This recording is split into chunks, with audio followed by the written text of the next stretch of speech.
Et qui en ce moment sont tout à leur match, et tant mieux, parce que ces drames nous arrivent, mais à l'intérieur du stade, il y a toutes ces personnes qui sont à côté des gens qui ont fait exploser ces grenades, visiblement. À 22h50, si vous nous rejoignez sur BFM TV, édition spéciale consacrée à ces événements, parce qu'il y en a plusieurs, malheureusement, en plein cœur de Paris.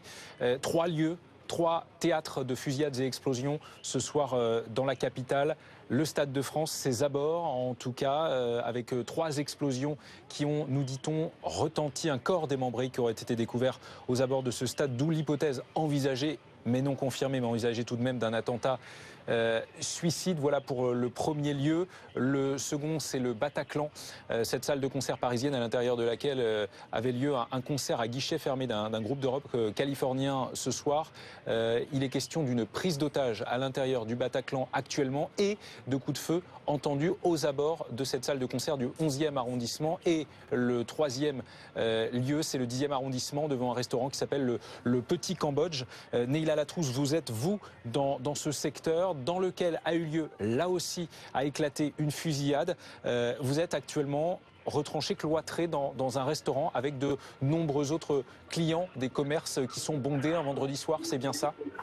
Absolument, il y a eu un énorme mouvement de panique avec des gens qui couraient de la place de la République vers le lieu où l'on se trouvait. On nous a demandé de nous retrancher dans un restaurant pour se mettre à l'abri, de nous cacher derrière des voitures parce que, semble-t-il, tant que l'on n'a pas retrouvé le ou les responsables de cette fusillade, eh bien, le danger est toujours présent. Je me trouve actuellement au croisement de la rue du Faubourg du Temple et du boulevard Jules Ferry. On est plusieurs dizaines de personnes, plusieurs curieux, des personnes qui avaient peut-être aussi assisté à la fusillade, retranchées derrière des rideaux baissés parce que la police nous a tout simplement demandé de nous mettre à l'abri car le danger est toujours présent.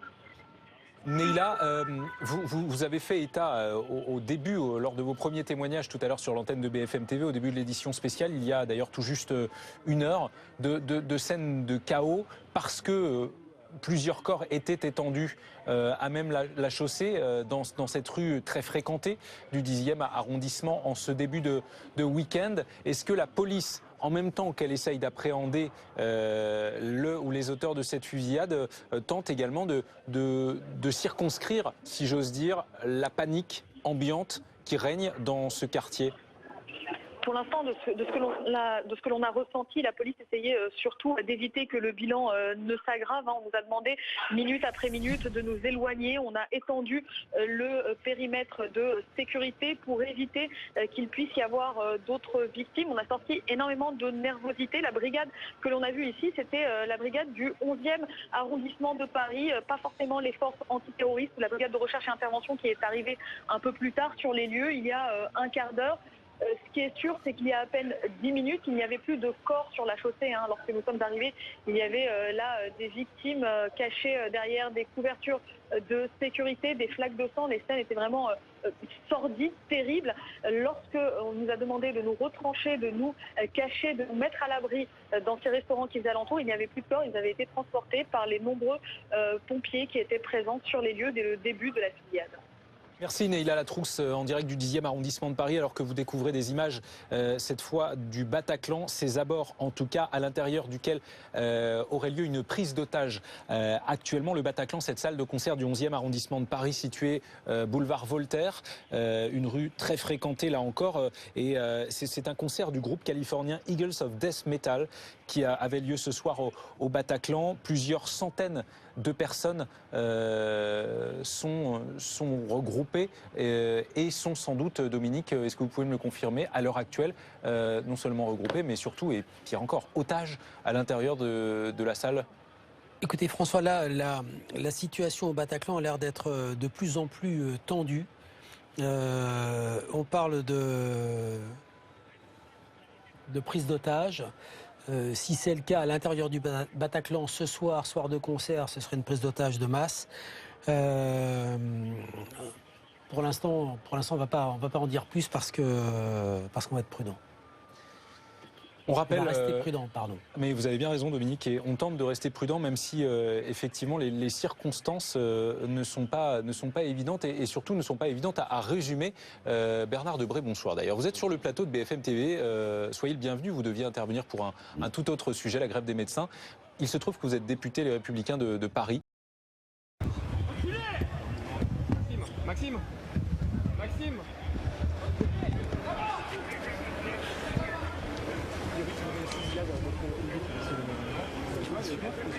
Ouais, je viens d'entendre ça dans le journal.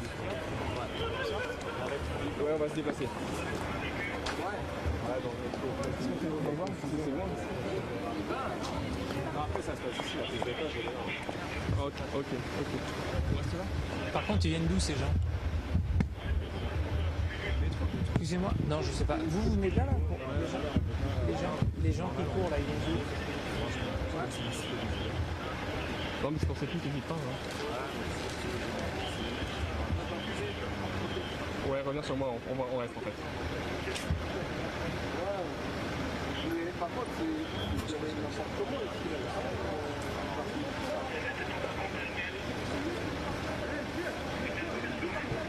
Des mecs, pas la dans le vidéo.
Nana.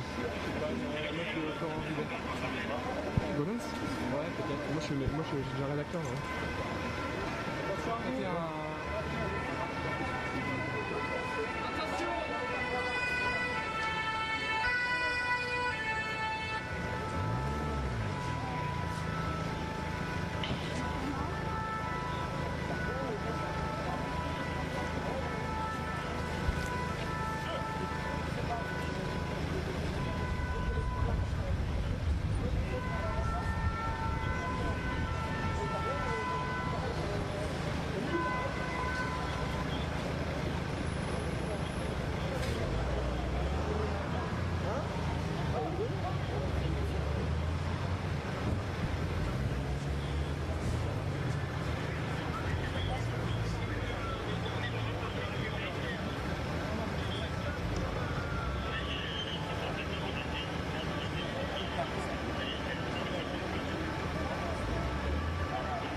camion.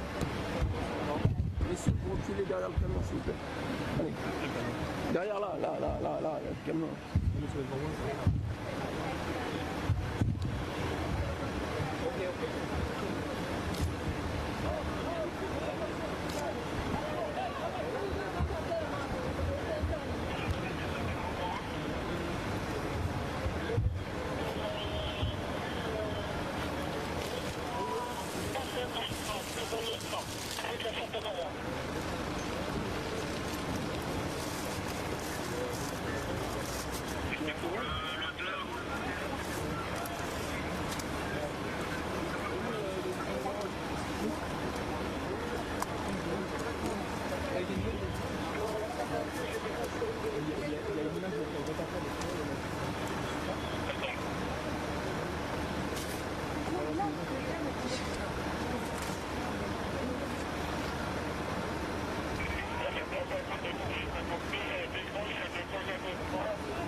Je suis à Bertrand ici.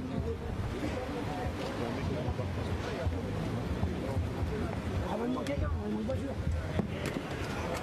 Parce que le mec, il est derrière, il attend. Appelle, je suis là. Regarde, je me bloque, le mec.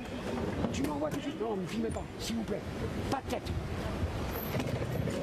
Ouais, Julien.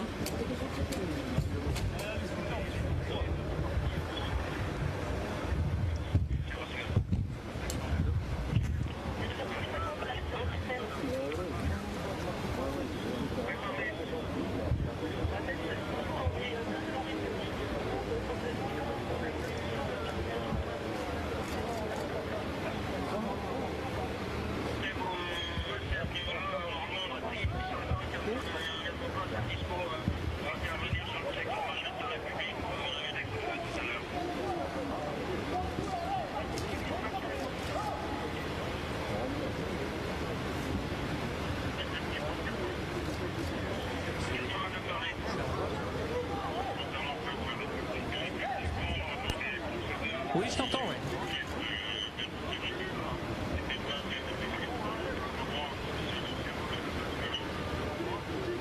Top.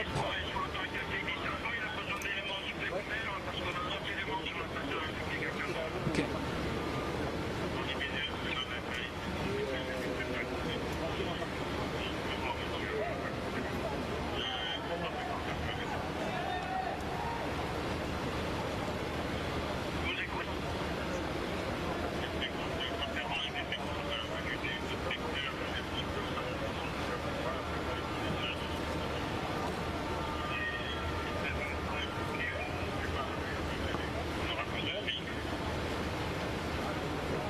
On est arrivé à 22h10, 22h15, au moment où nous étions en train de nous garer, alors que les abords du boulevard Richard Wagner et du boulevard Voltaire étaient bouclés. On a entendu des coups de feu au loin, non pas en rafale, mais 5 à 6 coups de feu, avec un groupe de gens qui au loin étaient en train de courir évidemment dans l'autre sens pour fuir ces coups de feu. Rien pendant 10 minutes, si ce n'est des sirènes de police, de véhicules de pompiers dans tous les sens qui tentaient de se garer, un périmètre de sécurité qui était en train d'être installé. Et puis après ces 10 minutes, eh bien à nouveau les mêmes coups de feu. Difficile de dire si c'était un pistolet automatique ou pas. En tout cas, ça ne semblait pas être des tirs en rafale. Et puis depuis l'arrivée de la BRI sur place, un périmètre de sécurité qui a été établi avec des dizaines, des centaines de badauds qui sont également autour. Le quartier est évidemment très fréquenté. Et puis il y a également des personnes, une femme qui venait tout à l'heure aux nouvelles nous demander, nous, parce qu'elle nous voyait que nous étions journalistes, ce qui se passait dans la zone à l'intérieur du Bataclan, car sa fille était au concert ce soir. Impossible de lui répondre, impossible de vous dire ce qui se passe évidemment au Bataclan. En tout cas, c'est un énorme périmètre de sécurité avec des dizaines de véhicules de police, des dizaines de véhicules de pompiers qui a été installé ici, boulevard Richard Lenoir, au croisement avec le boulevard Voltaire. On parle de boulevard Richard Lenoir, évidemment de tristes souvenirs également, puisque le 7 janvier, à quelques centaines de mètres de là seulement, eh bien c'est là que se trouvait le siège de Charlie Hebdo.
Je l'ai moi. Ah non, mais j'en ai une autre.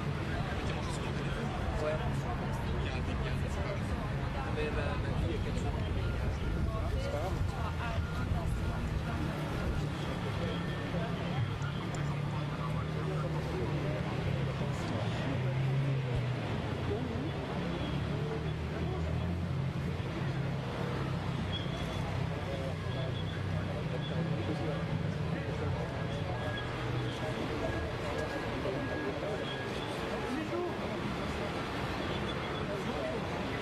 Et dis-lui que je raccroche. Tu lui dis que je raccroche. Faut que j'appelle Elsa. Delphine, c'est Maxime. J'appelle Elsa. Tu me rappelleras. D'accord? Ouais, j'ai besoin de rappeler Elsa. J'ai besoin de rappeler Elsa.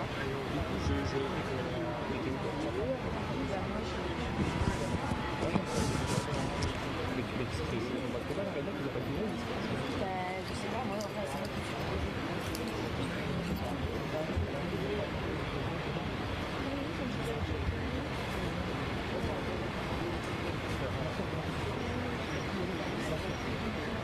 Ça s'il vous plaît.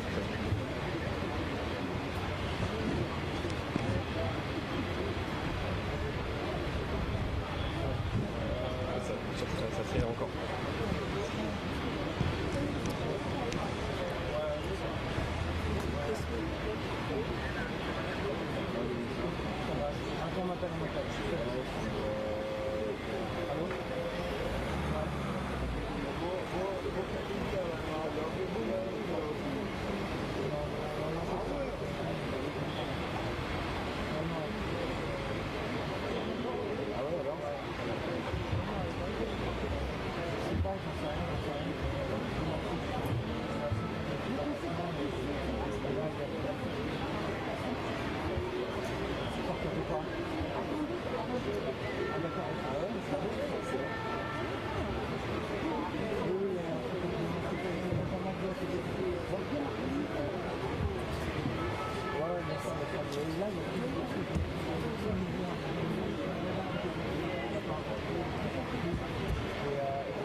Delphine.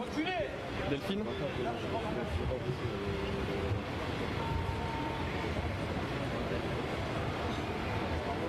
Delphine.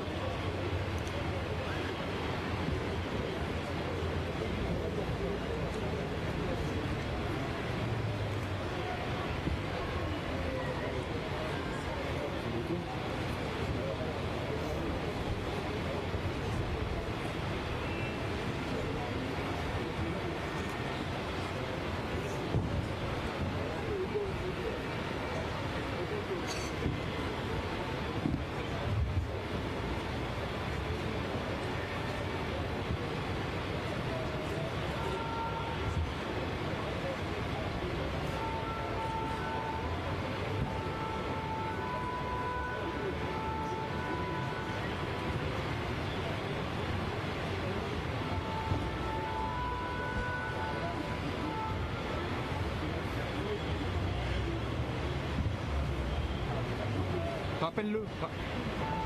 D'accord, d'accord. Je sais pas où il est jamais là. Tu vois où il est ?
Ça va quand même. Bah écoute,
Delphine, c'est Maxime, je ne sais pas si tu m'entends, là je parle dans le micro.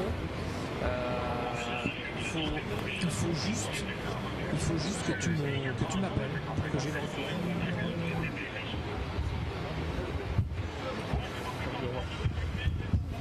Je te remercie. Là tu m'entends bien hein? Ok, ça marche.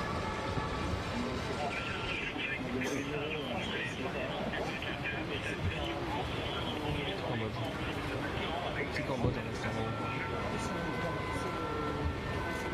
tout à fait.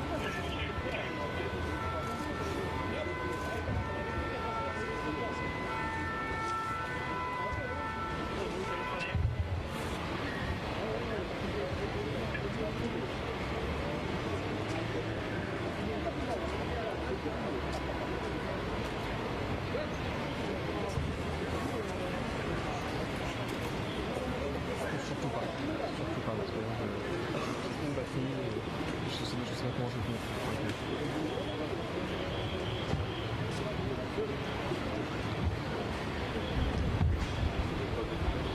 C'est juste que les chaînes nous appellent pour nous dire qu'est-ce qui se passe.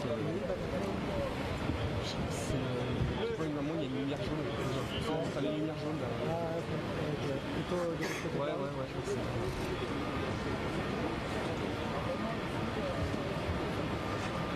Pour possible, on a les autorités qui nous ont dit que voilà, on n'était pas en mesure de sortir pour l'instant pour une question de sécurité.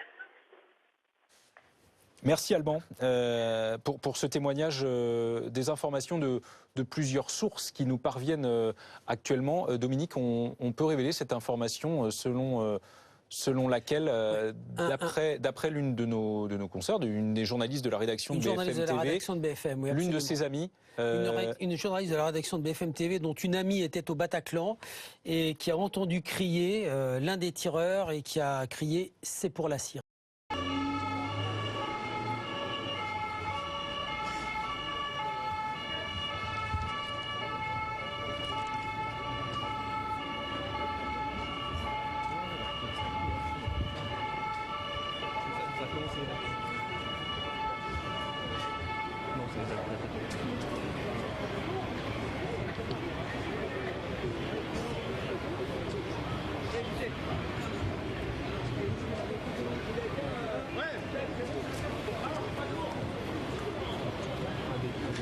J'aurais violé dans cette action, c'est pour la Syrie.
Oui, le quartier est totalement bouclé au croisement, en tout cas, du boulevard Richard Lenoir et du boulevard Voltaire. Quartier totalement bouclé avec des policiers.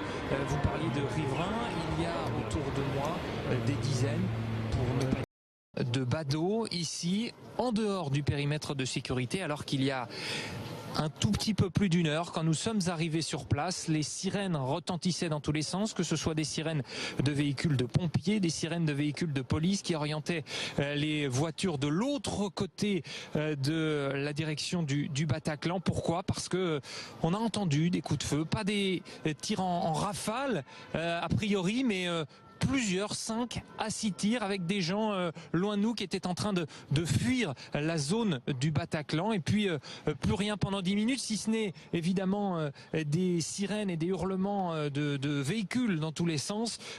Avant, encore une fois, 5 à 6 coups de feu. Voilà où nous en sommes, alors que des moyens policiers, des moyens de secours, des pompiers couraient également dans différents sens tout à l'heure. On ne va pas aller jusqu'à parler de panique, quoique voilà où nous en sommes, avec un immense périmètre de sécurité déployé autour. Et une scène que je voudrais vous décrire, c'était il y a 10 minutes, l'arrivée de la maire de Paris sur place, Anne Hidalgo, qui a été, en voulant emprunter le boulevard, réorientée vers l'extérieur par les policiers, le service de sécurité.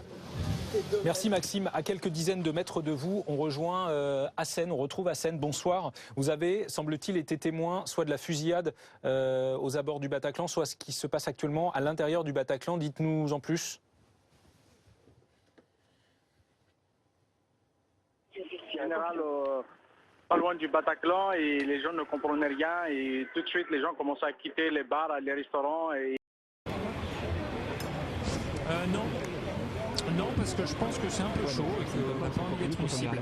Ça tirait vraiment, à mon avis, longtemps plus, les coups de feu étaient très proches d'ici.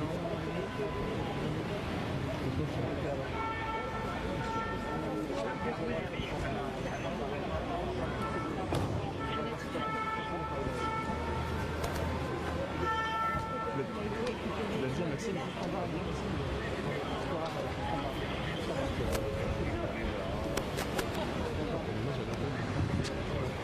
Je suis arrivée.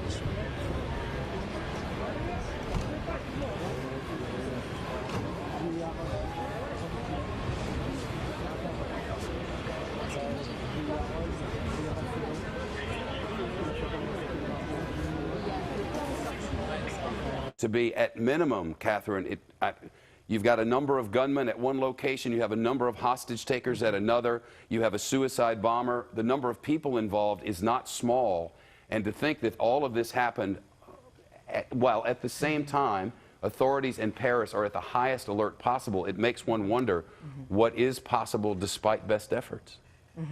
Look, one of the things that's going to be important to pay attention to as the evening develops is the locations and the number of minutes in between these attacks. The standard playbook for terrorists is to launch one attack and suck emergency crews into that area, and then almost in effect fake them out or block them out by launching an attack in a separate area. It does appear here that that is what happened. They had a maximum drain on the French security forces all at the same time period, which at this stage goes to the point that they were able to kill so many people at once and then take these hostages, because that now is sort of their playing card, if you will, going forward. It certainly is. You can see we're setting up for a live report, and we'll certainly go to that reporter as it happens. Catherine, from the timeline that we can get right now, and everything will change, however slightly, but from the timeline that we get right now, there was a shooting and an explosion that happened pretty much simultaneously, and then shortly thereafter, don't know how long, but shortly thereafter, that's when the attack at the concert hall happened, and that's when 100 hostages got taken. And to your point, it's easier to take hostages when the maximum drain has happened on authorities. Correct. That's correct. You're going to want to look at how the events played out in terms of the timing, but you make an excellent point, Shepard, which is you have three distinct, discrete events. Each one you can think of now as an independent cell or operation, right?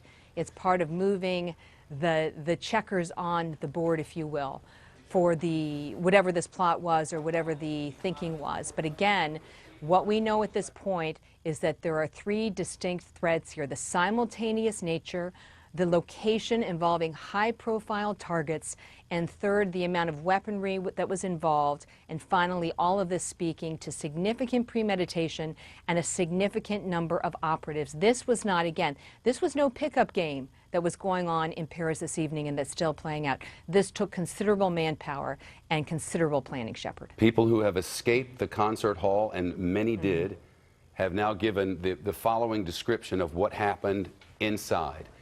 As the concert was underway, a loud concert, Eagles of Death Metal, a U.S. group from Palm Desert, California, performing, and a packed house inside. Among those doing the shooting was a man with a pump-action shotgun who would just shoot one after another after another.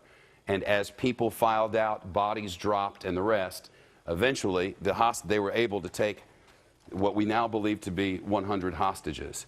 And because it is such a small world, our own Geraldo Rivera's daughter was inside that concert hall, and he has just joined me on set, and I know that she is safe, and I cannot even imagine. She was at the soccer game with her best friend. They are studying their junior year abroad in Paris. We're going on Thanksgiving week to see them. They were at the soccer game, and my daughter Simone told me she heard the 3 explosions near halftime. They knew President Hollande was there. And then as they started to leave, and as you can imagine, the people in the stadium were becoming upset, and all of them wanted to leave. The SWAT team and the emergency services people started coming in with their long rifles and medical aid. I don't know what the explosions. She didn't see anyone who had been killed or injured, but she saw the emergency medical teams arriving. They left the stadium. People ran one way. My daughter Simone and her friend, there were 4 of them, and the party started going the other. And then they saw the crowd, another crowd pouring from another exit. It was chaos. They immediately, the French authorities, as you know, Shep, now they've had this sorry experience with Charlie Hebdo last January and the train, etc. They sealed it. There's a perimeter. The girls managed to get outside the perimeter. I told them not to take the subway. When I just spoke to her 2-3 minutes ago, she said that she was looking for a taxi. They were about 4 miles from home. We're monitoring it. Her phone's not working. It's a mess. But this is a terrifying military-scale attack, it seems to me. And I just thank God she wasn't at the rock concert, but was at the soccer stadium where, because of the president's presence, there was considerable security. I don't know what the 3 bombs have done in terms of the damage they have wreaked, but I do know that this is obviously, to me, a coordinated terror attack. I don't want to get beyond the facts, but I heard from my own daughter this has been violent. I mean, there are obviously many people killed and injured already. You can imagine what it was like for us as parents waiting for her to communicate with us. Thank God her friend called her mom. Her mom called, the girl's mom who called me. Her sister Isabella works here. We're very concerned. We won't rest until she is in her apartment. We don't want her to travel. We don't want to do anything, just to lock her down until they sort this out. This is a major attack on a U.S. ally, and God knows what's next. I mean, it's terrible. Here she is. Is my gorgeous daughter, right? It's very upsetting. I'm used to being in the action myself. I can't. It's a lot easier to report these things and to experience them myself than if it is your child. She just turned 21 years old. She's a straight-A student. She's a wonderful person, and very gentle soul, and we're obviously very concerned. I'm just thinking how many millions, literally, of parents and brothers and sisters are dealing with this. Think of this.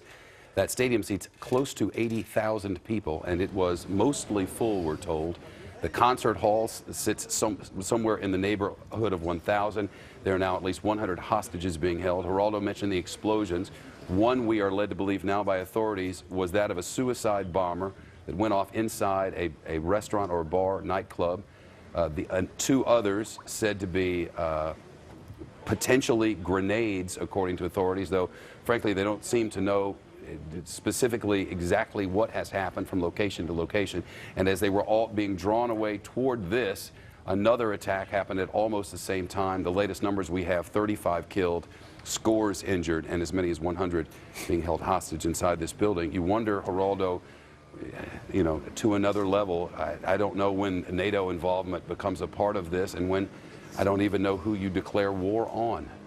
Because at this moment, no one has claimed responsibility, and authorities have not yet said this is terror, but it's certainly coordinating, and it's certainly terrifying. It is that, and we can't, although we don't want to get ahead of the news, of course, Shep, you cannot deny the fact that these were coordinated, massive attacks designed to inflict maximum casualties. The French, who have a lot of experience dating from the Algeria days with dealing with Muslim extremism, will respond with vigorous force. Then the vicious cycle will start. The force and the surveillance and the pressure they put on the Muslim neighborhoods will create more resentment. It'll be the cycle that goes on. I think that this is the reality that we have bequeathed to our children. This is what the Europe now, and what is to prevent this from happening in America. I mean, it's there are so many soft targets. These are cowards, these terrorists. Even the suicide bombers, you know, they take their life, but they kill people, you know, innocent people. They kill children and moms and dads, and it's just so pathetic to me. This is the war of our time. This is the 21st century, and this, I fear, will be what our reality. You know, Simone, we have her voice. You'll have that soon enough. You'll hear her description. We've brand new and just into Fox News Channel from French television. French television now quoting authorities as saying that inside the concert hall, the gunman, previously described as someone with a pump-action shotgun, screamed, presumably in French, "This is for Syria," as the attack was going down. And if true, this is not surprising. Europe 1 Radio is reporting, and this is new to us on Fox News Channel. There has just been, according to Europe 1 Radio, another attack. This is said to have happened at a shopping mall. Europe 1 Radio is reporting that first there was an attack in a restaurant or bar, then a second attack almost simultaneously, then the shooting and taking of hostages at the concert hall, and now, according to Europe 1 Radio, there has been a shooting at a mall, and I don't yet know the location. And for a little bit of context, we can't be sure that this last one has happened, and I say it for the following reason. During the attacks of 9/11, when traveling quickly to work down Fifth Avenue and passing St. Peter's, passing a cathedral on the left and about to go to work, St. Patrick Cathedral, word came on the radio inaccurately that there had been an attack on a particular building in Washington. It turned out not to be true because rumors began to fly in enormous ways. At this point, we can confirm of 3 different locations, 3 different attacks, and now a report of a 4th. We'll wait for confirmation on that from authorities, Geraldo. You know, Shep, the design of these terrorist attacks are to spread not only my friend Tony Orlando just sending his prayers. They're not only designed to kill and maim, they are designed to spread an epidemic of terror. They are designed to be contagious in terms of the unsettling of the people's lives. Now, everyone in that stadium, scarred now forever, knowing that they were there. The people whose families are wondering, were they at that concert? That was my first fear. Here's my daughter. Here's Isabella. It is terrifying, and it is malicious. It is malignant. They want very much to unsettle the civilized world with their uncivilized behavior. These are apocalyptic nihilists. They care about nothing but destruction. They don't create anything. They just want to destroy, and they want to hurt as many people as they possibly can, as many innocents as they possibly can. They can't face the warriors nose to nose, gun to gun. So what they do is they blow up soccer stadiums and they take rock concerts hostage. It is, I think that what happens in France will happen in Germany, will happen elsewhere. And now, with all of the refugees pouring from Syria and the Middle East into Europe, now with, you know, so many of them are young men of fighting age, how are they possibly going to vet all these hundreds of thousands? It is something that we will have to deal with in a way that this is France's 9/11, Chip. This is that big. This is something that indeed is it is. The president, this from the White House moments ago, the president says he has been briefed, or the White House says the president has been briefed on the attacks in Paris that killed at least 35, according to his assistant for Homeland Security and Counterterrorism. This from a White House official.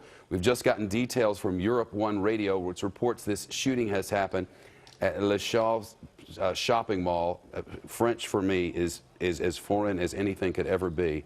But there has been a report of Europe 1 Radio of a shooting at a shopping mall, and a very famous one at that. We'll wait for authorities to give us information specifically, but I can tell you we're waiting for more from the concert hall, because that is a place where so many different things could happen. We know that 100 people are held hostage. Pictures of inside the concert hall now. This is from Instagram, and it appears to me that this is, as everything was going down, you can imagine a concert underway, very loud, and huge crowds, the mosh pit in the front and all the rest, and suddenly noises and gunshots, and people began to fall, and then this crush to get out of the building. At some point, they stopped many people from getting out and are now holding them hostage. The French president has just spoken. The French president has called an emergency cabinet meeting to happen at midnight tonight, so 19 minutes from now in Paris. An emergency cabinet meeting from the French president. Also, the White House has just said the president is to deliver a statement at 5:45 Eastern time, so we're 3.5 minutes away now from the president, which means we'll set up a level 2 so that our stations up and down the line can join us. Geraldo, we got first word of this, frankly, while sitting on a couch and watching the afternoon news on a Friday and thinking the end of the day cannot come too soon. It has been a very long week for people who work at Fox News and Fox Business. A difficult week, no doubt, with lots of overtime and a lot of people saying, I can't wait to get home to my wife or my husband and have a weekend of calm. And then you consider what suddenly happened on the most normal of all possible nights in mid-November in Paris. It's the 10 o'clock hour. The streets are bustling with people, mostly young, but young and old. And suddenly explosions heard inside a massive stadium where the president of your nation is in attendance at a friendly soccer match. Not one, but according to Geraldo's daughter, 3 explosions heard outside. And suddenly a shooting begins inside a cafe. Multiple masked gunmen, as the first reports came to us from eyewitnesses, standing and beginning to fire amid the late dinner in Paris.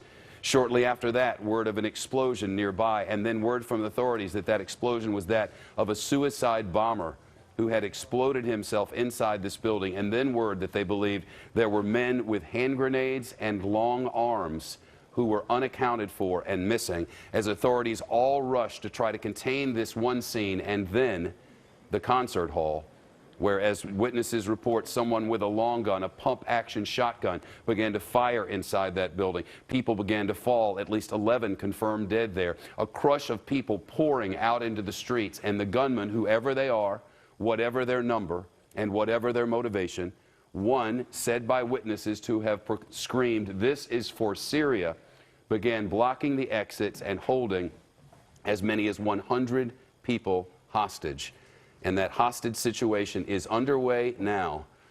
We have now word from WAGA-TV, which is a French television station, that the attacks in Paris had left at least 60 people dead. The truth of this is we will not know exactly what has happened on this night. We cannot know exactly what has happened for many hours, if not days to come, because the scene there is one of unthinkable chaos. They work to clear the streets of those and put people into businesses and homes so that they can escape whatever could be to come. In addition, they're working to find out exactly how to free these hostages who are right now inside a concert hall, who should have been on their way home by now, but instead are waiting to see if they will live through the night. We wait for the inevitable periscope or some other sort of live pictures from there, from whoever these hostage takers are, whomever these terror inflictors are, waiting for the inevitable video of what has happened tonight and wondering what will happen with those who are still held hostage. And then this report from Europe, from Europe 1 Radio, that there is another scene. We'll wait for authorities on that because obviously we've lived through terror attacks before, and others have died through terror attacks before, where in the early minutes and hours after the initial, there are reports of all kinds of happenings in all kinds of places, thankfully many of which prove not to be true. But of the following things we're certain. Police have confirmed 35 people, and multiple television stations reporting as many as 60 dead tonight, unknown hundreds injured tonight, and some hundreds still held hostage tonight at this moment inside a concert hall. The President of the United States is to speak in just seconds from now. And then at the top of the hour, the French President François Hollande will speak.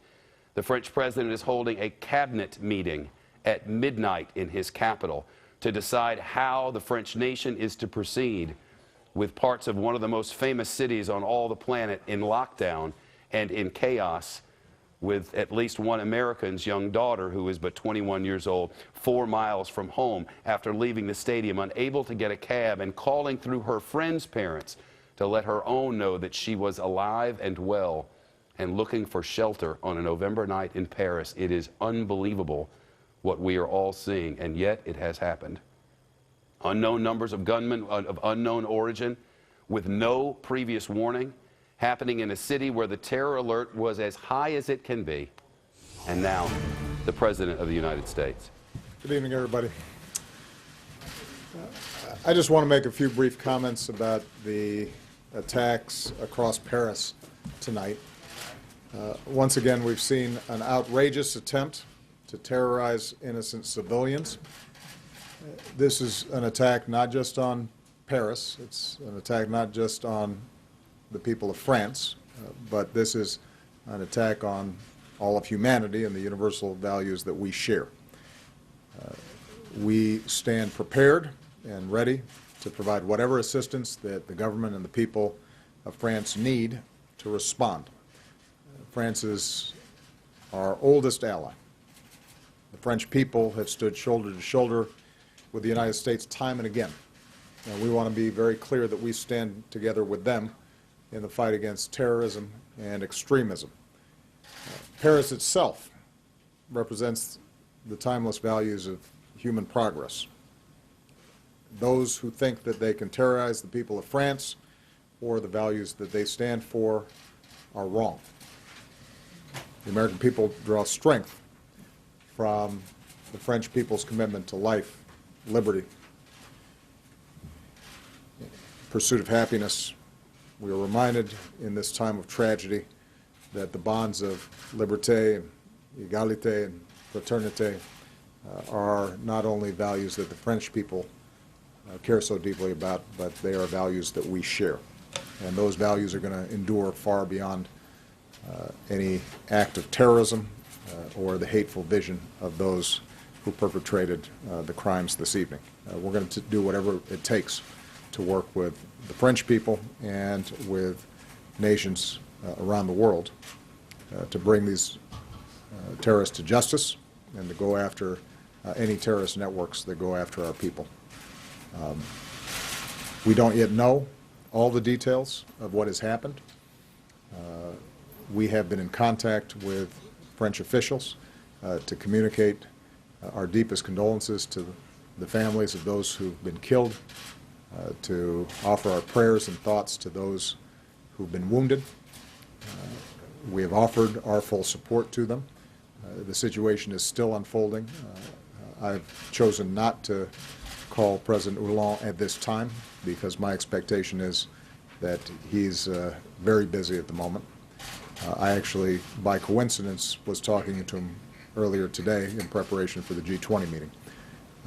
But I am confident that I'll be in direct communications with him in the next few days, and we'll be coordinating in any ways that they think are helpful in the investigation of what's happened.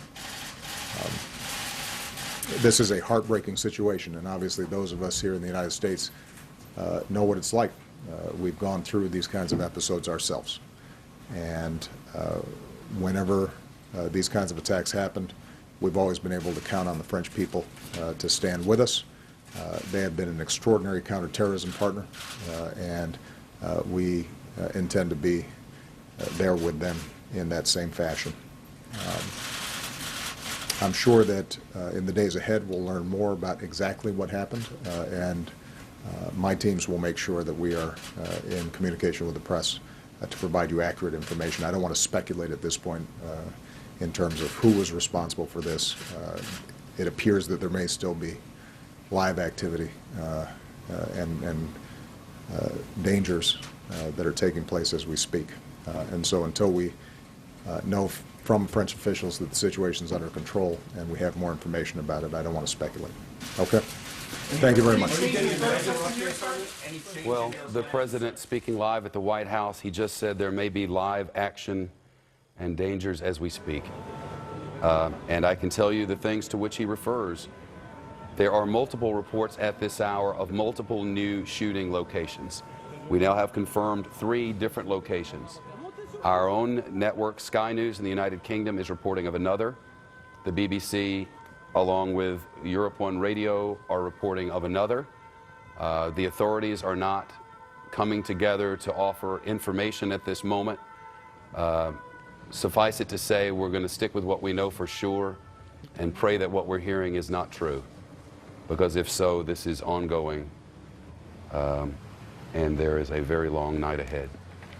I can tell you what we're sure of, and that is that the BBC's Europe editor is now reporting that some of those held hostage inside the Bataclan concert hall are emerging from that hall, some with blood on them, and in many cases telling stories of what happened inside. Now, how were they released? We cannot know. We can only know that the BBC's Europe editor says that they are out and that some are covered in blood. Were they released? Did they escape? I don't know. But I can tell you that they're reporting, and we have multiple reports on this, that the shooters inside the Bataclan were not masked, but were unmasked and were young and were shooting calmly. Now, this is a completely different scene than we've been led to believe happened outside the restaurant and bar. There, we were told, remember the initial reporting was masked men began firing with long guns, masked men. Now, from Bataclan, we have multiple reports, including from this BBC editor, that these were young men who were not masked at all, one of whom yelled, "This is for Syria," according to reports on scene, and then began firing calmly. Further, report that one of the persons who was doing the firing reloaded multiple times, and presumably during that time, some were able to escape. Witnesses at Bataclan, where the hostages were taken, to tell French Television 24 that the attackers also shouted Allahu Akbar, which means God is great. In addition, we can tell you that France 24, which is a 24-hour cable news channel in France, there are a number of them, France 24 is reporting that there was a dismembered body found near the stadium, Stade de France, suggesting that it could have been a suicide bomber, though they will not confirm that. Authorities originally told us that a suicide bomber was one of those which were in the mix in all of these 3 locations, that a suicide bomber exploded himself in one of these locations, and that separately there was someone else with either long guns or hand grenades. At any rate, they believe now that they may have found the person who was a suicide bomber dismembered on scene. Again, from the BBC's Europe editor, of the young gunman acting calmly, and reports from the mayor of France that the mayor of France says this has been an attack on Parisians. The official death toll now stands at 35, multiple reports of as many as 60, many more injured, and approximately 100 held hostage, though we know that number is changing, for we have reports on scene of some of the hostages leaving the building in some way or another, in some cases covered in blood. I believe let's listen live now through the facilities of Sky News. Il puisse y avoir la neutralisation des terroristes et la mise en sécurité de tous les quartiers qui peuvent être concernés. J'ai également demandé qu'il y ait des renforts militaires. Ils sont en ce moment sur l'agglomération parisienne, pour être sûr qu'aucune attaque ne puisse de nouveau avoir lieu. At this moment, it's my understanding that we don't have a feed with an English translation, though Sky News is playing this with or without translation. L'état d'urgence sera décrété, ce qui veut dire que certains lieux seront fermés. Well, I'm of no help here, except to say that he used the word terrorist without any question, and it certainly appears to anybody with half a brain that that's what's happened, that there has been a coordinated attack on the City of Lights tonight in at least 3 locations, and we're waiting for authorities to confirm some of these others. We are also getting word from the BBC's editor that some 200 soldiers have been sent into the 10th and 11th districts where these attacks have taken place. The 11th district is an area of town of about 94,000 people. And now translation from the French president, let's listen. Emergency will be applied to the whole French territory. I've also decided to close the borders. Et en même temps que ceux qui auraient pu commettre les crimes qui sont to make sure that those who've committed these crimes can be stopped if they are trying to leave the territory. It is a terrible, terrible event that is upon us. Who are these terrorists? Who are these criminals? We must, in these harsh moments, think about the victims who are very numerous, for their families, for the wounded. We have to be compassionate and we have to be united and keep a cold head. France needs to be strong and the state needs to be strong. We will be. We also must call for everyone to be responsible. So what the terrorists want is for us to be scared. Il y a effectivement de quoi avoir peur. Il y a l'effroi. There is something to be scared about, but in the face of terror, we have to be united, and we will vanquish these terrorists. French citizens, we have not finished the operations. There are some very difficult ones that we're dealing with right now in Paris. De garder ici toute votre confiance dans ce que nous pouvons faire avec les forces de sécurité. Please have faith in our security forces and that they can defend us from terrorism. Long live the Republic and long live France. There to the French President Francois Hollande, a very brief announcement, as you can appreciate, because clearly they're in the middle of updates. And as you're listening to Sky News, this is Fox News in New York. That was the French President Francois Hollande, and we will certainly take you back to the beginning of that very brief statement. But he has declared a state of emergency for all of France, and the President of France has closed the borders.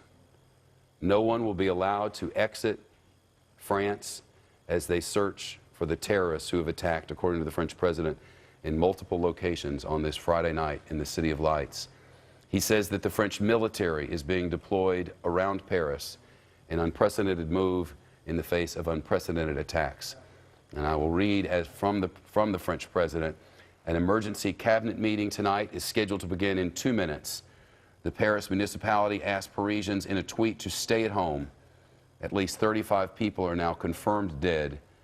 The military is being dispatched to the streets of Paris, especially in the 10th and 11th districts. A state of emergency has been declared. The borders have been closed. Paris on terror alert as we speak, and the French president indicating that the terror attack is ongoing. We would anticipate under normal circumstances that by now we would have further information and clarification on these reports that we were getting from very credible news sources. Very credible news sources indicate now and are reporting that there are attacks ongoing now in other locations. We cannot confirm this. We have no video to support it. We have no eyewitnesses who have seen it. And as a result, we're not going to give you details of those things.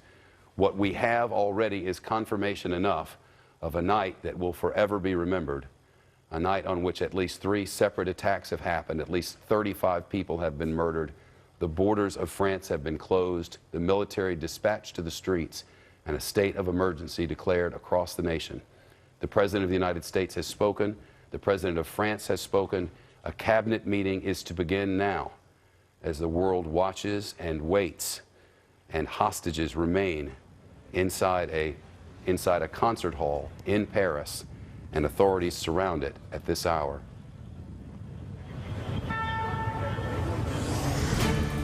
It is 6 p.m. on the East Coast, 3 p.m. on the West Coast, midnight in Paris, on a night of a terror strike against one of the world's great cities. It began in the early part of the 10 p.m. hour in Paris when first reports came that there had been an explosion of some sorts, and that was inside a bar or restaurant. Within minutes, word that simultaneously there had been a series of shootings inside another bar/restaurant. Word that multiple gunmen had stood with masks on their heads and begun firing inside that location. That more than a dozen people had been shot and killed and others wounded. Nearby, an explosion had happened, now believed to be a suicide bomber outside the largest stadium in Paris, where the French president, François Hollande, was in attendance, and the Germans and the French were playing a friendly soccer match. The match continued as word began to spread, and an explosion was heard even inside the stadium, an explosion that we now believe to have been a suicide bomber exploding himself and around him outside that stadium. There were then reports of other gunmen and some people with what was believed to be hand grenades nearby. We're waiting for a confirmation from authorities.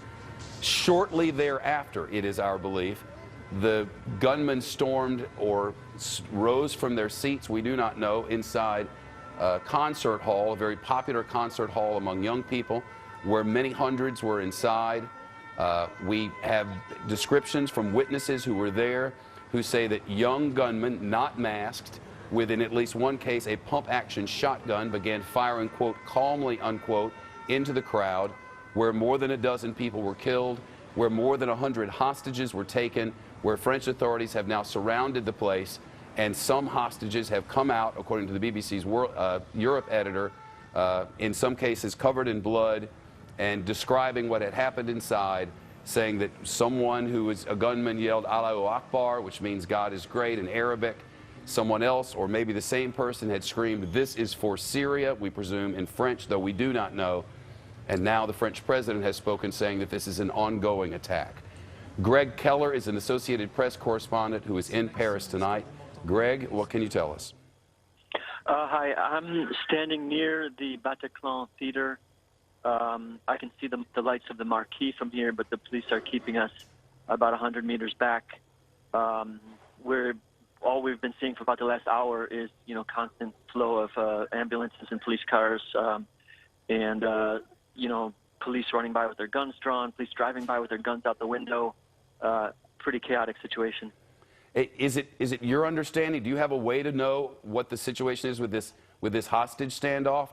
I'm told from many credible sources that some people have emerged.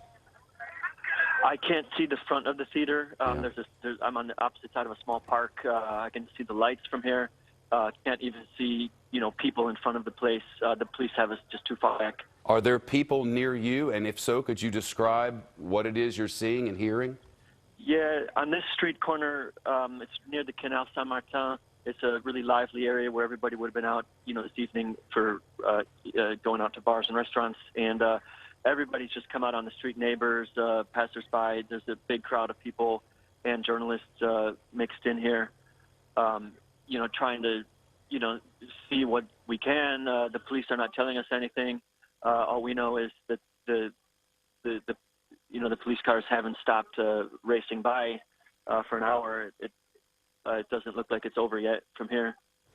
Yeah, it doesn't sound like it's over from listening to the French president. He described it as an ongoing attack with the borders being closed.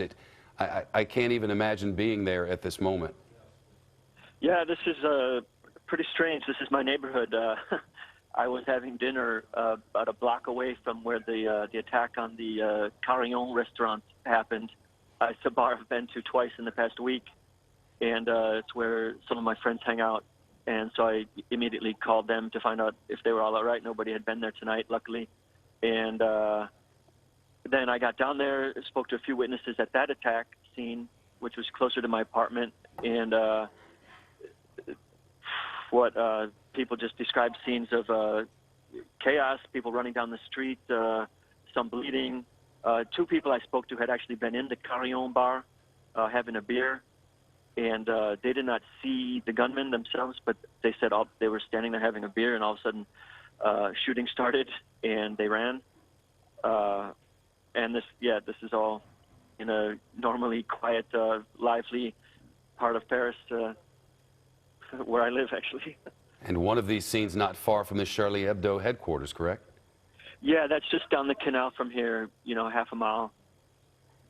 It's hard to imagine that with the level of security that is now in place in Paris, and you could give our viewers a better idea of that, and the heightened security alert, that these sorts of activities would be able to happen with authorities on such a hair trigger at this moment. It's unfathomable. Yeah, we'll need to investigate how so much weaponry, got into the hands of these guys. This is exactly the type of thing that police say they've been tracking and keeping an eye on for all year long since Charlie Hebdo. But if these guys got serious weapons and explosives, and the coordination to do this, it's pretty scary. Greg Keller, Associated Press correspondent in Paris, live for us now. Greg, how would you, the security level, the tension level, the alert level, has it gone down since Charlie Hebdo? Have people remained vigilant, see something, say something? Has it been like that continuously? No, life definitely got back to normal fairly quickly. For the last few months, there was no tension or anything like that. At least among regular people. I'm sure the police were a lot more tense, but. I'm just getting word, Greg, and we've been very careful not to go with a bunch of different reports from all over the place because we both know how dangerous that can be. But we are now citing multiple police sources through multiple news agencies of 6 different locations where attacks are happening. And this is in addition to the explosions that have happened there outside the stadium. And I've now have it from so many credible sources that it's time to report it, and that is 6 different locations. So many so that I can't even begin to describe to our viewers the locations of all of these places, and it feels like control has been lost, frankly. Yeah, I don't know how to describe the scene here. People are, there's not like fear or tension. People are just curious right now, and we're 100 meters from the Bataclan concert hall. But what can I say? Yeah, you've got better info than me right now. I only know about the 2 or the 3 of the attacks. Greg, what I hope is that my information is bad, but my fear is that it is not. Greg Keller is a correspondent for the Associated Press who's live in Paris with us tonight. Greg, I want to give our viewers a sense of how it is that we're making these decisions. We're for people who are often with us at this time, some are watching on the Fox Broadcast Network. This is where information specialists work different sources from, frankly, all over the world. They're monitoring television networks and news agencies around the world that we trust and have proved to be trustworthy sources over many, many years of doing this. And one of them that we're monitoring has as good a police sources as anyone, frankly, in Europe. And Jean Potras is monitoring newspapers and news agencies in Europe, and you're hearing now from the Telegraph. The Telegraph has a police source saying gun attacks have taken place at 6 different locations around the city. They also have here, one second, the live blog just reloaded. They also have the gunmen were first turned away from that restaurant, and then they came back and started shooting. Also, there were quite a lot of Americans there. So what we're hearing now is 6 different locations. back to the pictures as we're getting them in from Sky News and France 24. The truth of the matter is, when something like this happens, police all go to the first location, because why wouldn't they? As do news cameras and reporters and photographers from across the city. Then there was another location, and then a third location where the theater is, which has now been cordoned off by police and no media can get close, and now reports of locations all over the city. It was originally believed that there were somewhere in the neighborhood of at least a dozen of these terrorists, but we now have no way to know how many there were. We don't have a way to know how many escaped from the first locations and may potentially have gone to other locations. Live reports now on France 24. Let's listen. Was already on heightened security alert following on from the attacks in January. And these latest attacks come in the context of the COP21 UN climate talks, which are supposed to be beginning in just 2 weeks from now. Let's cross to France 24's Chris Moore, who is in central Paris and joins us now. Chris, just tell us where you are and what is going on around you. A very popular concert venue where there could be... I'm to the south of the Bataclan concert venue on the Bastille side of it. I think that's the other side of this particular site from where you just heard Cyril Vanier reporting. Now, I've been in this neighbourhood for the last hour or so, and what we've seen is police progressively pushing people on all sides of the Bataclan concert hall, a very popular venue where this concert was going on.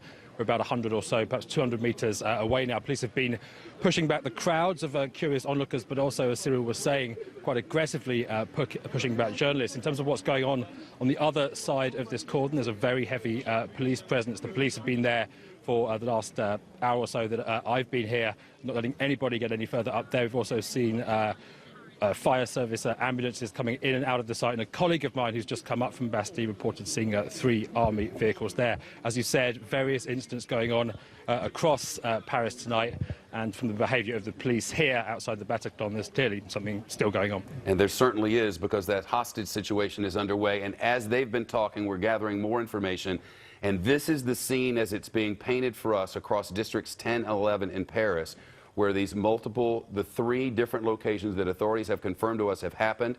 The French police now confirm 40 dead, at least 60 wounded, 3 different initial scenes reported, and this is what's happening. Authorities are cordoning off individual areas, removing people from streets and getting them into buildings, businesses, apartments, and the like. The military are coming in to take up positions. The borders have now officially been closed. No one enters or leaves the nation of France until further notice. As long as I live, I will never forget all air traffic in America stopping in the hours after 9/11 and standing in this great city on top of this very building on the 42nd floor and hearing nothing from the skies. As the airways in the United States had been for the first time emptied, and we were under attack, and we did not know what to think, where to go, and who to believe. Very similarly, tonight at 12 minutes past midnight in Paris, the borders of the French nation have been shut. The military have piled onto the streets, and they will regain control through brute force, through military force tonight, as they separate the innocents from the terrorists, and the French president vows tonight that order will be restored and that, in addition, the terrorists will be brought to justice. Francois Hollande said a short time ago a state of emergency has been declared across France. National borders have been shut after this spate of attacks. Hollande said in a brief statement on television that the cabinet meeting had been called. The French cabinet is meeting now. Quote, a state of emergency has been declared. The second measure will be the closure of the national borders. It's our understanding that that is underway now. The U.S. Secretary of State John Kerry is closely monitoring events in Paris, according to his office. The U.S. Embassy in the French capital is working to account for any U.S. citizens involved, a State Department official said today. Catherine Herridge, who works intelligence for us, has new information from her position in Washington. Catherine, to you. Yeah, right, Shepard. I just spoke with a U.S. government official who said based on the evidence so far, they believe it was a coordinated assault We've been talking about this now for about an hour and a half, but they're now saying this publicly.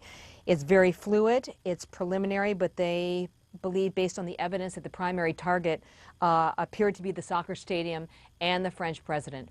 So as we discussed earlier, these attacks in advance of hitting the stadium, this is an effort to draw resources and manpower away from the primary target. Secondly, they told me that the level of coordination and the resources, again preliminary, but this would take significant premeditation, weeks if not months, and they did not believe at this time that it was connected to the airstrike that took out Jihadi John in Raqqa, Syria. So that's where it stands. Premeditated, coordinated, significant resources, planning probably weeks or months, and that it was not connected to the recent strike, what we believe to be the successful strike of Jihad John. Separately, I've just gotten off the phone with a Homeland Security official who confirms that Secretary Johnson has been getting briefings continuously since this event unfolded. And what they're saying for the time being is they see no direct threat to the U.S., but quite frankly, having covered this area now for 14 years, I can tell you that they're really just getting through the data at this point, and they don't quite understand whether there is kind of any connection to the United States. Shepard. Catherine, thank you. Quarter past midnight now in Paris. I want to take you back to 10 p.m. in Paris, an hour and 15 minutes ago. That's when we got the first credible reports. The first reports from authorities when 2 police officials said at least 26 people had been killed in these shootings and explosions around Paris, in the deadliest violence in Paris, in France, in decades. One official said at the time 11 people were killed in the restaurant in the 10th district and about 15 killed in the Bataclan theater. 10 minutes later, 10:10, U.S. Homeland Security officials monitoring the attacks in Paris said there was no known credible threats against the United States, and that remains. By 10:15, Paris time, a Paris official said there were at least 100 hostages being held in that Paris theater, the Bataclan, following the shooting and explosions, and they put the death toll then between 35 and 40. By 10:22 p.m. Paris time, again just about close to 2 hours ago, the former U.S. Homeland Security Chief Michael Chertoff said it was too early to know exactly what had happened in Paris, quoting, "I don't think we can say this proves anything, but again, it supports the idea that it's terrorism." By 10:35, hundreds of people spilled onto the field of the Stade de France, that large stadium where they were having the soccer match, a friendly between the French and the Germans. A stadium announcer made a statement over the loudspeaker after the match, telling fans, and I quote, "Avoid the exits due to events outside," unquote, without elaborating. At first, that prompted some panic, but the crowds then just walked dazed, hugging each other and looking at their phones for the latest news of the violence. 5 minutes later, 10:40 local time, a White House official said President Obama had been briefed on the attacks in Paris. The official said that it was not authorized to speak privately, but 5 minutes later, 10:50 now in Paris, the British Prime Minister David Cameron said he was shocked by the violence. By 11 o'clock, just an hour and 17 minutes ago, the French President Hollande said he was closing the country's borders and declaring a state of emergency after several dozen people had been killed. 5 minutes later, the President of the United States calling it an outrageous attempt to terrorize innocent civilians and vowed to do whatever it takes to help bring the perpetrators to justice. President Obama speaking to reporters at the White House saying he would not speculate about who was responsible. He called the attacks a heartbreaking situation and an attack on humanity. The president briefed on the attacks tonight, or this afternoon, I should say, by his counterterrorism advisor, Lisa Monaco. The attack came as the president was preparing for 2 trips abroad. And then word from the French president. And now word from French authorities, at least 40 dead and 60 wounded. And now reports from across the city of more shootings and more attacks, just as we got on that fateful day in New York City. And as we worked here and tried to make our way around and make sense of what was happening in our new normal, we kept getting reports of more attacks. We kept hoping they were not true, and alas, they were not. It was bad enough what happened in the buildings downtown, bad enough from Shanksville, Pennsylvania, and the Pentagon, but the reports were numerous and rampant and seemed credible all about. In the end, very thankfully, they were not. To outsiders, it appeared that New York City was in complete and utter chaos, when those of us who were here that day know very well it was confined to those towers downtown, that inside what we would come later to know as the zone was certainly a disaster, a catastrophe, unthinkable in its scope. and disquieting on a level we had never known. The rest of the city was pretty much calm. Associated Press is reporting now, this is new into Fox News Channel, breaking this moment. French officials confirm 2 suicide attacks and 1 bombing near the Paris Stadium. So we now know that not only were there shootings, which we had confirmed, we were told by masked men who stood in a restaurant with masks on their head and began firing. Not only was there the shooting inside the concert hall there, where according to local reports and according to people who witnessed it, calm young men who were not masked rose with shotguns, pump action, began to fire into the crowd, shouting alternately, "This is for Syria," according to the first report, and then Allahu Akbar, God is great. That from people who witnessed it. Not only were there those shootings, we now have confirmed from French police 2 suicide attacks and 1 bombing near the Paris Stadium. This now takes us back to Geraldo Rivera's 21-year-old daughter, who was in that stadium along with tens of thousands more, and the French president, François Hollande, who reported hearing 3 different explosions. Now French police confirmed 2 separate suicide attacks and 1 bombing near the Paris Stadium. Reuters news agency quoting now, at least 40 people were killed, 60 others wounded in attacks in and around Paris this Friday evening. France rocked by multiple near simultaneous attacks on entertainment sites around Paris and hostages being held at the concert hall in the capital. That hostage situation is said to be ongoing now. The police perimeter is being backed up around that location.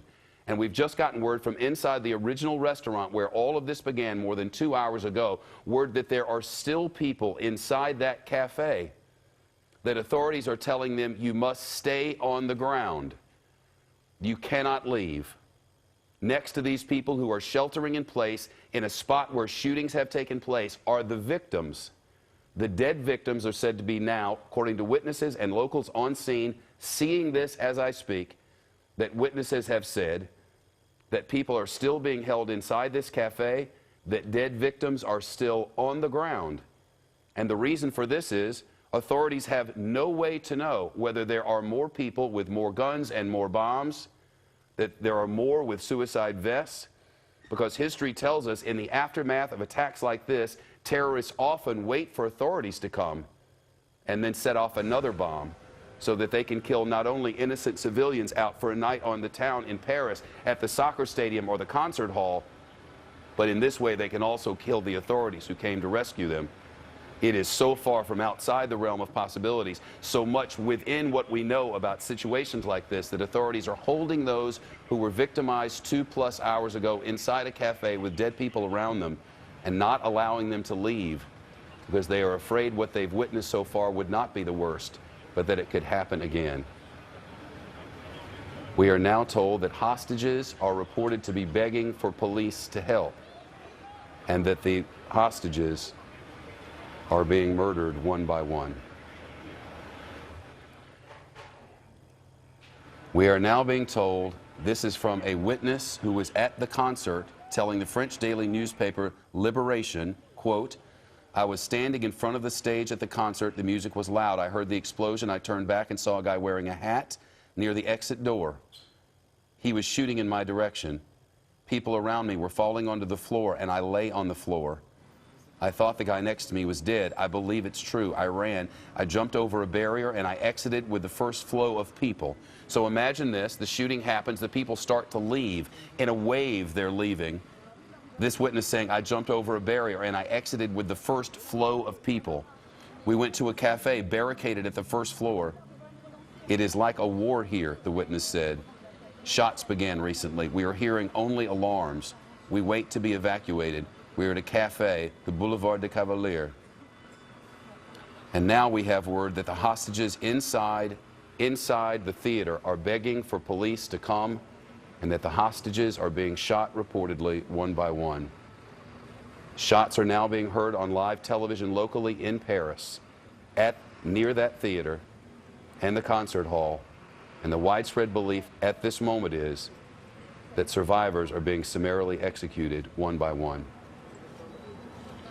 In 25 years of reporting the news, there has never been a moment like this. A moment where we know, to the exclusion of most doubt, that 100 or so young people are trapped inside a concert hall, that young men with guns are executing them one by one summarily as they beg for authorities to come help. In the civilized world, in the 25 years I've sat at this seat, this has never happened. Several Paris metro lines have just been closed after the attacks. The city is now in lockdown, the police are out, and the military is being dispatched. The borders are closed, the nation's cabinet is meeting. The terrorist attack is unfolding before our very eyes. And shots are ringing out inside the concert hall. And according to local reports from multiple sources, the victims are being executed one by one. Paris has been on high alert long before the attacks of Charlie Hebdo, though that took it to a level that is the highest on their chart. And preparing for something of this eventuality, shots are now being heard on live television from Bataclan. Remember, news crews first went to the cafe near the stadium, and then that's when the situation unfolded at the concert hall. And for the most part, by the time media were able to get to the concert hall, like the witness with whom we were speaking a moment ago, they were held well back. So you could hear but not see. The lights, yes. The activity, yes. You could hear the sirens. You could hear the crowds. And now they can hear the shooting. Dateline Paris, Associated Press, crossing now, and I quote, automatic gunfire heard from outside Paris concert hall where attackers are holding hostages. In other words, outside the concert hall now, witnesses are hearing automatic gunfire inside, where we had been told by authorities that some 100 people had been held hostage. Ban Ki-moon, the UN chief, now says he is condemning these despicable attacks, demands immediate release of the hostages in the theater. We can say with almost certainty that his calls are not being heard, as gunfire is heard outside that concert hall, and we're told inside the survivors are being executed. The Reuters news agency, breaking news now on Fox News Channel, and we have just gotten word from the Reuters news agency. 5 explosions have just been heard near the concert hall at Bataclan. This is new and not related to the earlier attacks. There have just been 5 explosions at the Bataclan concert hall. And our thoughts and prayers are with the entire French nation, as unknown numbers of people have just been murdered. Catherine Herridge with new intelligence from Washington. Catherine. Well, Shepard, we do not know which organization or individuals are responsible for this series of terrorist attacks as identified by the French president as well as Mr. Obama. But what we know now from social media tracking is that some ISIS-connected and ISIS-friendly groups are celebrating what's happening in Paris this evening. This is not a claim of responsibility, and I would point out that after the shooting at Charlie Hebdo, we saw a similar pattern.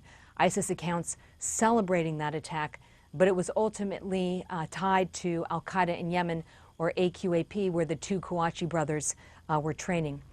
That said, on one of the ISIS-friendly accounts, there is a photo that certainly has my attention.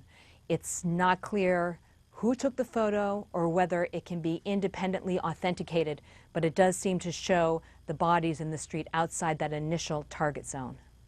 We have similar pictures here at Fox News in New York, Catherine. I want to give our viewers another firsthand account from inside Bataclan. Again, Bataclan is the concert hall where people had gone to hear this United States band from Palm Desert, California. A packed house, as you can see. This is an Instagram that's come to us. 100 people held hostage, and we've just gotten this posted on Facebook about an hour ago, quoting, "I'm still at Bataclan, first floor, hurt bad. There are survivors inside.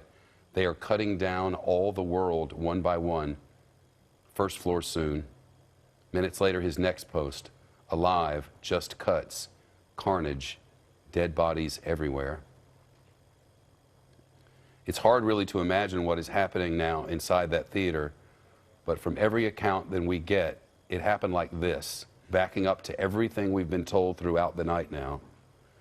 And I will get to that. First, the Reuters news agency is now reporting that the French president is reporting that there is an assault now underway at the concert hall which follows everything that we have just reported, that 5 explosions were heard at Bataclan. Cops are now raiding Bataclan. Cops are moving inside the Bataclan concert hall.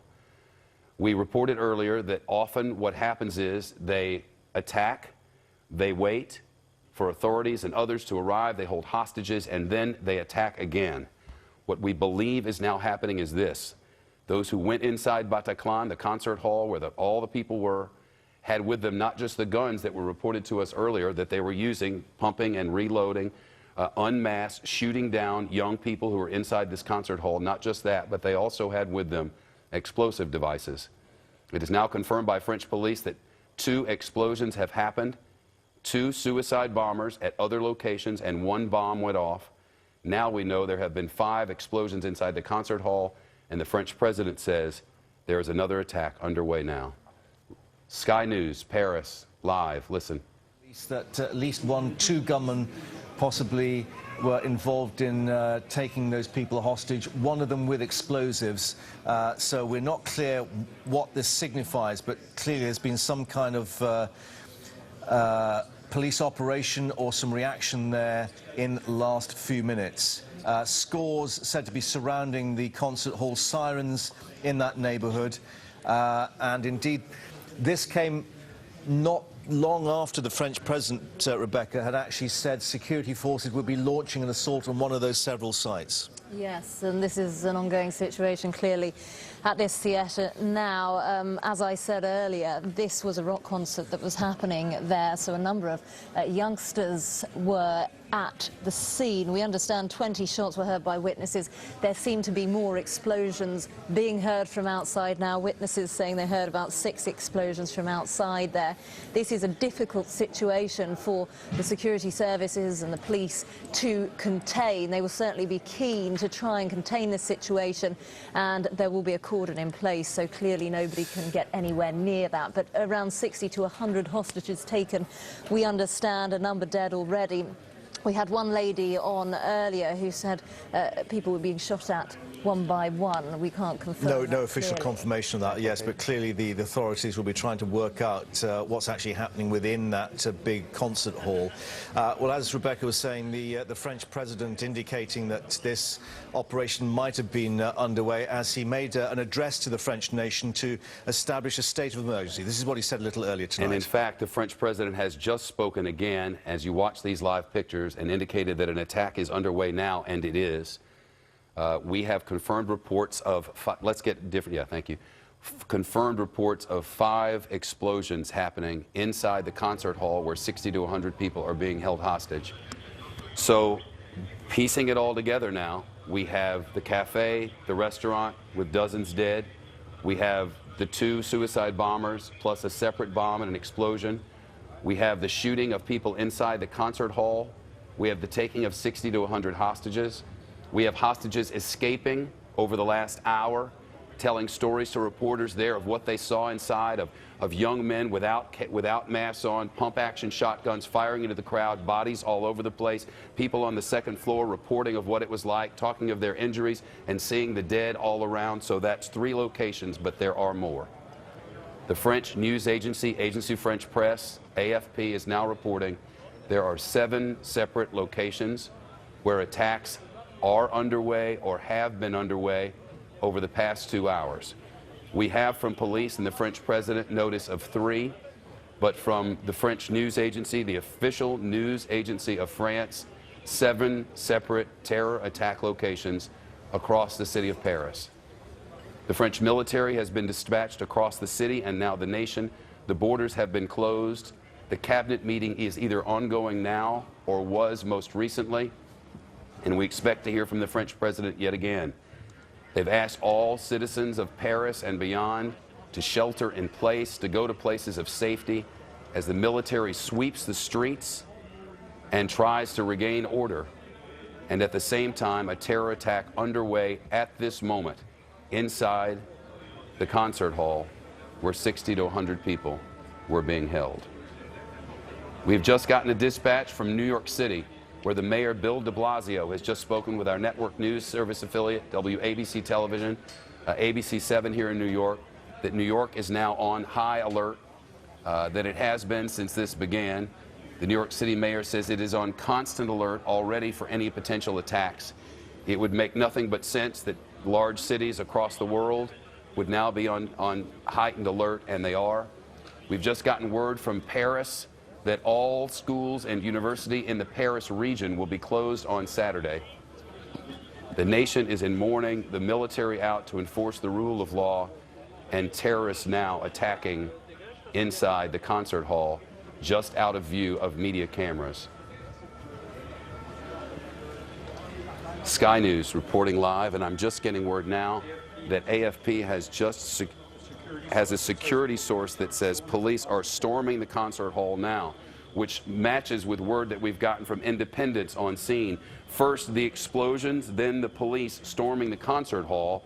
After reports came on social media and beyond, think of what the authorities are dealing with. They're getting the reports, as I just read, from social media. Social media people inside reporting that, for instance, posted on Facebook, "I'm at Bataclan on the first floor, hurt. There are survivors." Quote, "They are cutting down all the world one by one, first floor soon." If I'm reading it, police are reading it. So they know from the Facebook post of someone inside that building that as he wrote, terrorists were murdering others inside the building. Police had to figure out how to act. Suddenly, another post came out, and a number of hostages came out of the building. Were they released? We certainly don't believe so. But some with blood on them began telling the stories of what was happening inside that building. And then within minutes, not one but 5 explosions. And at that time, police moved in. Police moved in at that time, and they have now stormed the Bataclan, the concert hall where all of this happened. And live pictures coming into us, and some on tape from Sky News at this moment, as we've been watching throughout the evening. And now we know that this was not a one-time attack. There were multiple attacks simultaneously, and now a continuing attack inside this building where 60 to 100 are held hostage. ISIS-linked, ISIS-friendly accounts are celebrating this attack on Paris online. Again, repeating, ISIS-linked and ISIS-friendly accounts are celebrating the attacks on Paris. Not a claim of responsibility, as our Catherine Herod said, but a celebration. Charlie Hebdo, ISIS also celebrated those attacks, but it was ultimately attributed, remember, to AQAP, Al-Qaeda in the Arabian Peninsula, which is more commonly Al-Qaeda in Yemen. Paris has been struck, by whom we do not know, but by every account, it is as coordinated, large, and widespread an attack as we have ever witnessed. I've just gotten word that in Paris, they have just instituted a mandatory curfew, the first mandatory curfew since 1944, in the height of World War II.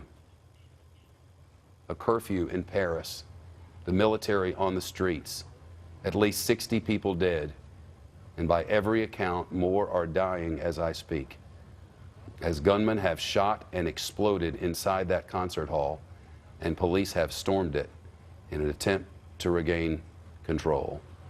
And at the same time, the French press agency reporting that outside of this concert hall, outside of the stadium and the cafe and the nightclub, outside of all of that, are at least 6 more locations where attacks have taken place tonight.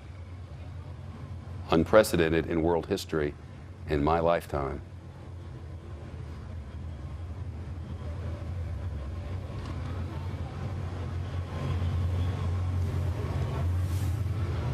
We will know soon enough from authorities what exactly happened inside that concert hall. We'll know in due time how many have died. But we know at this moment that the world as we know it has changed tonight. For terrorists from far away did not cross an ocean with planes that they hijacked and have a one-time experience that changed everything we know. In this case, there is a series of coordinated attacks that happened and continues to happen. And actions unprecedented in modern history are taking place in Paris tonight. A midnight meeting of the cabinet, a series of explosions, the gunning down of young people, the shutting of the borders, a mandatory curfew, the military on the streets, and unknown hours ahead. I'm just getting word now from one of our information specialists of another first-hand report, and quoting now, this is a Bataclan witness, a person inside that theater who escaped and spoke to journalists on scene whom we trust. And I'll read it as given to me. "It was carnage," said Mark Copris, who's 57, still shaking after being freed from the hostage-taking at Bataclan concert venue. Quoting, "It looked like a battlefield. There was blood everywhere. There were bodies everywhere. I was at the far side of the hall when the shooting began. There seemed to be at least 2 gunmen. They shot from the balcony. Everyone scrambled to the ground. I was on the ground with a man on top of me and another one beside me up against a wall. We just stayed still like that. At first we kept quiet. I don't know how long we stayed like that. It seemed like an eternity. I saw my last final unfurl before me. I thought it was the end. I thought, I'm finished, I'm finished. I was terrified. We must all have thought the same. Eventually, when a few guards came in slowly, we began to look up, and there was blood absolutely everywhere. The police told us to run." From Liberation, the newspaper, automatic gunfire and huge explosions heard inside Bataclan Concert Hall. We're getting multiple reports from everywhere. From the BBC, it was a suicide bombing. At the French media reporting, it would be a first on French soil. The authorities have moved into that bombed out and shot up concert hall, the Bataclan. No one has come out with the reports of what has happened since that first-hand one I just read you. But we know with 5 explosions and some 60 to 100 people held there, the news will not be good. And that at some point we'll hear about the veracity of the other reports tonight, about whether the French news agency, which is very careful with its facts related to the state and the official source for France of news, will learn where the agency French press is correct when it says there are 6 other locations where this carnage has taken place tonight. The official death toll is 40 and the official wounded is 60. They are not updating us at this hour. There's time ahead for that. Let's cross over to Sky News, where they're reporting with witnesses on the ground. Listen. It was all very much, I think the first reports were in the restaurant in the 10th Arrondissement, a Cambodian restaurant, which I know well. And there are at least 15 people reported dead there, 5 seriously injured. And then the next was the Bataclan. And it quickly became clear, first of all, that this was a terrorist attack because people were heard shouting, "This is for Syria," and "Alawat." There was apparently some kind of standoff with police. Then they got inside this packed concert hall, and they, according to some eyewitnesses, started opening fire on the crowd. There was a panic. Some managed to escape. Clearly, if the security forces have launched an assault this quickly, they fear there's a bloodbath going on, as far as I would imagine, and that there's no point in hanging around. And President Hollande did actually say during his televised arrest that an assault was underway. Henry, we'll just play the pictures that we received from that location now. Let's play them in again. Moi, je peux que retransmettre. Là, j'ai des policiers,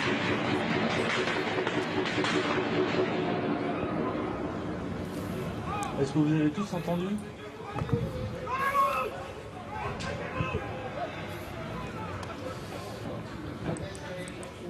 Well, those were the sounds of those explosions and gunfire we heard earlier, Henry, with indicating, as you say, that came just after François Hollande had said that an operation would be underway.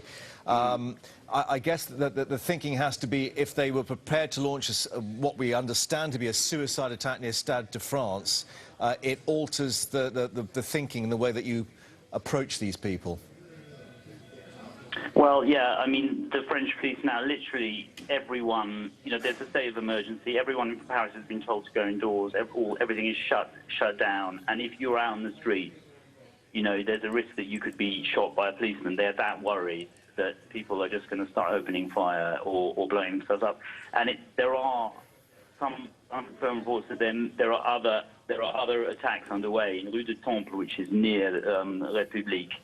And I have heard an eyewitness talking about one, as I say, near Bastille in Rue de Charonne, which is another restaurant. So clearly the situation is far from under control. All the gunmen are at large. It's an ongoing situation. What can you see there at the moment? Shepard Smith in New York now. An update has just come to us. Figaro and Le Monde are reporting that the police assault on Bataclan Theater is now underway, quoting police central headquarters. Hostages remain inside the building.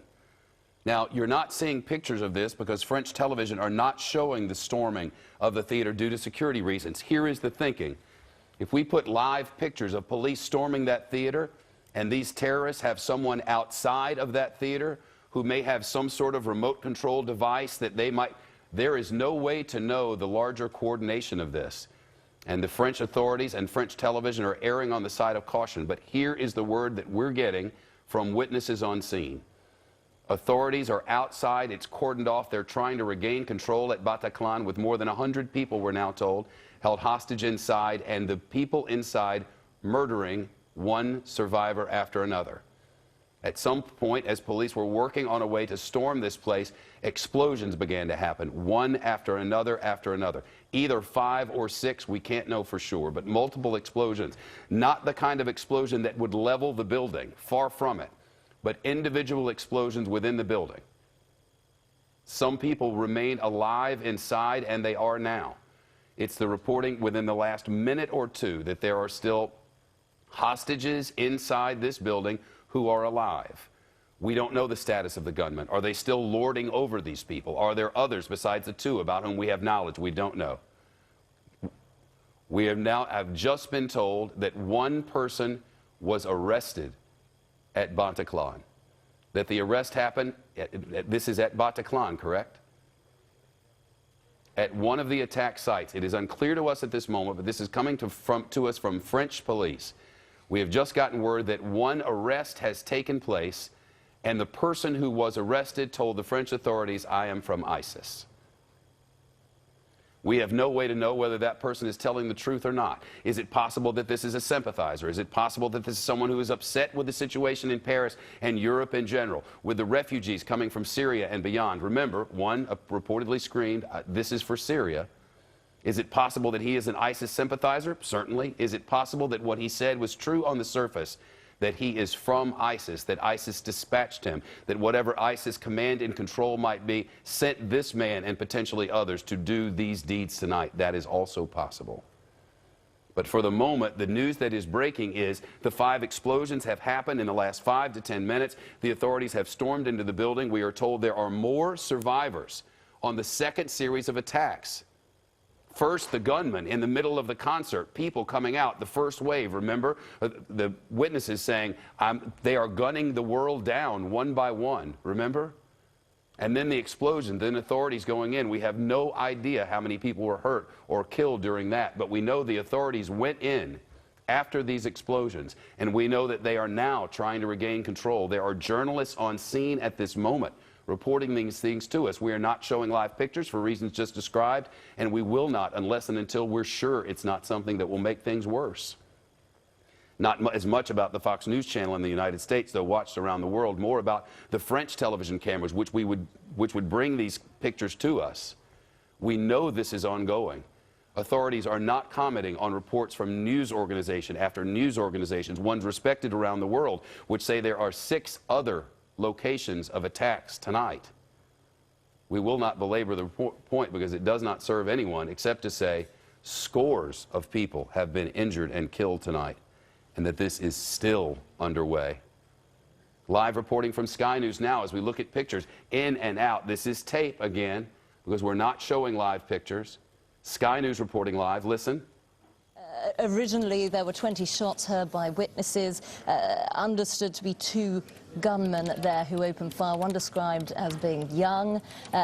We believe that one of them may well have explosives on him, and in the last few minutes or so, witnesses have heard explosions coming from inside that theatre. So that is an ongoing incident at the moment. But of course, there have been these episodes throughout Paris tonight as well. We heard at the Stade de France, where this football match was going on between France and Germany, a friendly match. There was explosions heard there. We've heard those recorded by a viewer.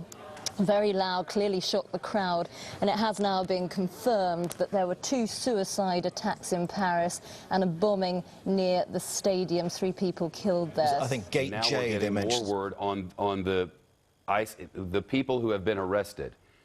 There is one man who has been arrested in Paris tonight, arrested by French authorities, who told French authorities, I am from ISIS. I now have further information. That suspect has just told French police within the last hour or so, I am Syrian. I was here with 2 others. We were recruited by ISIS, and this is, in essence, an ISIS mission. So what began some 3 or so hours ago now with a shooting and a series of explosions outside a stadium where the French president was in attendance, and then spilled out into the streets and to the concert hall with the shooting, and then the hostage taking, and then the explosions. What began with all of that has ended with one arrest, a man from Syria who says he is ISIS. He was recruited by ISIS, quoting from inside the theater, according to witnesses, this is for Syria, Allahu Akbar. And the dawn of a new day in Europe and a new normal in Paris. Breaking now, just into us from Figaro in Paris, from a reputable news organization, 12 people rescued at the concert hall. 12 people have just been rescued, Mark Heiner Moore, just been rescued by police, and the raid continues now. This is precedent from earlier. This is what we're watching now is Sky News is doing its coverage, and we were watching their coverage, and they were replaying the president. We're not going to do that because we have breaking news, and that is that 12 people have just been rescued, according to journalists on scene, from this concert hall and taken to safety. We don't know their overall condition. Were they injured? We don't know, but we know that 12 more have been rescued at the same time we learn of the one arrest. Repeating it for the last time, and then we're going to go to a live witness. A man who told police, I am Syrian, I'm here with 2 others. We were recruited by ISIS, and this is an ISIS operation. And if this is an ISIS operation, think what's happened in context. If what this man arrested said is the truth, here's what's happened. Yesterday, an assault began, an unprecedented assault, with Kurdish troops in the north of Syria, with United States air power, retaking a road which was a supply route between one area for ISIS and another area. The United States military said it is essential. If we're going to stop this, this road must be stopped. This transportation area must be removed. They dug huge ditches, put up pilings in between, made it so that that road and that passageway could not be used. Could not be used for supplies, could not be used for men, could not be used for ISIS to carry out its wave of attacks and caliphate across the north of Syria and Iraq and beyond. Couldn't be used anymore. That happened yesterday and today. The beginning of the attempt to stop ISIS with United States air cover and Kurdish troops on the ground. That was yesterday. Today, according to the man who just was arrested, ISIS has carried out an attack the likes of which we have never seen, the likes of which ISIS or any other terrorist organization has ever proved it could pull off. Not in the history of this world. Never has a terrorist organization in multiple locations, in the middle of high alert, in one of the most fortified areas with the highest security imaginable in Paris, where they were hit just in January, and has pulled off a multiple location attack where dozens are dead, hundreds are injured, and authorities are now storming a concert hall where hostages were taken and they were murdered summarily one by one. That has never happened in the history of this world. And we are now in the middle of a new normal. The borders of France are closed. The military are on the streets. The cabinet has met, and it is on lockdown. And for the first time since 1944, Paris is under curfew. For the first time since World War II, the City of Lights is shut down. Matthias Blemont is there now. He is a correspondent for Reuters. He is at the Place des Républiques, which is right in the middle of all of this. Sir, what can you tell us? Yes, good evening. I'm by one of the most busy squares of Paris in normal times, and this time the whole square has been totally shut down by police forces. We're just hearing every now and then police cars, civil security and firemen trying to make their way to the 11th arrondissement, which is also one of the busiest areas of Paris on Friday evenings and Saturday evenings. People were at cafes, restaurants, and have been taken by surprise. And many civilians all around were actually reaching out to their phone to understand what was going on, trying to browse the internet, getting calls from family and Matthias, relatives. excuse me. We have a Fox News alert now, just into Fox News from the concert hall. And I'd like to report to you that police have just confirmed to Fox News the attack on the concert hall is over. 2 attackers were on scene. Both of the attackers have been killed. The carnage at the concert hall has ended, and no more people will die. That is from police in the past few seconds who were on scene. Think of what, Matthias, stay with us. Think of what had happened. The concert is underway. This group from the United States. The band is playing, the place is packed, and it is very loud, and shots start to fire. All of this from social media. And the police say people began to try to escape, and they were mowing them down one by one. Witnesses inside the concert hall said that they were on the 2nd floor and watching as they were killing first one person and then another and then another. Police cordoned off the outside, then 5 explosions, maybe 6 depending on your account, but multiple explosions, and the police stormed the concert hall. And when they stormed the concert hall, the authorities or someone was able to kill these 2 attackers. 2 young men, as they've been described to us, 2 young men without masks, one of them with a pump-action shotgun, shooting one person after another. One, according to social media, and others saying, this is for Syria. Another saying, Allahu Akbar. And all of it is now over. 4 minutes before 1 a.m. in Paris, authorities have killed them both, or both have been killed. We can't know yet. And the carnage at the concert hall has ended. Continuing now with Matthias Blemont, who is right in the middle of it. I wanted to get that to our viewers. Continue, if you would. Well, I was just saying that the police, firemen, and civil security is about sweeping through the streets trying to get to the scene. I was just told by a police officer that we should all be careful because the terrorists were still in the streets where a few meters from where I'm standing now, and one of them was saying that it appeared that the operation carried out by the terrorists was still ongoing.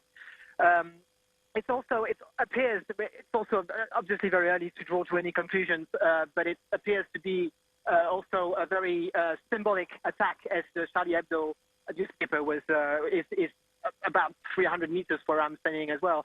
So the whole scene now looks extremely chaotic. Policemen are trying to evacuate people, are closing the streets. You're probably hearing some alarms now flashing in front of me, and they seem to be very unsure what still is going on at the moment.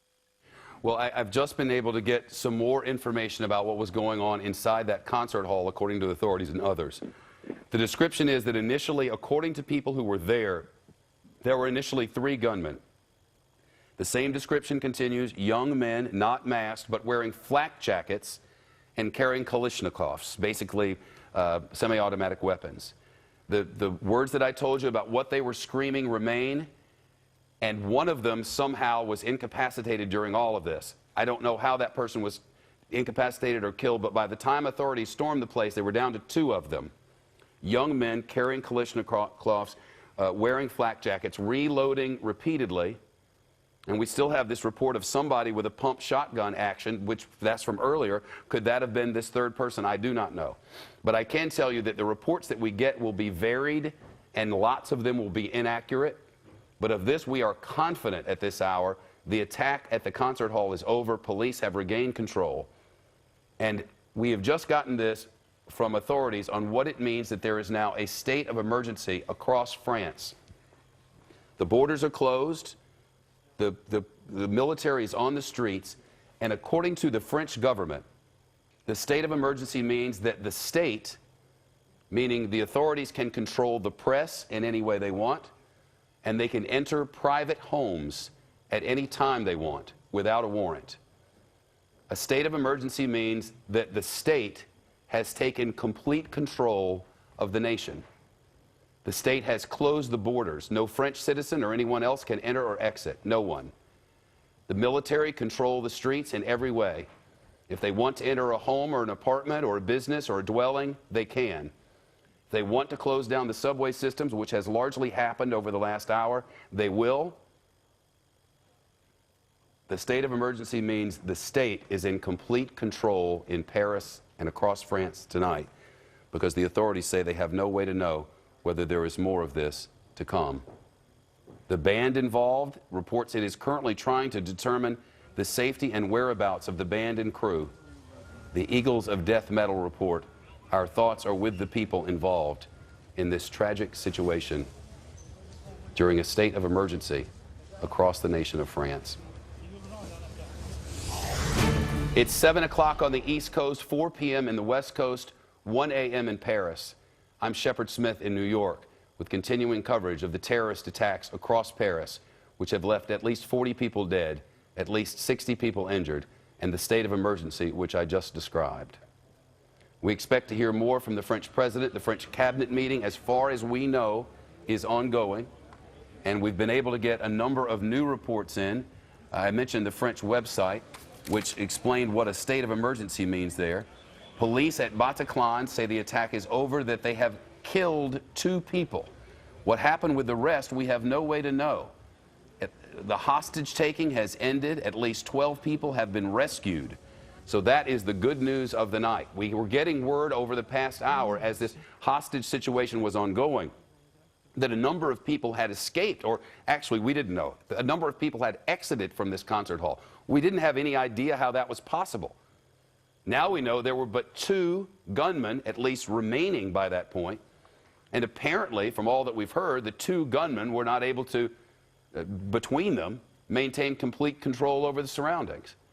But there were social media reports from inside the building at the time, from one man who was on the 2nd floor explaining, quoting, "It was carnage. He was still shaking after being freed from the hostage taking at the Bataclan. His name, Marc Coupry." He said, and I quote, "It looked like a battlefield. There was blood everywhere. There were bodies everywhere. I was at the far side of the hall when the shooting began. There seemed to be at least 2 gunmen. This all matches. They shot from the balcony.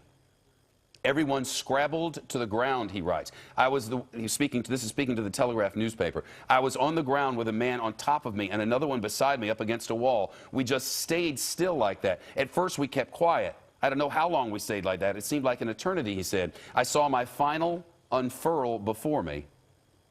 I thought it was the end. I thought, I'm finished, I'm finished. I was terrified. We must have all thought at the time. Eventually, we and a few came in slowly. We began to look up, and there was blood absolutely everywhere, and the police who got in told us to get out." That was before the 5 explosions took place. That was before the authorities stormed the building. And now we have that account. In addition, we got word from inside at the time from someone who was posting on his Facebook, "I'm still at Bataclan, 1st floor, hurt bad. There are survivors inside. They are cutting down all the world one by one. 1st floor soon." Minutes later, his next post, "Alive, just cuts, carnage, dead bodies everywhere." That from more than an hour ago. There's been no more. John Kerry has just tweeted, "Our embassy in Paris is making every effort to account for the welfare of American citizens in the city. Among those Americans who were there, the members of the band that was playing at the time this concert hall attack happened. The Eagles of Death Metal from California, and their people saying they still don't know the situation with that band, where they are, or whether they're accounted for. And across the city, people trying to make their way to their apartments and their flats and their homes, because much of the subway lines are shut down, the military on the street, the police in control, and the state of emergency with the borders closed, the president and his cabinet meeting. and unthinkable changes coming to Paris and France and Europe and the world. As New York City Mayor Bill de Blasio says, they are at high alert and have been at high alert.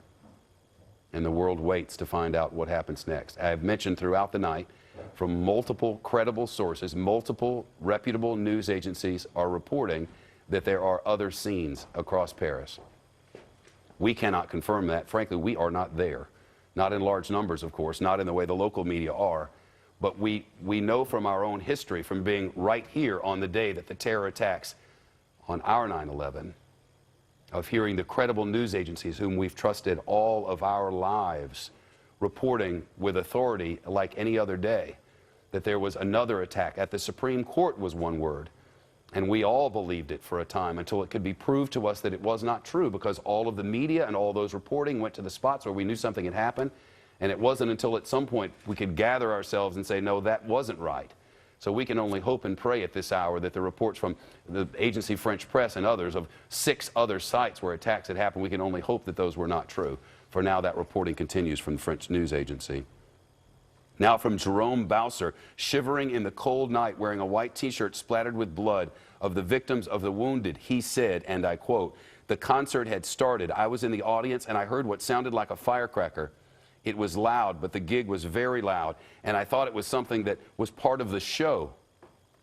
I think lots of people thought that. Then they started firing. I saw what I thought was at least 2 people, then I fled. The exits were clearly marked, and I just ran. There were wounded. There was a lot of blood everywhere." And the authorities are now inside that concert hall. That from another Bataclan witness. And Sky News reporting live now. Listen. This is the moment we believe that those 2 terrorists, as we believe, or 2 gunmen had attacked the hostage inside. So this was heard on the streets a little earlier. Moi, je peux que retransmettre. Là, j'ai des policiers,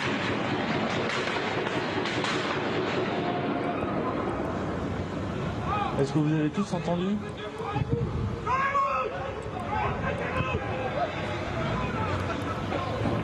So we believe that may be the moment that the police moved in to that theatre. Peter, you were saying you know that theatre or the concert hall very well. How difficult would it have been for them to get access, to get in there? There were a lot of doors. It's a very famous old theatre. All of us who live in Paris go there from time to time to enjoy concerts. That's what it's always been associated with. Lots of doors, as all theatres, all venues like that have, but one would imagine that the terrorists would have locked all those doors, kept them shut. So I think it would have been pretty difficult, actually. And remember that the terrorists would have been among all these concert goers. The numbers I hear was around 100 inside, but I think it's probably more than that, actually, if there was a rock band playing, a relatively well-known rock band. So I think it would have been a hideous assault, massively difficult for the police, the anti-terror officers concerned. And I think that the horror of it all will be reflected in the kind of carnage that the authorities will be examining now. Absolutely terrible situation. Yeah, well, we've got this figure of 40 dead so far, but indications, of course, that may well rise now as they get into that theatre and establish exactly what's gone on there. Peter, for the moment, thank you very much indeed for that. Let's just speak once more to Rebecca, who's been monitoring all the various lines coming in from the agencies. And part of their thinking may well be that we had this news from one of the earlier explosions at Stade de France, that may have been a suicide bomber. That's what we believe. At the time we thought it was unconfirmed, but yes, it now seems like that is the case. But crucially, we now know, as you were saying there, that this incident at the Bataclan Theatre is over. The 2 gunmen inside have been killed, and we understand earlier that at least 15 people have been killed as well inside. That figure is likely to be much higher. As was mentioned a short while ago, has been reported that inside the building, those two gunmen were tossing explosives at the people that were taken hostage, and we understand there were around 60 to 100 in a confined space, in a very confined space. This was a rock concert going on, a number of youngsters there, but it's not the isolated incident. As you mentioned, there was this episode too close to the Stade de France, where this international football match was taking place against Germany earlier. We've heard the footage of explosions being heard inside the stadium. They were actually outside the stadium, we understand, by Gate J. And 3 people were killed. And then earlier on, this attack on this bar in the 10th district of Paris, we understand at least 11 people shot dead there. A gunman went on the loose with an automatic gun. And that was the first incident. Police were at the scene very quickly. A cordon was put up, but as you've been hearing, a state of emergency has now been declared in Paris. Francois Hollande has said the borders are shut to stop people leaving.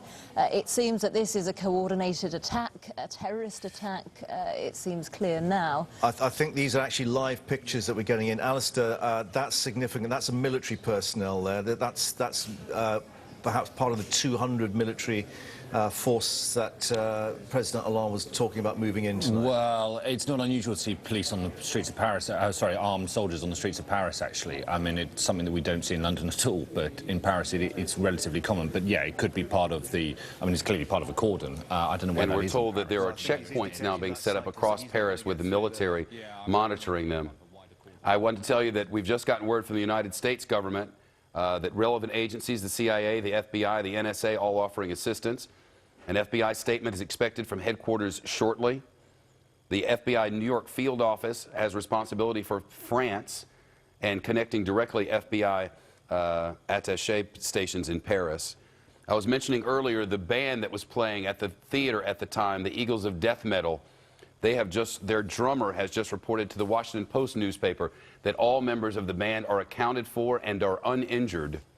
We do not have word on any of the other Americans there. We are told that a number of Americans were in attendance.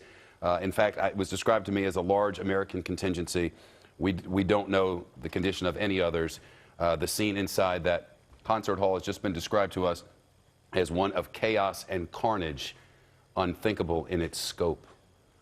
Kate Moody is a reporter for France 24. She is in northern Paris, not far from one of the attack sites. Her father is a vice president of news here. Kate, what can you tell us? Hi, Shepard. Well, it's a scene of real panic across Paris this evening. People remembering, of course, those Charlie Hebdo attacks that rocked the city earlier this year in January that left 20 people dead. Security has been raised across the city and certainly across the country since then, but it was apparently unable to stop this very coordinated series of attacks that still seems to be unfolding here. We understand that the hostage situation at this theater has itself been resolved. The death toll, of course, is still far from confirmed, but there have been at least 7 different incidents reported across the city this evening. It's not yet clear if all of those have been resolved yet. Kate, that has been an item of interest and concern here, and we've been as careful as we can be. But as you are, I'm reading from Agency French Press of multiple more locations of incidents happening, and I wonder if you can tell us if with any assurity, if there's truth to any of that. Well, we do know that a couple of, what I can tell you is that there was, first of all, a series of explosions outside the Stade de France, that's the stadium where a soccer match was taking place this evening, where the French president was actually attending that game at the time. He was taken out as these incidents began being reported. There was a series of explosions there. There was a shooting outside a very popular Cambodian restaurant in a very busy part of town in the 10th arrondissement. And then not far from that, in the 11th arrondissement, was where this hostage situation was unfolding at the theater. We understand there's been at least one other shooting at a shopping mall in central Paris. Also, it's called Les Halles, the shopping center.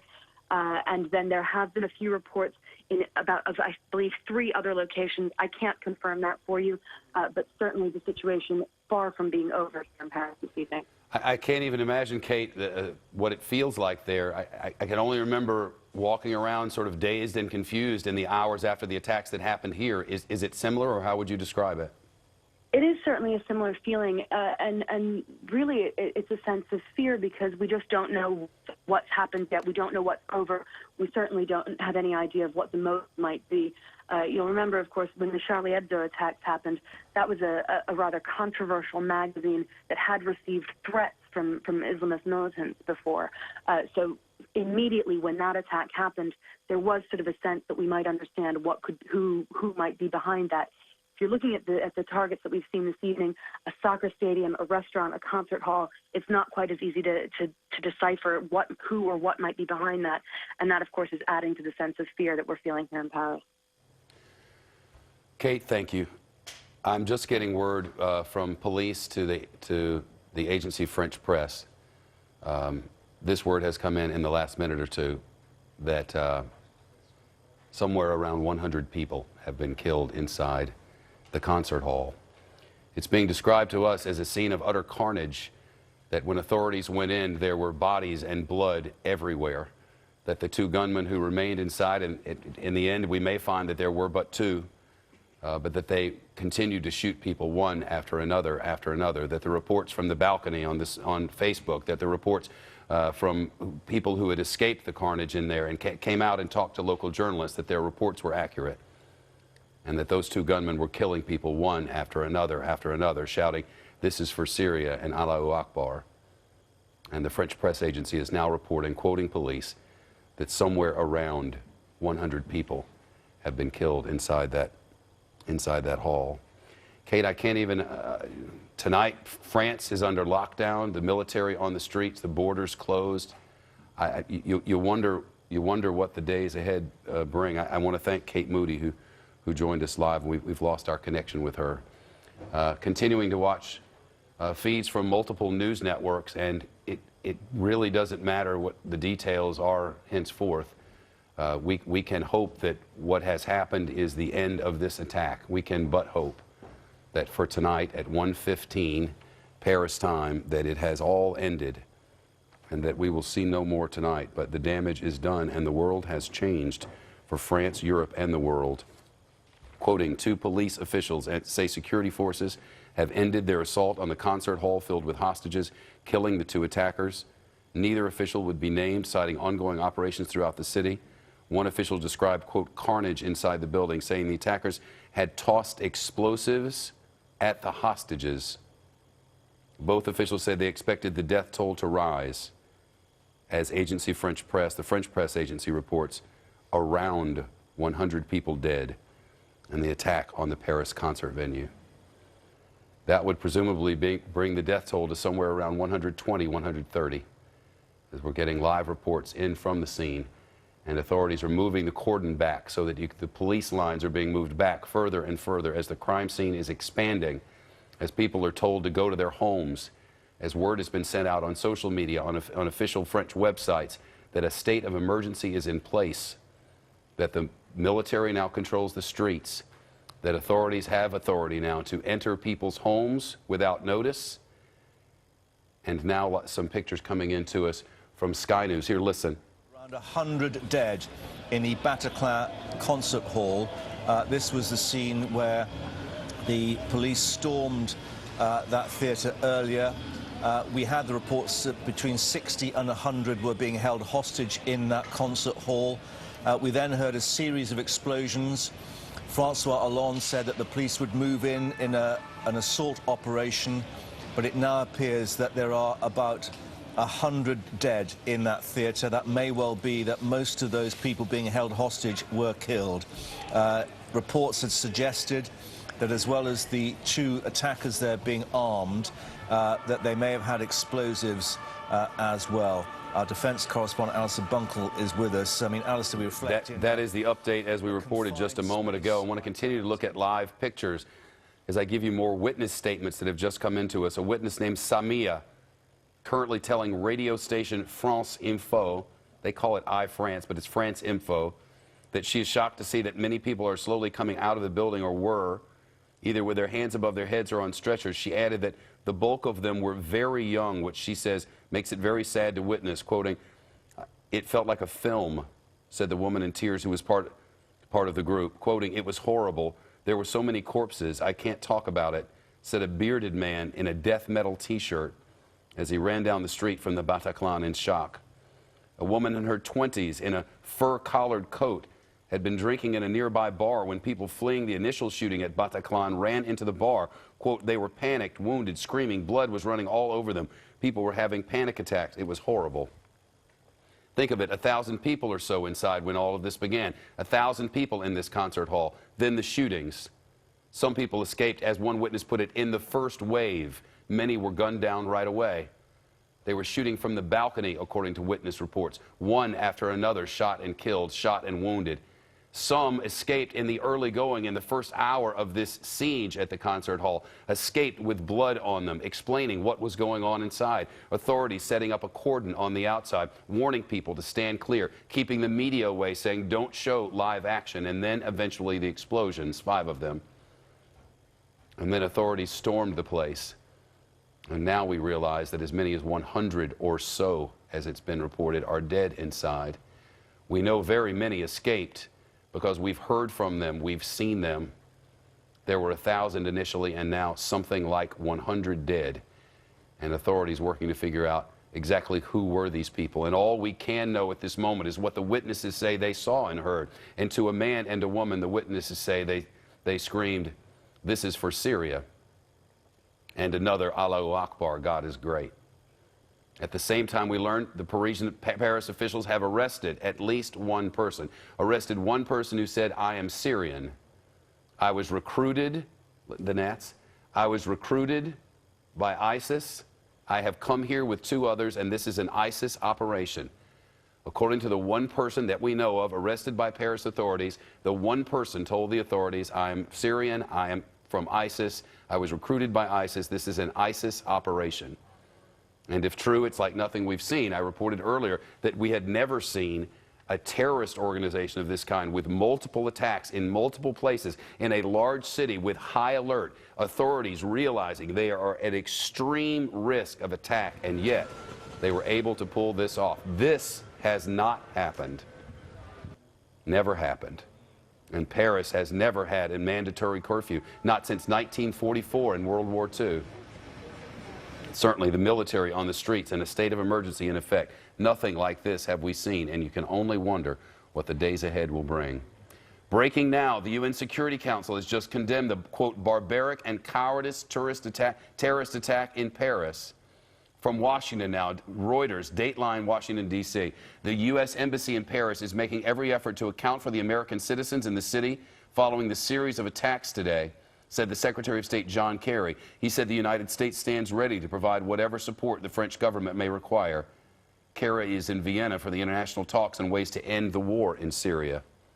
At the same time, we've learned that the French President François Hollande has canceled his trip to the G20, and you wonder, will the G20 continue? As the French Parliament meets now to try to decide what to do going forward. For now, they have shut it down. Paris is shut down, checkpoints in the streets, and French media and French police report somewhere around 100 dead in Bataclan and dozens killed in 2 other locations, with reports as verified by Kate Moody that there are other scenes of other carnage, whether connected so far we cannot know. This is the map of the location, the 3 different areas. You can see 2 close to each other, the other upriver. The Stade de France, that's the stadium where the explosions happened outside, where people inside heard one explosion after another. We could hear it, remember, on the replayed video from inside the stadium. A loud explosion. We now know it came from outside in a bar where a suicide bomber had been. Authorities now confirm 2 suicide bombers. They confirm another bomb at that location, and then at Bataclan, first the shootings, one after another, then the explosions, then the police moved in. Now the gunmen are reported to be dead inside Bataclan, more than 100 others reported to be dead there, and authorities now working to regain control of the situation on a city on edge. Early now this Saturday morning. Schools are closed tomorrow, the state of emergency in place with no end in sight, and the borders of the country are now shut down. No one, French or otherwise, can enter or leave the country on the orders of the president and the meeting of the cabinet. As we believe now, if you believe the man who's been arrested, that ISIS has struck inside Paris in multiple places at the same time in a coordinated attack. just as the United States military announced that it had shut down that road, the road between in the Raqqa region in the north of Syria, a transportation route, no doubt, but also a supply route and a place through which they were getting more supporters, more ISIS gunmen to come through and continue the war there. That supply line shut down with U.S. air support, and now the attack in Paris. Sky News continuing their coverage. Listen.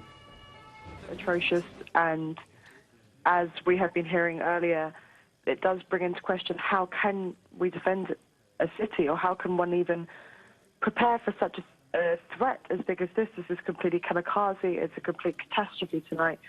The whole city is completely overwhelmed with emotion. And looking and listening to what Francois Hollande said earlier about the state of emergency, borders being closed, I mean, will that make Paris or France feel any more secure tomorrow, or this morning, I should say? The last time the state of emergency was launched was 10 years ago during the riots in Clichy-sous-Bois. This is a very rare phenomenon. Is it going to make France feel particularly safer? Only time can really tell. I mean, at the moment, it's the most severe measure that Francois Hollande can take, and he's going to take all measures possible. There is breaking news now on Fox News Channel. We've been speaking of other locations where we believed attacks had happened. According to French media, we now have video from Le Hall. That is the French shopping center, famous shopping center, and video has now come in. Play it.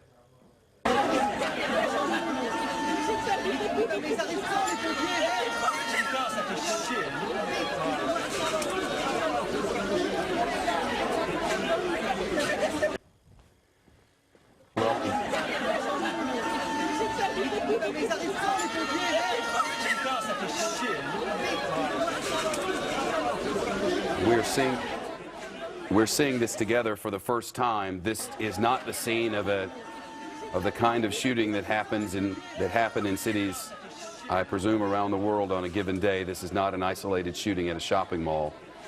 Of this we can be certain. There are multiple people with blood over them and citizens treating citizens on the street.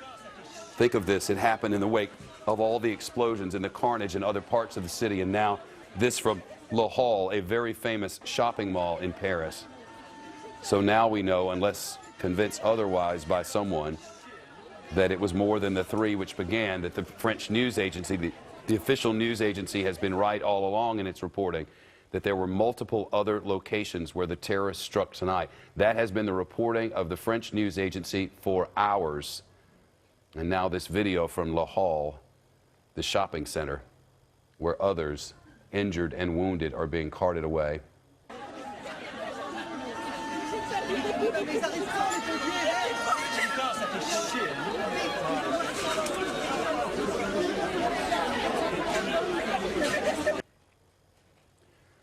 One thing that cameras often do for us is they bring clarity and specificity to locations. Breaking 24, France 24, listen. Stadium. It was going off next to the entrance E. It was very noisy. We heard rumors of there being a shooter. It was all very confusing inside the stadium. The crowd started moving. Everyone started panicking. It was impossible to leave. The trains were blocked, people everywhere. It's very stressful. It's chaos in Paris. You can see the shock on people's faces, you can hear it in their voices, and it's not surprising. You go to a football match, you go to see sport, you go to have fun, you don't expect your evening to end in 3 explosions and, of course, 3 people dead. We understand that some of the suicide bombers concerned there may be, of course, the dead. Well, that, of course, with obvious concern from outside the stadium. So now we have at least 4 confirmed locations with video from all 4 of them. And if I could come on cam, I want to let you know of something that's now happening in the United States. In no way related, but Dateline San Francisco from Associated Press, police say a tour bus has crashed in San Francisco. 19 people are hurt and 5 critically. Our Fox-owned station in San Francisco, KTVU, Fox 2 for the San Francisco Bay Area, will be reporting on this shortly, and we'll have information for you as it becomes available. To Sky News now, and the French President, Francois Hollande. Command mobilised all possible forces so that we can neutralise the terrorist threat and secure all the areas that could be affected. I've also asked for military reinforcements in the Paris area to be sure that another attack cannot take place. I have also called a cabinet meeting, which will take place in a couple of minutes. 2 decisions will be made. A state of emergency will be declared, which means that certain areas will be closed.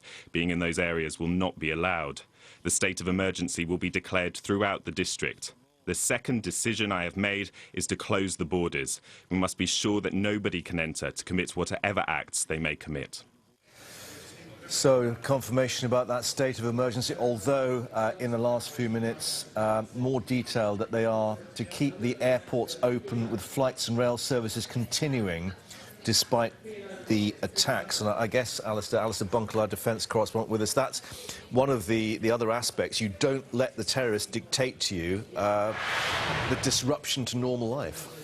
Yeah, I'm saying, I mean, other than the land borders, I mean, if they're keeping the train borders, or you can still access Paris or France via train and via air, then, I mean, that means that they are still partially open. This was clearly a quick reaction from President Hollande. He took swift action. Some reports that he might be going down to the scene after the Charlie Hebdo attacks. He was down on the scene very quickly. If there is any good news for France, it is that it is over. So they will not be waking up tomorrow to an ongoing terrorist operation. Just to alert people that we are seeing some quite graphic images coming up here of the aftermath of some of these killings. So just to warn you that we have looked at some of these pictures, but clearly with the aftermath of literally people being killed on the pavements of Paris. Yeah, I should say, I mean, if there is any good news, it is that it is over, but it is pretty bittersweet news. France will wake up in the morning to the most horrific news that more than 100 people have been killed, about 140 by the latest count. I think that is the worst terrorist incident in Western Europe since the Madrid bombings, and it will make the French government question how they approach fighting terrorism, I think. Yeah. Rebecca, you've been monitoring the events as they've unfolded throughout last night into this morning, and the speed at which these things were happening, we guess the authorities trying to keep up to speed with what was happening where and how quickly. Yes, I mean, this broke, what, 3 hours ago now, and we have seen it unfold. Clearly different locations targeted by what we now believe are terrorists in this, what seems to be a coordinated attack. Now, it might be over, but Paris residents have been asked to stay indoors. As you say, a state of emergency has been declared. And, of course, this is a country that was on high terror alert, especially after the Charlie Hebdo attacks in January. I was there in Paris in January, and there was a real feeling of fear, really. The streets were dead. There were hardly any people out and about, and I think, obviously, following tonight's tragedy, this will only emphasise that feeling and really rock not only Paris but the entire world. Now, as I mentioned earlier, there have been 3 coordinated attacks. The first, of course, was in this restaurant where at least 11 people, were killed. A gunman opened fire there. Witnesses described seeing dead bodies in the middle of the street, a lot of people injured. And then, of course, this explosion heard near the Stade de France. And we think this is that location now where these forensic officers are, just outside the stadium, and near, I think, Gate J they spoke of. Yes, it was Gate J that this explosion happened, and of course over the coming days, weeks, there will be forensics trying to establish exactly what happened and the motive behind these attacks, whether of course it came from inside the country or outside. And then after this explosion, of course, as we know, the French president was watching this international match. It was a friendly between Germany and France.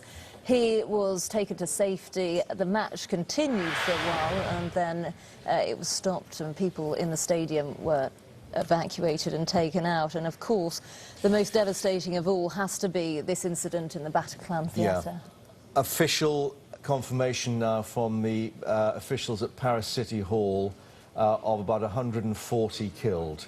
100 at the Bataclan concert hall, 40 others dead in other locations in and around Paris. And we believe about 3 there at the Stade de France that were killed in that explosion. The other aspect to this, Alistair, is the coordination. No coincidence that the French president would have been in that football stadium at the time, and then within, as far as we understand, minutes, the other attacks being launched further down in the city centre, in a concentrated area. This was quite carefully planned out. Yeah, no coincidence at all, I think we can now say with a degree of certainty. It shows a level of sophistication.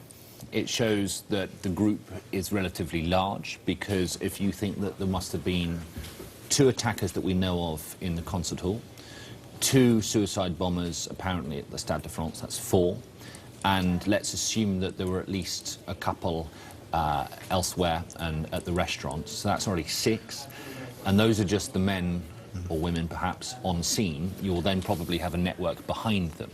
My big concern now, if I was in the French security services, are those individuals that attacked the restaurant. Where are they? Because as far as I've seen, they're not dead. And we had these reports of gunfire elsewhere, didn't we, Rebecca? I think it was Pompidou Centre, Louvre, Les Halles, the shopping centre. Nothing confirmed from there, but clearly that may well be, again, another aspect as the morning progresses, that they are pursuing, as we remember with the Charlie Hebdo attacks, which may bring further revelations as the day or the morning progresses. Well, that could be either witnesses slightly mishearing where gunfire's coming from. Yeah. It could be different attackers, or it could be the same attackers, for example, from the restaurant on the run as they flee, firing off whatever weapons they have. Just the confusion of so many things happening at the same time, yeah. But I don't know what's happened to those particular individuals, and that would be my worry. What is the priority now for this forensic and investigative Authorities are being, Shepard Smith in New York now, authorities are being very specific in saying that they do not know whether the attacks are over tonight. The lockdown continues, the borders are closed, but an update now, as you may have heard from our friends at Sky News, France's foreign ministry says the airports are to remain open and flights and trains to continue. I presume this means for domestic use, as the French president was very clear that the borders are closed, that there's no one entering and no one exiting. Clarity on that as we get it. Further, one of our information specialists has monitored for some time now the refugee camp, the Calais refugee camp, which is a place where Syrian refugees have been making camp for more than 2 years, though that camp has grown exponentially lately. Reports now, disturbing reports from the Calais jungle, as they call it, of arsonists attacking it in a sort of perverse retaliation for the Paris massacres. I cannot confirm that, but I have it on multiple accounts now. 3 suspected attackers. I mentioned that authorities said they killed 2 attackers, or 2 attackers had died inside the concert hall there. There were initial reports that there were 3, remember. Now they confirm there were, in fact, 3 attackers at the concert hall, and all 3 attackers are dead. The situation at the concert hall has ended. Some approximately 100 people dead. We're led to believe we will not know specific numbers until sometime after first light. Again, it's 1:36 a.m. there, and a complete death toll will not be known. Outside of that, some 40 people said to have been killed. We know that 2 of those involved in the earlier attacks in the cafe, etc., were suicide bombers. Remains of one of those 2 have been found. First look, what's that? First look at the theater, and a live look now. I understand this is outside the theater. There's the marquee, and you heard the explosions. First look at the theater, and you hear it as well as I do. The shooting that happened inside the cafe, the gunmen from those shootings are officially unaccounted for. We do not know the location of the gunmen who were inside the theater, who were inside the cafe. The ones who were described as masked men who stood and began shooting, we do not know their location. We have no reports from authorities that they have been arrested. We know of but one arrest according to French authorities, one man who said he was from Syria and that he was sent by ISIS. Of course, we can't confirm that any more than they can, but we know of one arrest. Now I want to update you on domestic news. First, look at this. I'm sorry. I want to update you from San Francisco now. An open-air tour bus has crashed in San Francisco's Union Square, and there appear to be several injuries. We're told 19 injured, 6 of them seriously. Happened about 3 o'clock this afternoon, about an hour and a half ago. Producer for KRON Television, Cron Television, Shannon Adams, says she saw the double-decker bus careening down the street at high speed before it hit several cars and smashed into a scaffolding at a construction site. As many as 30 people on board at the time, 19 said to be injured, some 6 critically. Back to France and a live look again. My producers in the booth were telling me, look at this, outside the theater now. You see the ladders there on the side of the building. This is the exit route for some who are on the upper floors. France 24 is reporting that the gunman, while in there, threw grenades into the faces of the hostages. Threw grenades at them while they were trapped inside. The French President, François Hollande, now headed to Bataclan, to this location. First video from here, listen.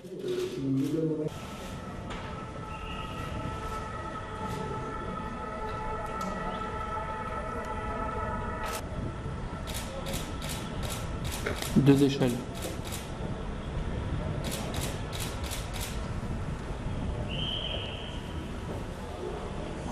Elisabeth, tout le monde doit faire des trucs.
Those are the pictures we were not showing as this was happening live for obvious reasons. French authorities asked French television not to put up live pictures as they feared someone somewhere else might have a finger on something.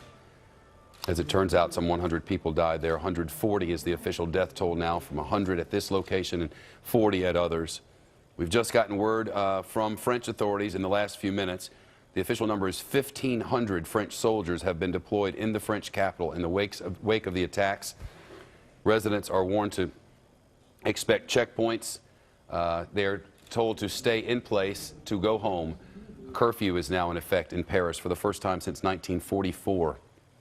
The French Council of Muslim Faith has just condemned tonight's, quote, odious attacks, quote, in the strongest possible terms.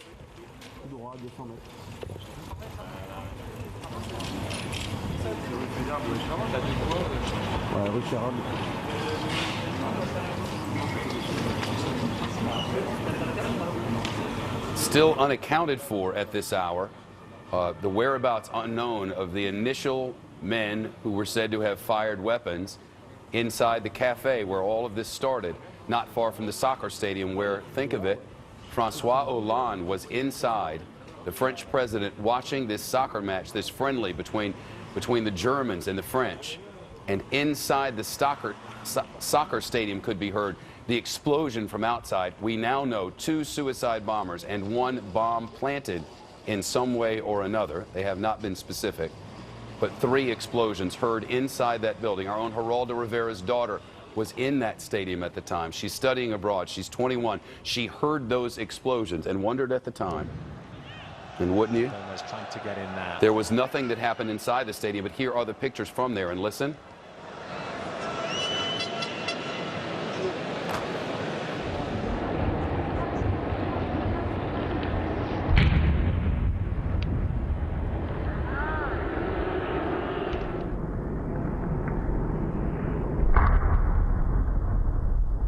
the explosion and the flash inside the stadium during a friendly soccer match, the largest stadium in the city, packed, we're now told. And the French president was there. They've slowed it down so that we could see the flash, and that's the reason you hear that very strange audio. At any rate, the French president then went on to the information center for all of this, and is now, it is our understanding, on his way to the concert hall. The concert hall of which we now have our first pictures. Those pictures coming to us through the facilities of Sky News, the Bataclan Theater. Ladders in the front, trying to help those who survived the carnage inside escape. And the stories that they are already telling on social media are like nothing imaginable. The show so loud, the confusion so great, unknown was it all as the guns started firing. Think of how loud it must have been. Hundreds of people up on that concert stage and the bullets flying, but no one really sure until the blood and the people falling. The gunmen, the reports are now, were in the balcony. We know there were 3 now. We know that there were 2 when authorities finally stormed the place. What happened to that first one, we don't know, though we believe that he was in one way or another killed. We know that one was said to have said, "This is for Syria." Another, "Allahu Akbar," and shooting again and again. The guns have been described in various ways. One eyewitness describing it as a pump-loaded sort of shotgun, being loaded and then reloaded and reloaded. The French news agency describing them as Kalashnikovs. Others describing them as AK-47. So potentially a pump action and then some semi-automatic weapons, no matter what they may be, enough to gun down dozens of people. And then the explosions. Were they diversionary explosions from authorities? We don't think so. As witnesses now say, they report seeing the gunmen throwing hand grenades at the victims, hand grenades at the hostages. And they reported on social media seeing one after another shot, quoting, "They are gunning them down. They're gunning down the whole world one at a time." And witnesses watched with the blood all around them when finally the authorities stormed the place. And when they did, use those ladders that you just saw to get people out. All of the gunmen incapacitated in one way, we don't know by whom, but all of them killed, according to French authorities. And then in the end, they found at least 100 people or so dead inside. So widespread, so vast the carnage, so unthinkable and indescribable the blood everywhere that they cannot know the exact number of dead as they worked to take care of those who survived and came down those ladders to tell this story of a day that will forever live in the minds of the people who were there, and certainly in all of those of us who have watched. The death toll has now risen to 140. French authorities have no way to know whether this is the end, just as we didn't on 9/11 in the late afternoon, when no planes were flying and cabs were not honking and no one knew what was happening. Now we know the borders are closed, but the airports and the rail stations are open, though around these scenes of carnage, they shut down the subway lines so that those who may have been involved and are as of now unaccounted for would not be able to get away from the cordon that the police had set up. They're searching even at this hour. The president has made his way toward the theater, we're told, and these are live pictures. Again, we've just seen live pictures from airports as they appear to remain open. These pictures shuttling through from one location to another from Sky News. And on France 24, a live look at the same location as they go over what has just happened here in Paris. France 24, let's listen. What makes the United States safe after 9/11 was the Patriot Act. And do you think there should be a similar thing here? I think we already increased the level of the law. And also intelligence law. We have 2 or 3 laws recently. I think that we need more policemen, more intelligence, more cooperation. That is the bottom. Cooperation in intelligence network, on my point of view, is the most important thing. And then increase and probably use the army to secure the country. I don't think anything else right now. And then we will have to secure the people, because it's also psychologically, I mean, mentally, the people, they have to see manning guns in the station and everywhere to be secure, because the population will be rightly very scared. I myself am very scared. Think of it, they're taking phone calls on France 24, a cable channel much like us or CNN or MSNBC, having call-ins now at 12 minutes before 2 a.m. with scared people across the country going, this one in particular saying the military is going to have to take over our country. They're going to have to secure the borders and make the people feel safe because everyone is scared. I'm very scared. How could you not be after what has happened in the French capital tonight? It all started around 10 o'clock as we approach the 2 a.m. hour. Still no certainty that this is over. That's the reason you're looking live at a checkpoint in Paris. No one comes and goes without a check. And you can see armed people on armed patrols on the streets of Paris. Something just a few years ago you wouldn't see, something you still never see in London, as callers mentioned a little while ago, something we did not see in New York City at Penn Station or Grand Central Station or in Times Square. We did not see them until 9/11. And now we see them daily. It's so easy for anyone who had ever traveled to Israel to remember that unusual sight of walking through the airport terminal and seeing armed men clad in camo or in military uniforms with a big gun, with a semi-automatic weapon in his hand, and thinking, wow, what would it be like to have to live in this way? And now at Grand Central Station or John F. Kennedy Airport or at the Port Authority bus terminal, it's like that daily, and it'll be more so tomorrow.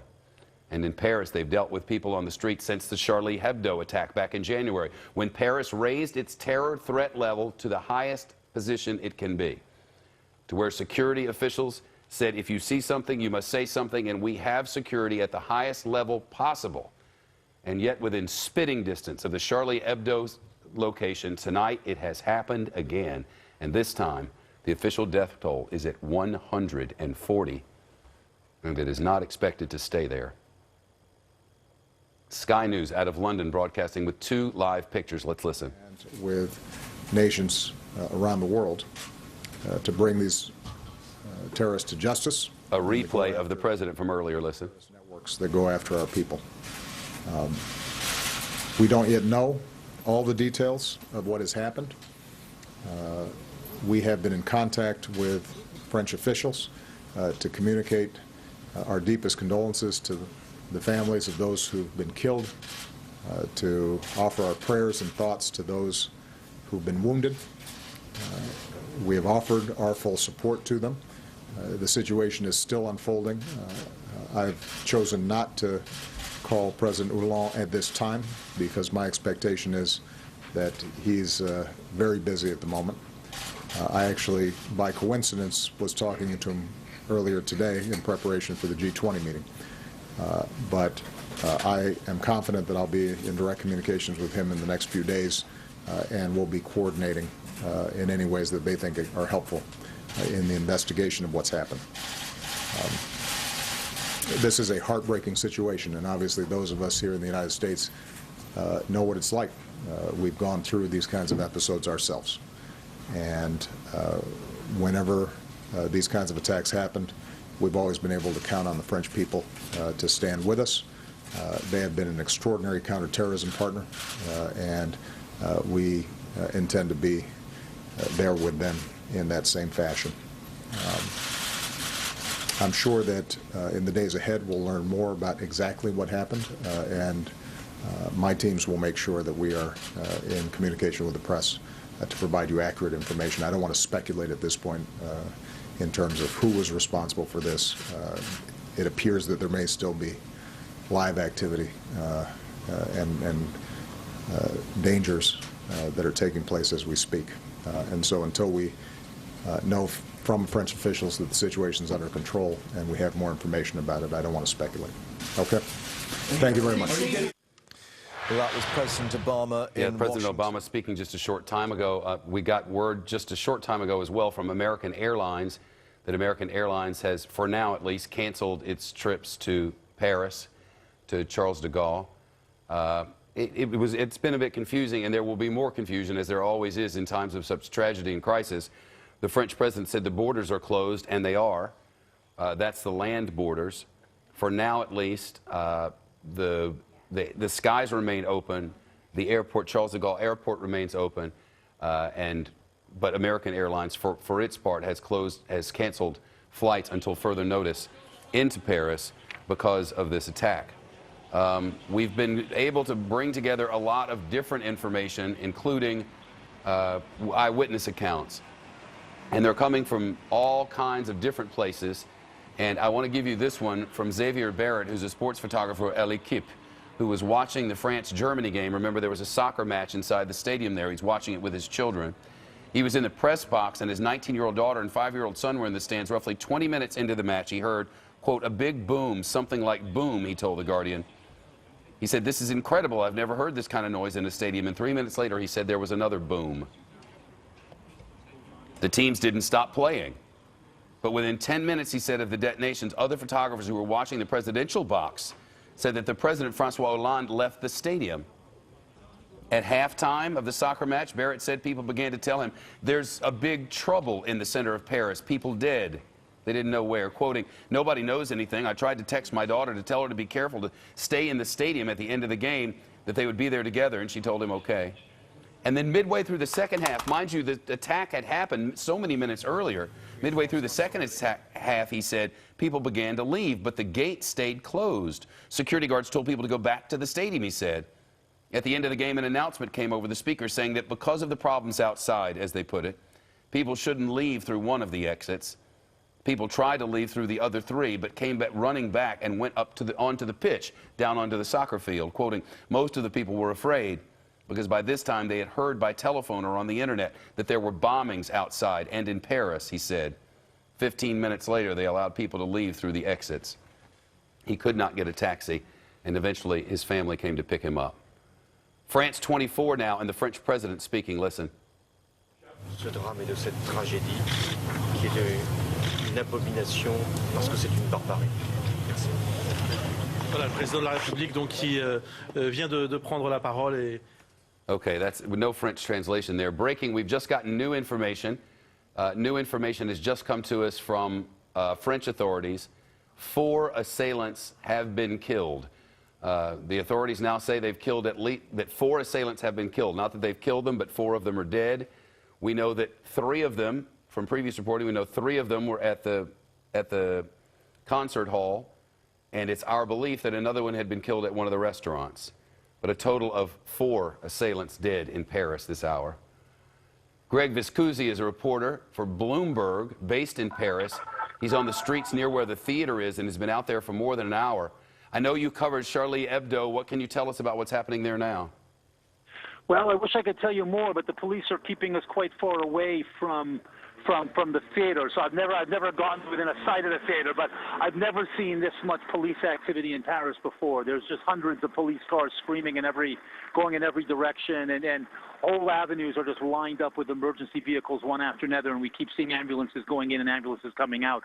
I spoke to some people who were closer to the theater before the police kept moving the perimeter further and further out, and they said that they saw quite a few bodies being taken out from the theater. I mean, no one had a precise count, and everyone was a bit shaken up by what they'd seen. But yeah, there are other reporters who were closer and did see the bodies being put into ambulances and taken away.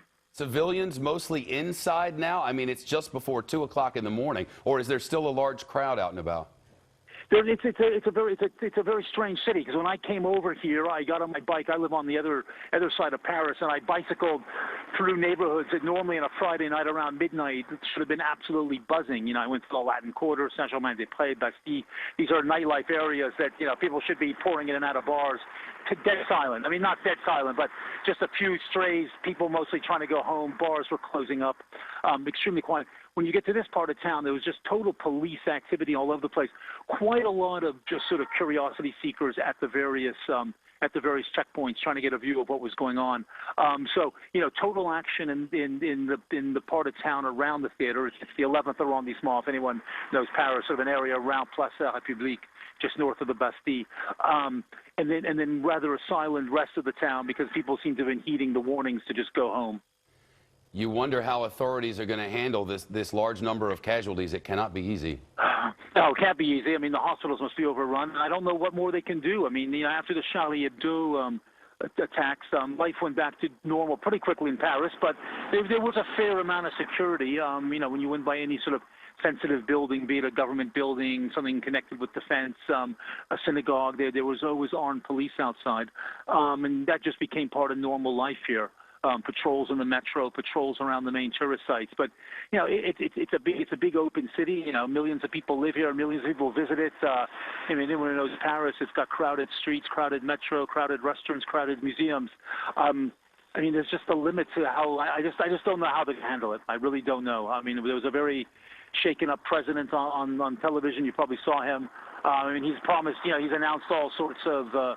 You know, the emergency measures, which is, you know, just something that's been very, very rare in France to announce emergency measures, closing the border, these various measures that they can't keep up forever. So, no, I just don't know how they're going to handle it. Yeah, Greg Vizgouzi, who's a reporter for Bloomberg and live in Paris. We mentioned that there hasn't been a curfew in the city of Paris, a mandatory curfew, since 1944.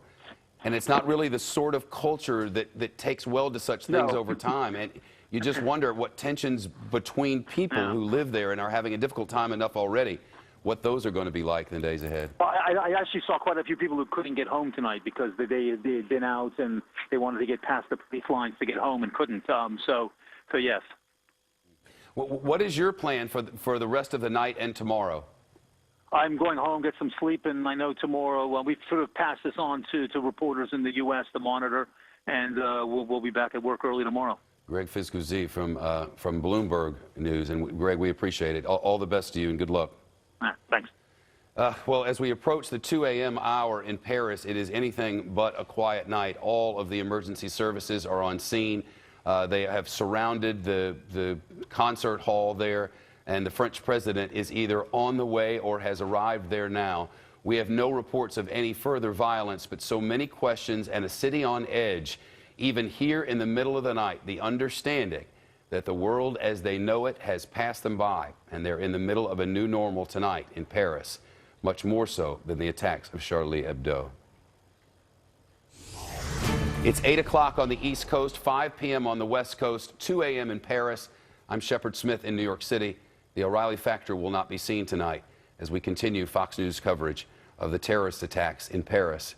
It was the French president who made it clearest to all of us. It was the French president who really could make the proclamation that that is what had happened, that terrorists had struck his city in coordinated attacks across 2 different areas with guns and grenades and bombs and suicide vests.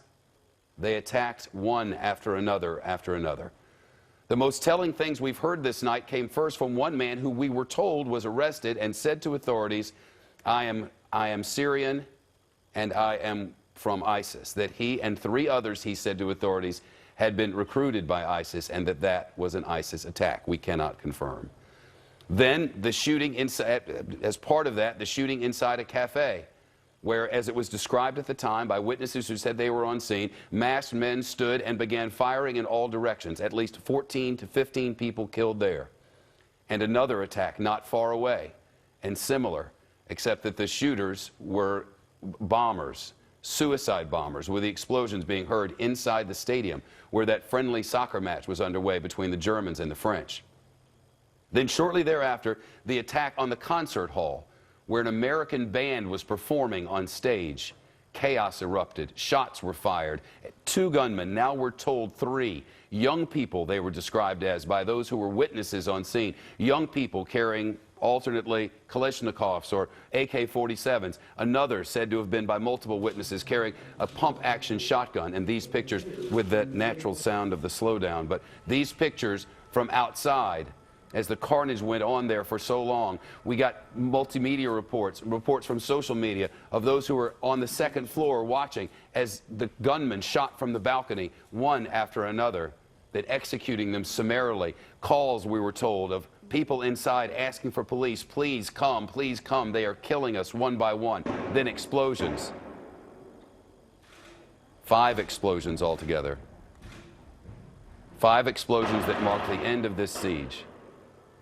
As authorities stormed the building, and then we learned 3 gunmen were dead and as many as 100 people who had been inside killed. The death toll officially now is 140 across Paris. The president informed us, the president of Paris, François Hollande, informed us that the military would take control. 1,500 military members said to have fanned out across the city, a state of emergency declared. And according to the to the French website, the official government website. That means authorities can enter any apartment or any place at any time without court order, that the streets are those of the authorities, that there will be checkpoints, and as we might put it, in some degree, martial law had been established. The cabinet met, decided to close the borders. The airports, the rail stations are still open, but largely Paris on lockdown, now 3 minutes after 2 a.m., as they try to figure out who did this, whether there are more of them, and how to stop it from happening again. Sky News in London following throughout with reporters on the ground. Listen. Space involving lots and lots of people. U2 are in Paris at the moment, and they had to sell out gigs early in the week. And of course, security was first rate around those gigs. Dare I say that the band playing here was probably less well known, and I imagine they weren't using metal detectors, that kind of thing. And as you suggest, they may well have been seen as a soft target. If you look at the kind of attacks we've experienced tonight, they were clearly coordinated, and you had these prestige events, particularly the France-Germany International, France playing the world champions. And as you suggest there, it may well have been that the terrorists had worked out exactly who was playing in the concert hall tonight. And I suspect they were probably more interested in how big the crowd was going to be more than anything else, and how many people they were going to be able to murder.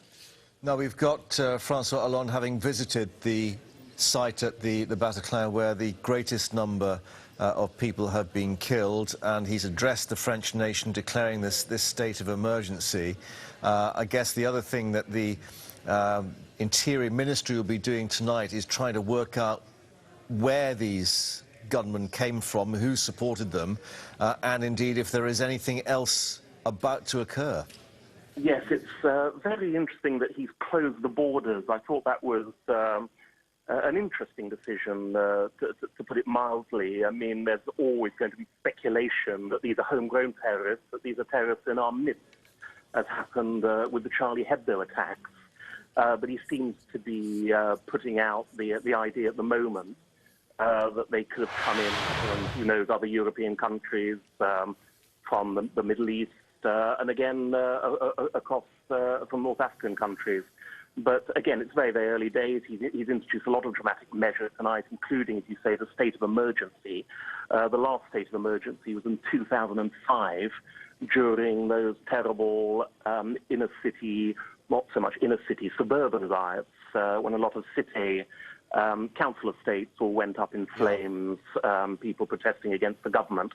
Before that, you have to go right back to the Algerian War.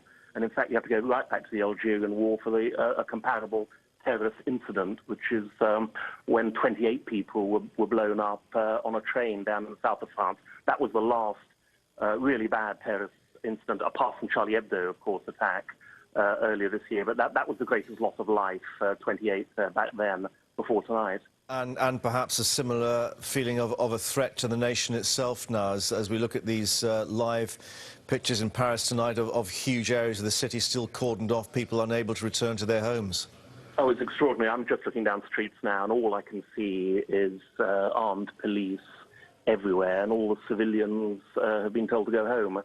I've seen boards up tonight saying from the Ville de Paris, the Paris Council, saying that everybody should go home and shut their shutters and stay in for the night and don't venture out on the streets. Quite incredible atmosphere, very, very eerie, very, very strange. And the police were wandering around with their guns drawn as well, suggesting that they are waiting for the possibility that there's still terrorists on the streets. There's no reason whatsoever why we should believe that all these terrorists are now dead or captured. There's a very good chance they may have been able to escape with the crowds, especially around the Stade de France, and even from this concert venue. Yeah. So it's an appalling situation. It certainly is appalling. We've just gotten an update from a city official, the deputy mayor of the city of Paris. The death toll now at Bataclan, that concert hall, now 118, and the official death toll in Paris, as Fox reports this hour, 158. Sean O'Hare is a friend of the family around here, a friend of our producer, a filmmaker who's in Paris and witnessed one of the attacks and is live on the line with us now. Sean, if you could take us back, when did it start and what did you hear and see? Shep, I went over to the Republic stop on the Metro to go hang out at a couple of bars with some friends of mine that I'm here visiting in Paris. We got out of the subway at about 10 o'clock local time. When we came up from the Metro station, we heard a volley of gunshots, a pause, another volley of gunshots, and then a couple more shots. At first, we thought maybe it was fireworks because you didn't hear that high report from a gunshot, but I think that's because the sound bounced off some building. It sounded like a couple of calibers. We walked about 2 blocks up. Police started to stream into the area. There were police in riot gear coming at us. A police officer told us to run into a cafe and take cover. And Shep, I'll tell you, he had a look of fear in his eyes, which you don't usually see a police officer look scared. Things kind of died down after a couple of minutes. We came out of that cafe that we're in. We walked along the Canal St. Martin, which we thought we were going away from where the problem happened. But as we walked down to the next avenue that crossed, there were police, there were fire trucks down there in the riot gear with machine guns, and they said, in French, they said, get the hell out of this area. So we went further down, more police down at the next avenue, and then we cut in the opposite direction, and about 10, 15 minutes later, we ran into somebody that had a news report, and at that point, the report was that 18 people were dead, and we said, oh, no, this is something bad is happening. We decided we're going to try to make our way to a metro to get out of there. All the metros were shut down. We walked about a mile or so. We found a taxi driver that took us to another neighborhood, and that's when we got to a bar that was still open that had the TV on. Obama came on the TV, Hollande came on the TV, said martial law, and we realized we were in a serious situation. Sean O'Hare, who witnessed it all, an American who's a filmmaker and in Paris for Len Live with us early this Saturday morning. Sean, this place where this happened, it's hard to get a handle on exactly what it was and what kind of people were in there. Do you know anything about it? I don't know about exactly the place that happened, but I'll tell you, Shep, where we went was kind of like a college sort of hangout, normal people hangout area, like what exactly the Greenwich Village or the West Village would be in New York City would give you an equivalent of the type of neighborhood it was. So bustling with small cafes and sorts, and on a Friday at 10 o'clock at night, it's jumping. Jumping. I mean, and every block has got 10, 12 bars on it. The whole area is cafes and bars and avenues where families walk down. The Canal St. Martin is an area where people hang out and they have a picnic or a bottle of wine and they look at the water and reflect on life. And that was just shattered. It was a scene of panic tonight. Wow. And it sounds like you were there for a while as all of this was developing. Do you have an idea of the time frame, or is it just a blur? Yeah, it was about 9:55 local, because I looked at my phone, because we were debating with ourselves. We said, was that gunshots? Because if it was a lot of gunshots. It was by about a 24 gunshots that we heard, a volley of them. It was a pop, pop, pop, a pause, then a long string of them, another pop, pop, pop, and then 1 or 2 separate ones. And we thought, I wonder if maybe people were lighting off fireworks because it's kind of a nice night. It was a festive night. There were a lot of people around at that point in time. But then you start to hear that, you've heard in the movies that real distinctive sound that police sirens have in France. And we said, oh, wait a second, people weren't lighting off fireworks. Something's going on. But we thought, maybe it was like some kind of a shootout or something over maybe, who knows, like a drug dispute. That's what people in French were talking about. I don't speak any French. I was with a friend here who's a native who does speak French, and he said, oh, people were saying there was a shootout in this building. And then they're saying, oh, there was a shootout in the restaurant that was around the corner, and then the police came running at us, and then we realized, well, maybe this was a little bit more than that. Where are you now, and what's it like now? I'm in Montmartre, which is several miles away. We found an Uber driver who we were able to give us a ride. Uber, when you went to go call for a cab, it said that it was shut down because there was a disturbance. Hollande came on, said there was martial law. We drove about 3 miles to get back to where we are, which is also in Montmartre, which is usually a hopping area town, complete ghost town. Everything's shut down, shuttered up. There's no one on the street. And we saw not just the police with submachine guns on the street, but we also saw a lot of military on the street. It is absolutely, the city is on lockdown, Shep. It's strange to see a major city like this. It looks like The Walking Dead or something, where you see a city and there's no one out. We're monitoring a lot of French television news. We don't get all of them, but we get a lot of them. And one thing that we're not seeing anything of is police, information ministers giving updates to people. Are you sitting in a sort of news vacuum now? I'm in a complete news vacuum. Also, which doesn't help is that I don't speak any French. Right.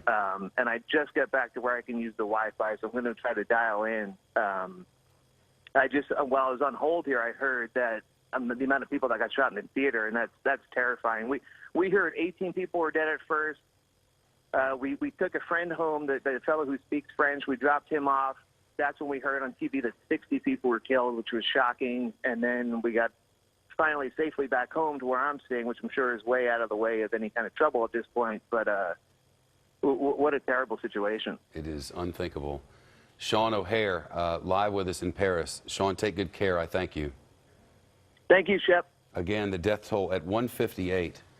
And I was thinking, I don't know about you, but I'm thinking, how did all of these people survive inside the Bataclan? How did all of these concert goers get out? What did they do? We didn't see pictures of them running out of there. There were a few, but where did they all go? We're starting to learn. Man, the Daily Telegraph has been good. And they've spoken with someone who has firsthand account of what happened there. So many of them went up instead of out. Multiple stories, this thing. They went up into the roof. Listen to this. Dozens of people escaped from Bataclan rock venue by climbing onto its roof. Frederick Nowak, who was the Eagles of Death concert with 23-year-old son, told the Telegraph that he was one of them. Listen to this. Quoting, "It was about 30 minutes into the concert when I saw two men firing into the crowd with machine guns." Think of that. I at first hid behind a speaker, he said. The men were firing wildly into the crowd and even at people lying on the ground. He goes on, then I followed some people who were running out through a door on the right of the stage. It led to stairs, but all the doors on the stairs were locked. We were stuck there for about 10 minutes. There were 30 or 40 people stuck in a locked stairwell.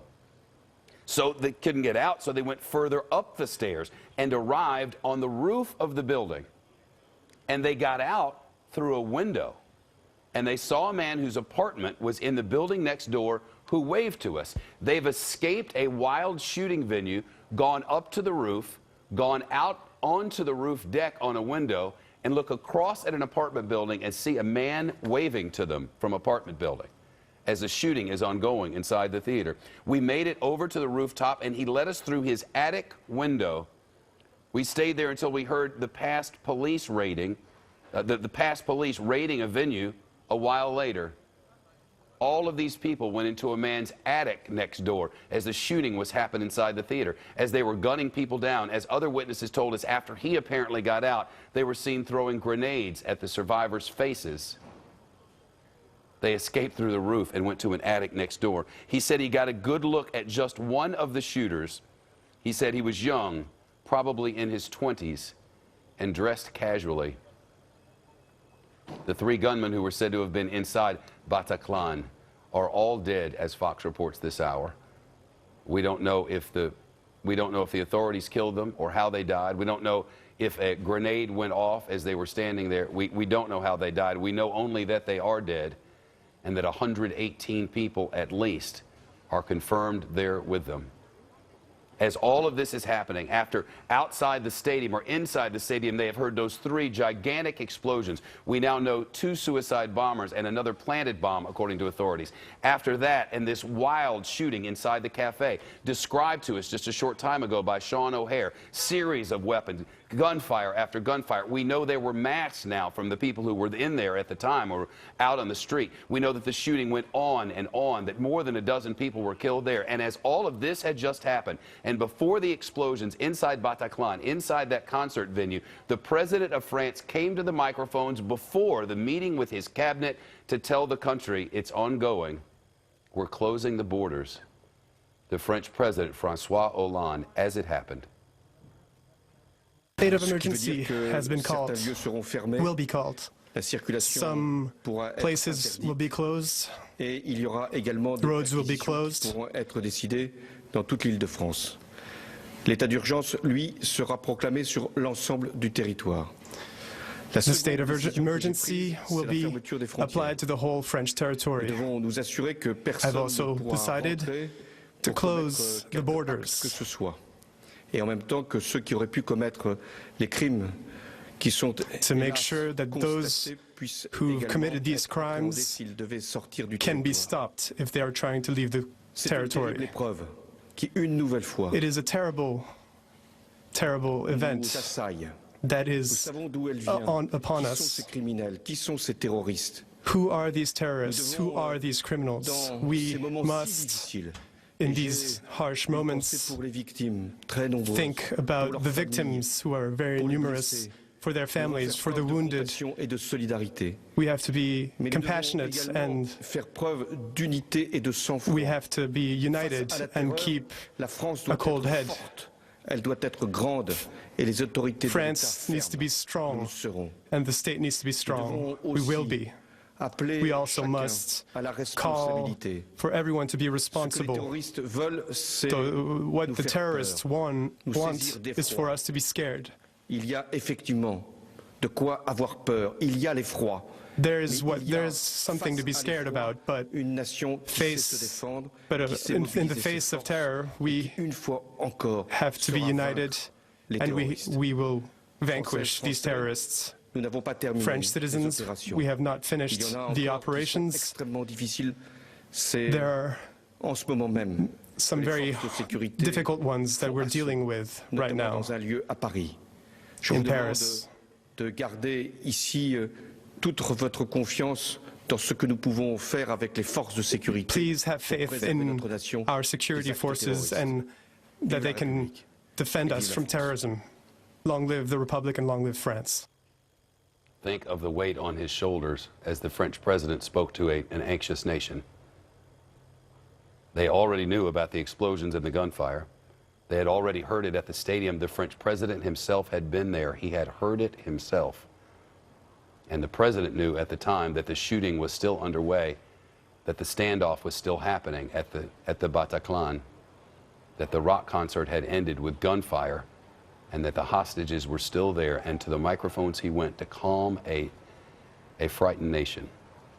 He said the borders would be closed. It is what he said. Afterwards, the cabinet met, and now we have a dispatch from the French capital saying that instead of closing the borders completely, they have made a new decision, and that is to restrict access significantly.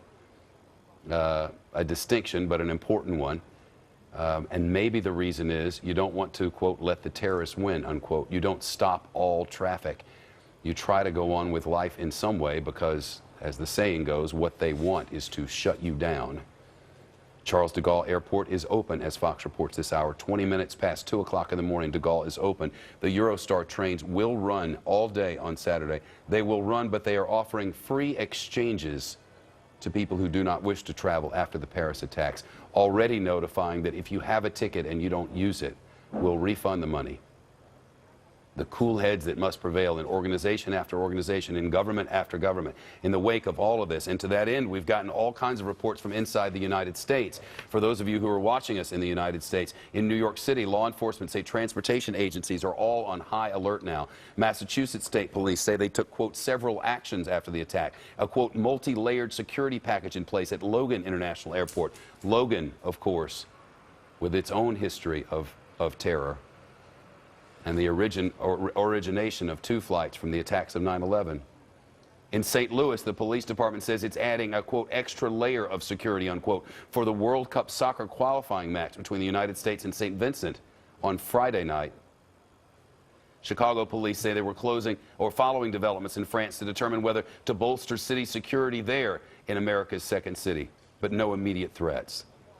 Amtrak, the U.S. passenger train service, said to be monitoring events in Paris, said there were no specific or credible threats against it. In New York City, the mayor deciding that they would raise security at transportation hubs across the 5 boroughs and beyond.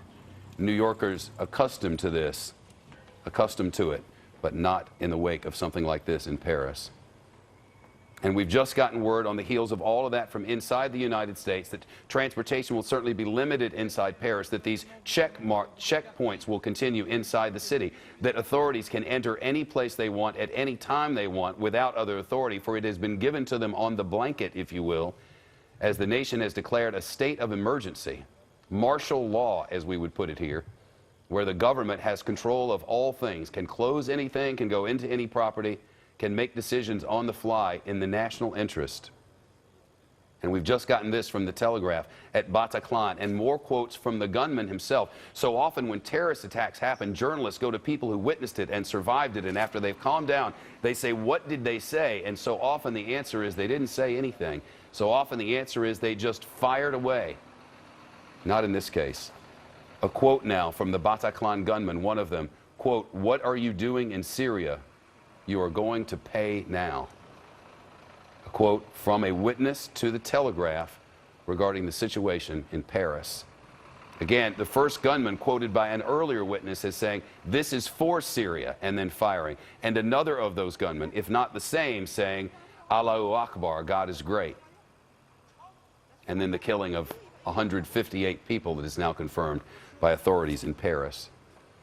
The dispatches from the witnesses there are harrowing. A young man who was inside Bataclan has given a detailed account of what happened to Le Figaro, and pictures from Bataclan will tell part of the story with the ladders on the outside as people tried to escape. He said it was chaos. I was on the right of the room at Bataclan as the concert was ongoing. I thought I heard firecrackers. I saw the guitarist take off his guitar. I turned around and I saw a guy with an automatic weapon firing into the air. Everybody got to the ground, he said. From that moment, instinct kicked in. With each volley, he said, you try to get as far as possible from the gunman. Impossible to say how many. It all went too quickly. He goes on, I tried with some other people to get onto the stage where there was an emergency exit on the right, and there was chaos. People were terrified, pleading to survive, and others pushed and pulled us to get behind the stage. We hid in a room on the right by the stage thinking it was an exit, but it was not. They went to the side room, they heard the shooting, and after a few more minutes or seconds, nothing, and then we saw people edging toward the emergency exit. When I think about it, he recalled, the gunman must have been relocating at that point, or I should say reloading.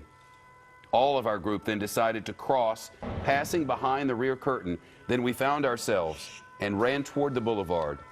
He goes on, we heard shooting in the street where we were, but I didn't look back. I ran, like all the world ran, toward Bastille. On the road, there was already many police cars and motorbikes heading toward the venue. I went home. I'm okay. Others cannot say the same. I wasn't frightened, and I'm not yet in shock. I'm writing this so I don't forget. A survivor from Bataclan tonight, and a witness to the horror of humanity. Catherine Herridge works intelligence for us and is live tonight in Washington. Catherine. Well, Shepard, the thing to be focused on this evening, specifically for investigators based on a conversation I had earlier, is the simultaneous nature of the attacks and then also the size and scope of the number of individuals involved. So we have the simultaneous nature. We have at least 6 sites. You have to count on, I was told, approximately 2 to 3 individuals per site, 1 to 2 to execute, and at least another or a second for pre-attack surveillance and to case the operation and the existing security. In addition, you have to consider the reporting of suicide bombers. That means at least 1 bomb maker was involved, and then to transport the bombers to the site. Thirdly, you have to consider the concert hall.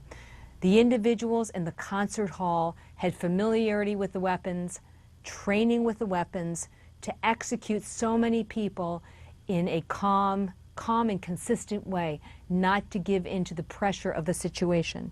And finally, there were individuals in this plot who were unwilling to die for whatever the cause was.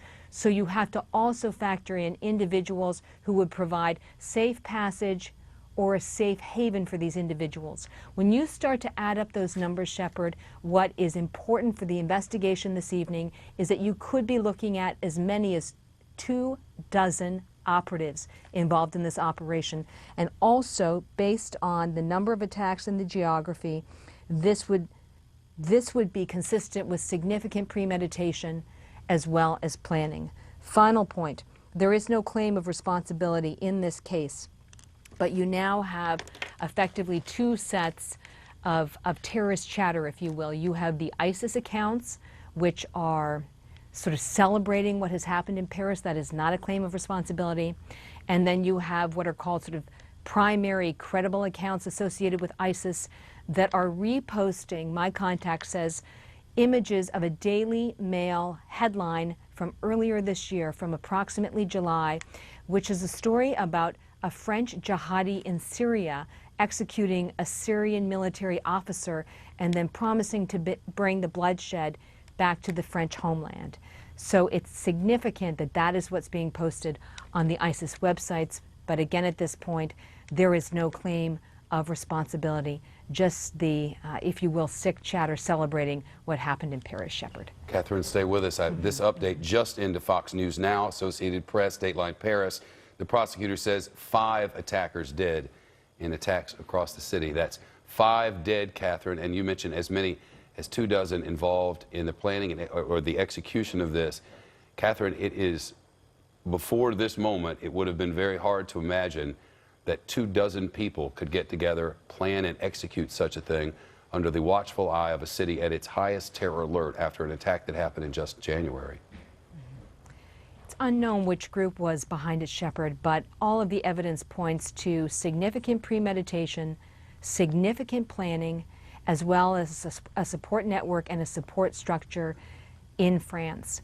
In addition, regardless of who was responsible, it really flies in the face of this sort of characterization of the current terrorist groups like ISIS as effectively focused on very regional issues. And what I mean by that in very plain terms is that they're focused on getting territory where they are and holding that territory, and that they are not focused, nor did they have the capability to launch operations on a more global scale. Based on what we have heard this evening from the attackers themselves, based on what we now know about the number of venues that were attacked, targeted in Paris, and based on what I would describe as the multiplicity of weapons involved, Kalashnikovs, grenades, suicide bombers, all of this speaks to a high-end terrorist plot, something that would be weeks or months in the making, Shepard. Catherine, CITE, as you know, is the agency which monitors these things, and I'm looking at the tweets and other social that have gone out tonight. They share hashtags. I'm not going to share them here. They're easy enough to find if you want to find them. Quoting, "Paris is burning, and soon, Allah permitting, all the land will burn. We swear by He who made swearing lawful, you will taste the bitterness." It goes on, U.S. officials say the attacks in France are coordinated. Quoting now from another terrorism site, "This is just the beginning. Wait until the jihadis come with their cars. But the American blood is the best blood, and we will taste it soon." This is what they want to do. This is how they want us to react. They want to terrorize us, and tonight, certainly in Paris, they have. I want to show you further, to those of you who've been watching for a while now, we've not shown anything from outside the cafe where all this began. It was described to us a short time ago by a friend of the program who had been there, and there are pictures from there, and we've made a decision that we're about to show one from outside the cafe where this happened. There are times when reality is too graphic even to fathom. This is one of those. There are times when what you would see there is not something you would ever want to see. But to understand the whole story, you have to, and I'm about to show that picture. If you have little kids around the television right now, it's time for them to turn around. And if you don't have the stomach for this, then you shouldn't look either. But we're about to put it on the screen, and it's a picture of the reality outside that cafe, where, as far as we know, all of this began just before 10 p.m. Paris time.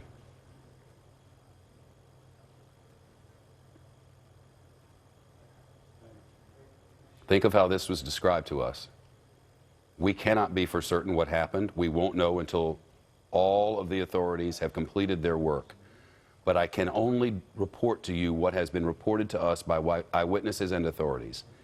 And that is that this cafe was packed. You heard the description, like Greenwich Village or the East Village in New York City, with 12 bars on a block, as our witness described it. and gunmen inside with masks on, standing and firing from all directions as it was described to us. And then people flooding for the doors. Imagine if you were not hit, or if you were hit and wounded, but you could still move, you would, and you would head for the streets, which they did. And in the aftermath of all of it, this is one snapshot of what happened in one place of 6 across Paris that are now confirmed by police. We're no longer relying on the Agence French Presse or Reuters news agency or anyone else. The French authorities now confirm to the world there were 6 attack sites tonight in Paris, 6 of them. Coordinated attacks, almost simultaneous, but not quite. The first attacks happened to draw, it is believed, the media, or the police, the authorities most likely to the scene, and then the attack on the theater. The attack on the theater that left 118 people at least dead. And with the 6 sites total, 140 killed across the city, with many more injured. And a death toll that will no doubt rise. And unprecedented happening since then. The controlling of the borders, the mandatory curfew for the first time since 1944, the French president putting in a state of emergency, establishing martial law, and on the Champs-Élysées at the Eiffel Tower, in the City of Lights, this.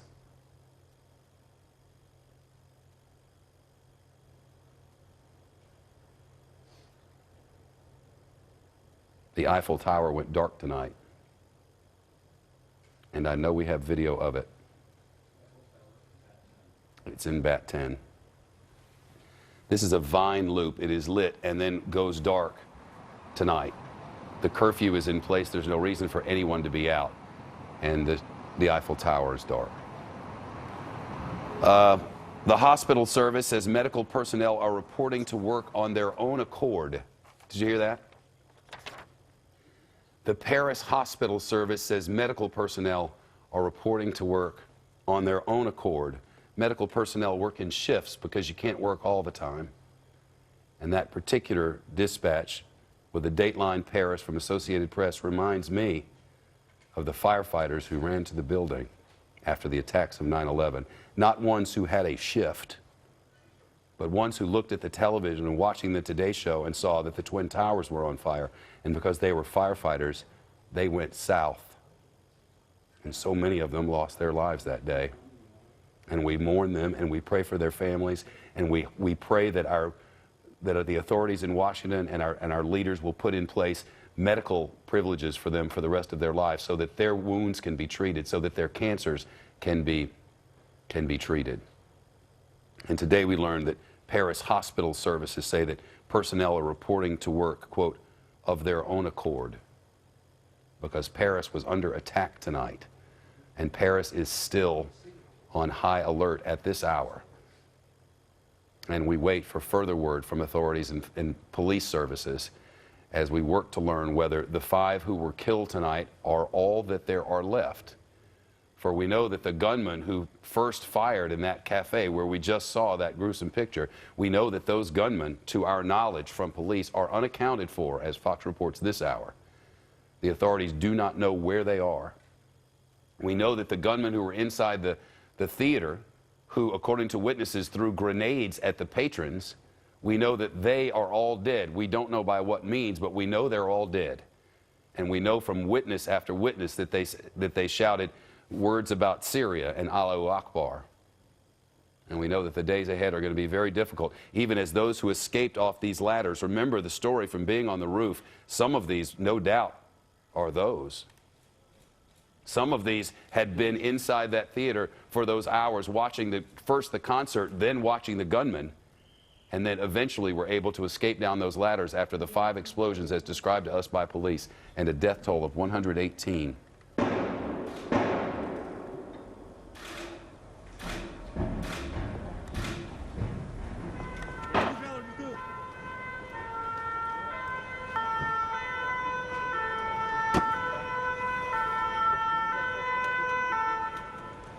And how did the French people respond? What are they doing now in the middle of the night?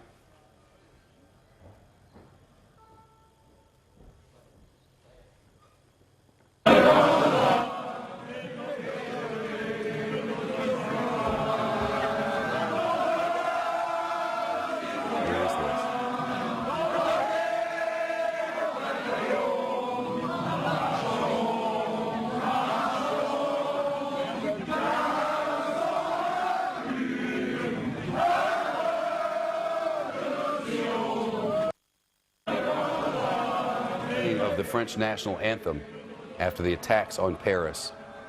In a tweet from a city official's accounts, the authorities say, and I quote, "All the city's amenities, including schools, museums, libraries, gyms, swimming pools, and markets, all of the city's amenities will close on Saturday." And from the terrorists on their websites, they wrote, "But the American blood is best, and we will taste it soon."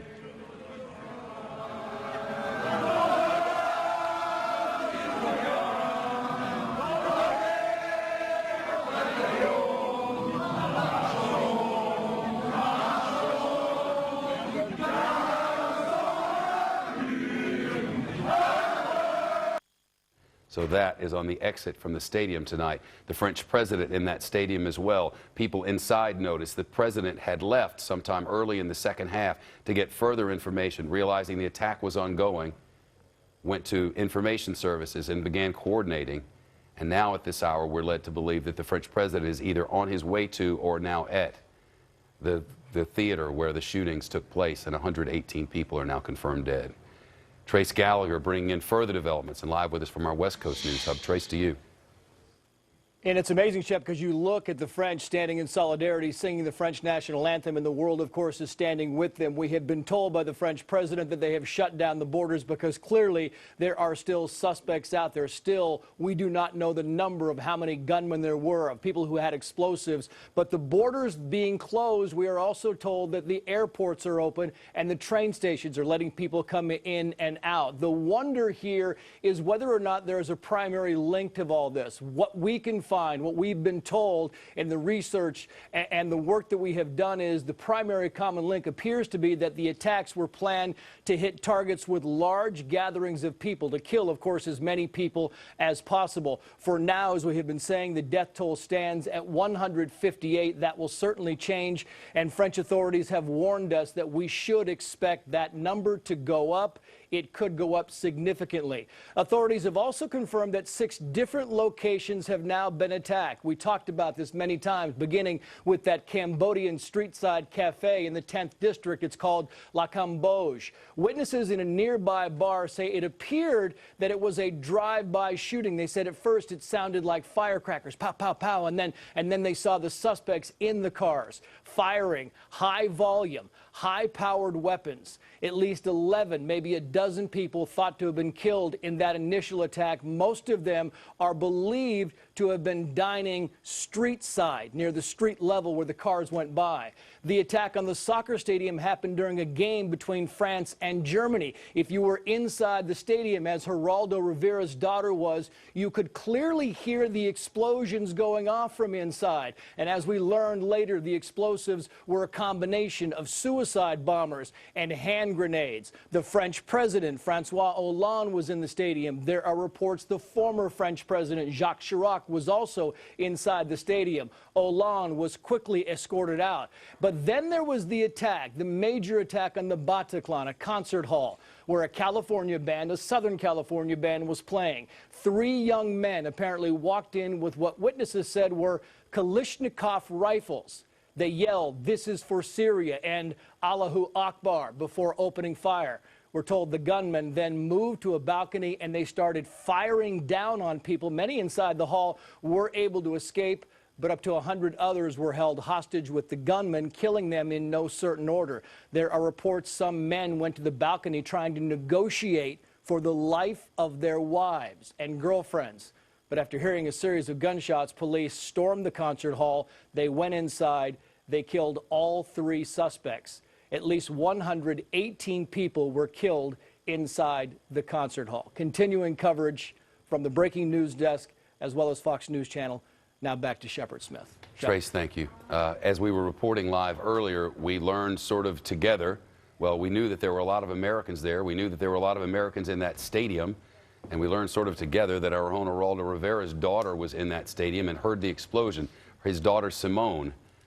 And Geraldo's live with us yet again now. How's she doing? Hi, Shep. I think she's on the phone now. Are you there, sweetheart? Yes, I'm here. We're with Shepard Smith. We're live, and so many people were so worried about you, honey. Why don't you just tell us what you saw? Tell us, first of all, you're at the game, the soccer game. Did you know the president of France was at the game? No, I didn't know the president was there. And before halftime, we all hear a very loud kind of explosive sound. But no one seemed to make any, seem worried about it or anything, except for the fellow New Yorkers by my side. But we just brushed it off as nothing. And then at halftime, we went to get food, and we saw they wouldn't let anyone leave the stadium at that point, and they weren't telling us anything, and they just had a bunch of ambulances and people just in uniform starting to look very nervous, but they wouldn't tell us anything, and so we just went back in, and we heard 2 more explosive sounds. But again, no one expressed any concern, and they didn't tell us. They didn't tell us the president was there, what was going on. And then my friend Isabel was sitting next to me, and she keeps getting calls from her mom back in the States and tells us that there's a terrorist attack happening throughout Paris. And then we try to leave, and there were teams of SWAT barricading everyone. It looked like people in bomb outfits and just preparing for everything, and no one would tell us what to do. They were just herding us like sheep, and we were all freaking out. And then there was one point where we break away, and there's just a swarm of people running at us, and we just all start running in this direction, not knowing where to go. And then all the police officers were there with their guns ready. And I don't know what happened there, but then we're all just stuck in this area in St. Denis, and we were stuck there for 4 hours because there was a blockade, a perimeter around the stadium. And I didn't know there were other attacks until you told me, and I saw on the TV that there was the concert. Tell us how you're feeling, honey. How are you feeling right now? I'm shaking still. Yeah, that was probably the scariest thing I ever had to deal with.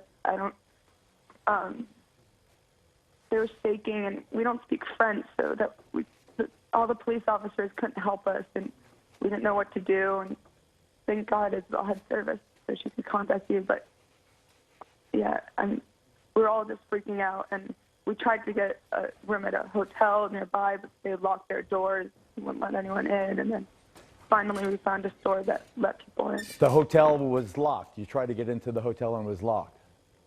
Yeah, we went and we just asked if we could stay in the lobby, and they said no, and then they locked the door.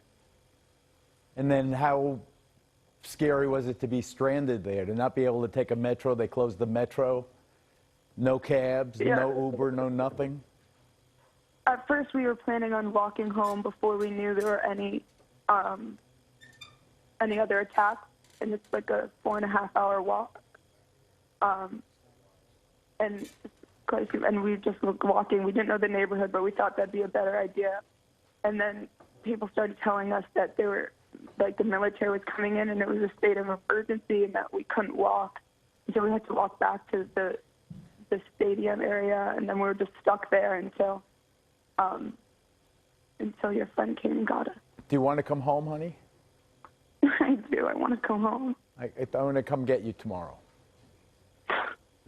Well, I don't know if I can go home, and the borders are shut, aren't they? I know the borders are shut, the airports are shut. We had a plane waiting for us tomorrow morning, but they said the Paris airspace is closed, but I'm sure that they'll get around to it. It's so scary. The attacks were so widespread. So many people are dead. And yeah, it was like, you know what it was like for us here. You know, so many people knew that you were there, and so many people were so concerned about you. And it, And my phone, I only had my French phone. Thank God Isabel had her phone. I couldn't even reach Mom. I know, honey. Shepard's been covering it all night. Shep, you have any witness questions for me? I just wonder when people first started flooding out of that stadium, what it was like, Simone. Was there a panic, or were people confused, or what was it? At first, people were confused, and then when we saw all what looked like the French equivalent of their SWAT, then people started getting panicked, and then people started running, and there was a bunch of little kids there, and you just see all these parents just not knowing what was happening, just picking up their little kids and just running in every direction, not knowing where to go.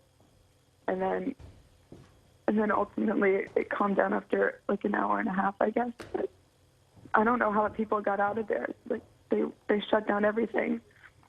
A million stories about how people did get out. And Simone, while you're with us, I'll tell you that we've just gotten a dispatch from French authorities, and Geraldo, they don't know how many, but French authorities have just sent out a bulletin that a number of armed terrorists are on the loose somewhere. Oh, honey, don't go out. Whatever you do, don't go outside. Don't go outside.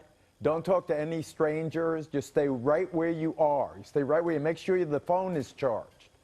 You got to make sure the phone is charged. I'm not planning on leaving. And the doors are locked and everything else, you know.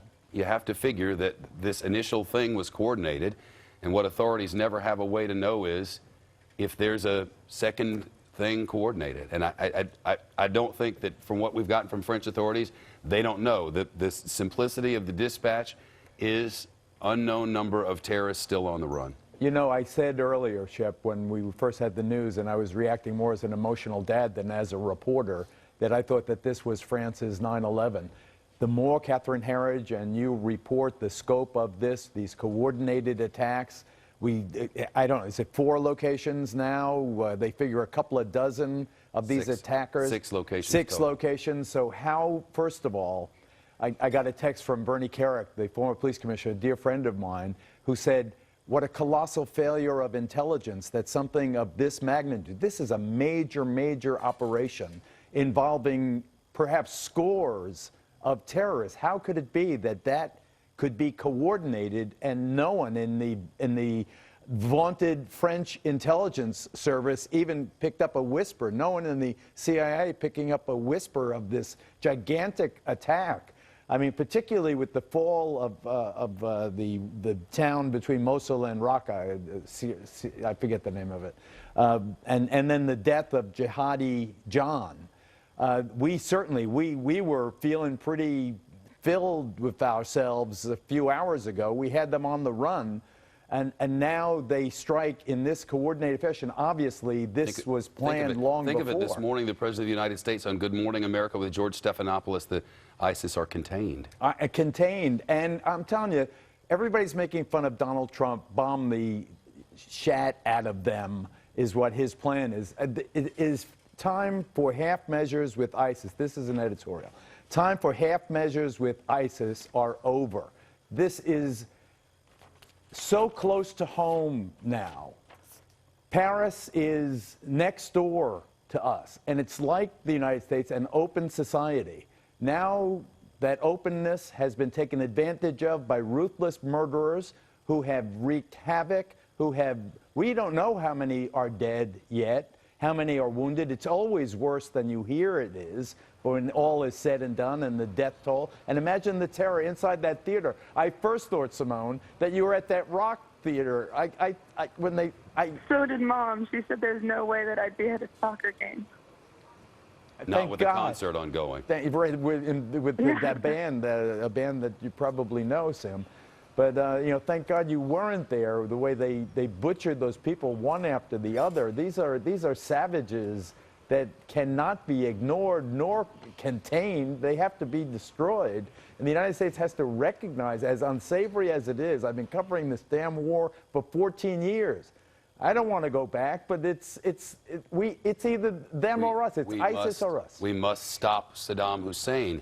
Saddam Hussein has weapons of mass destruction. Not to do so could risk a mushroom cloud. Yellow cake from Niger. We must. Well, we did. Now, on the heels of what has happened today, we must go. And yet, the first thing we ever learned about ISIS is ISIS said, we want your troops on the ground here. We want to fight you, for if we fight you, we win, because all we have to do is fight you to get all the troops from all over the world to come and join in the caliphate. These decisions are ones not to be made in the heat of the moment. In fact, this quote just from the concert hall, Bataclan, the French president, Francois Hollande, has gone to the concert hall where at least 118 people have been murdered. And he said, and I quote, to all those who have seen these awful things, I want to say we are going to lead a war which will be pitiless.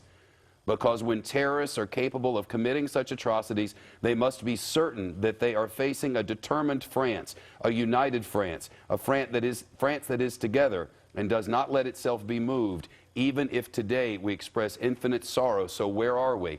We are on the heels of yet another attack, one the scope of which we have never seen, with leaders talking of leading a pitiless war. And what does tomorrow bring? And what does our NATO alliance mean? And what does this mean for all free people of the world as they try to remain such?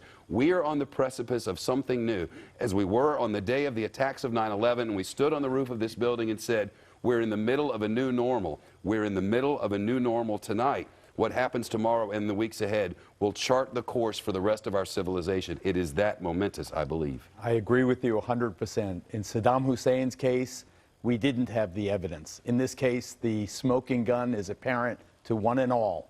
We know where the bullet was fired from. We know where it hit. And now it is incumbent on the President of the United States and both sides of the aisle to review the evidence as diligently as they can. But I think that the President of France tonight, Shep, has hit it the nail right on the head. Where do you go to fight them? You go to their lands to fight them in the middle of their civil war. I think I know where their capital is. They advertise it all the time. It is Raqqa in Syria. It is. I know the city of Mosul. I was almost killed. Craig and I and Greg Hart almost killed in Mosul. Our car got hit 14 times. I know where Mosul is. I know where they are. They are bragging on this. They are unleashing Sunni Muslim extremism that will not stop. The Atlantic Ocean will not stop them. I think we have to do something very aggressively, importantly, diligently, patriotically, conscientiously important for the people of the United States and the free world. We have to crush ISIS. And in the moment, we had to hug those we love, and you need to get Sim back around here. I want you back home so bad. I want to go back home. And don't go out. Studying over there, right, Geraldo? Don't go out. She's an A student. That's her sister Isabel over there. She's an A student, Simone is, at Northwestern University. I'm so proud of her. She's on the sailing team. And what a nice thing for her to do her junior semester abroad in Paris, of all places, the City of Lights. And now for her to be a witness to this harsh history is more than a dad can bear. What do the days ahead mean for you? Well, for me, first of all, I want to physically see her, and I want to hug her. I've been on the phone with Bill Shine. As I said to Simone, we had a charter plane ready to leave tomorrow. It's on hold pending the opening of the airspace in Paris. Which is now reopened. But it has reopened. American Airlines are not flying in there, but the airspace is open. Francois Hollande went back on his previous statement of closing the borders, now says there will be extra security checkpoints, trying, quote, not to let them win, unquote. Sim, I'll be there soon, sweetheart. I hope so. Geraldo Rivera and his daughter Simone, and there will be those who say, what are you doing, putting him on there, talking about his own family? Why is this about him in the middle of all this? It is not. The point of all of this is that we all have a stake in all of this. All of us, every one of us, collectively and individually. Geraldo has a daughter who was in a soccer stadium tonight, heard an explosion or something and didn't know. And is the president here? What? And whatever the plans were for tonight, the friends over for beer at the house tonight, going to see LSU game next weekend, all of those things are a moment for yesterday, just as they were after the attacks of 9/11, because this is something we have never, ever seen in our lifetimes. Pearl Harbor was bombed, 9/11 happened. There are so many things that have changed our lives as individuals, and all of them, each different from the previous. This one is new and different for us all. This one began in a cafe as it was described to us, and these facts may change, but they have held to this moment, and it's been many hours. The first reports were masked men stood up, firing in all directions, more than a dozen dead. At the same time, those explosions heard inside the stadium. At first, there was word, well, maybe they were grenades, because we were hearing grenades, but that was from another place. Authorities now confirm 2 of these were suicide bombers. One of the suicide bombers found in pieces and parts on the street and confirmed to be that, the other unknown, and a bomb in another location. That was the beginning. As security services went running toward that place, and the friends with whom we've spoken tonight went running away from that place and herded, as Simone put it, like cattle. At the same time, at this theater, where the American band was playing, to a somewhat, though not exclusively, of course, but a lot of Americans in the audience, all of a sudden there was gunfire. And at first, is it part of the show? And then they fired more and more with Kalashnikovs or AK-47s. Then grenades, as authorities put it, being thrown at those who were inside the theater, escaping to the roof in some cases, coming out with blood covered over them in other cases, explaining what was going on inside there. Many on social media and otherwise saying, police, come save us. They are killing us one by one. And later we would learn the death toll in that place alone was 118. 3 different locations, and here on the news deck we're getting report after report that there are more. That there is a shopping mall that is so famous that many who are here right now know exactly what it is. And now we know there was another attack there, and that there are 2 other locations, and that they all happened at exactly the same time.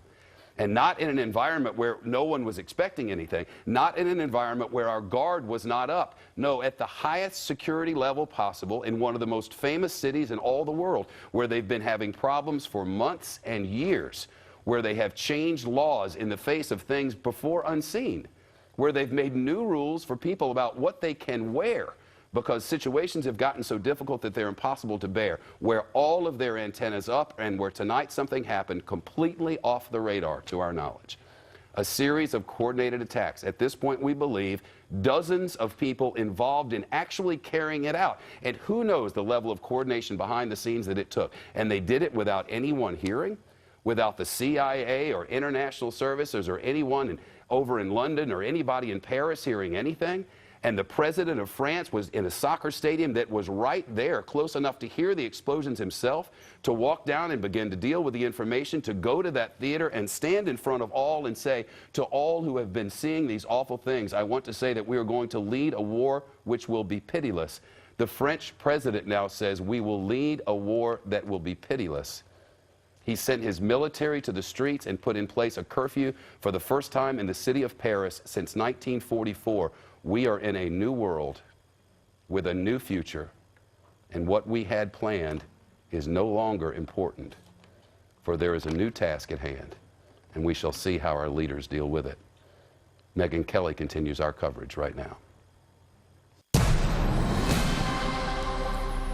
Breaking tonight, Paris under lockdown. The French borders closed and a massive nationwide manhunt is underway as a devastating series of attacks rock America's oldest ally, the nation that stood by us after 9/11, that gifted us the Statue of Liberty.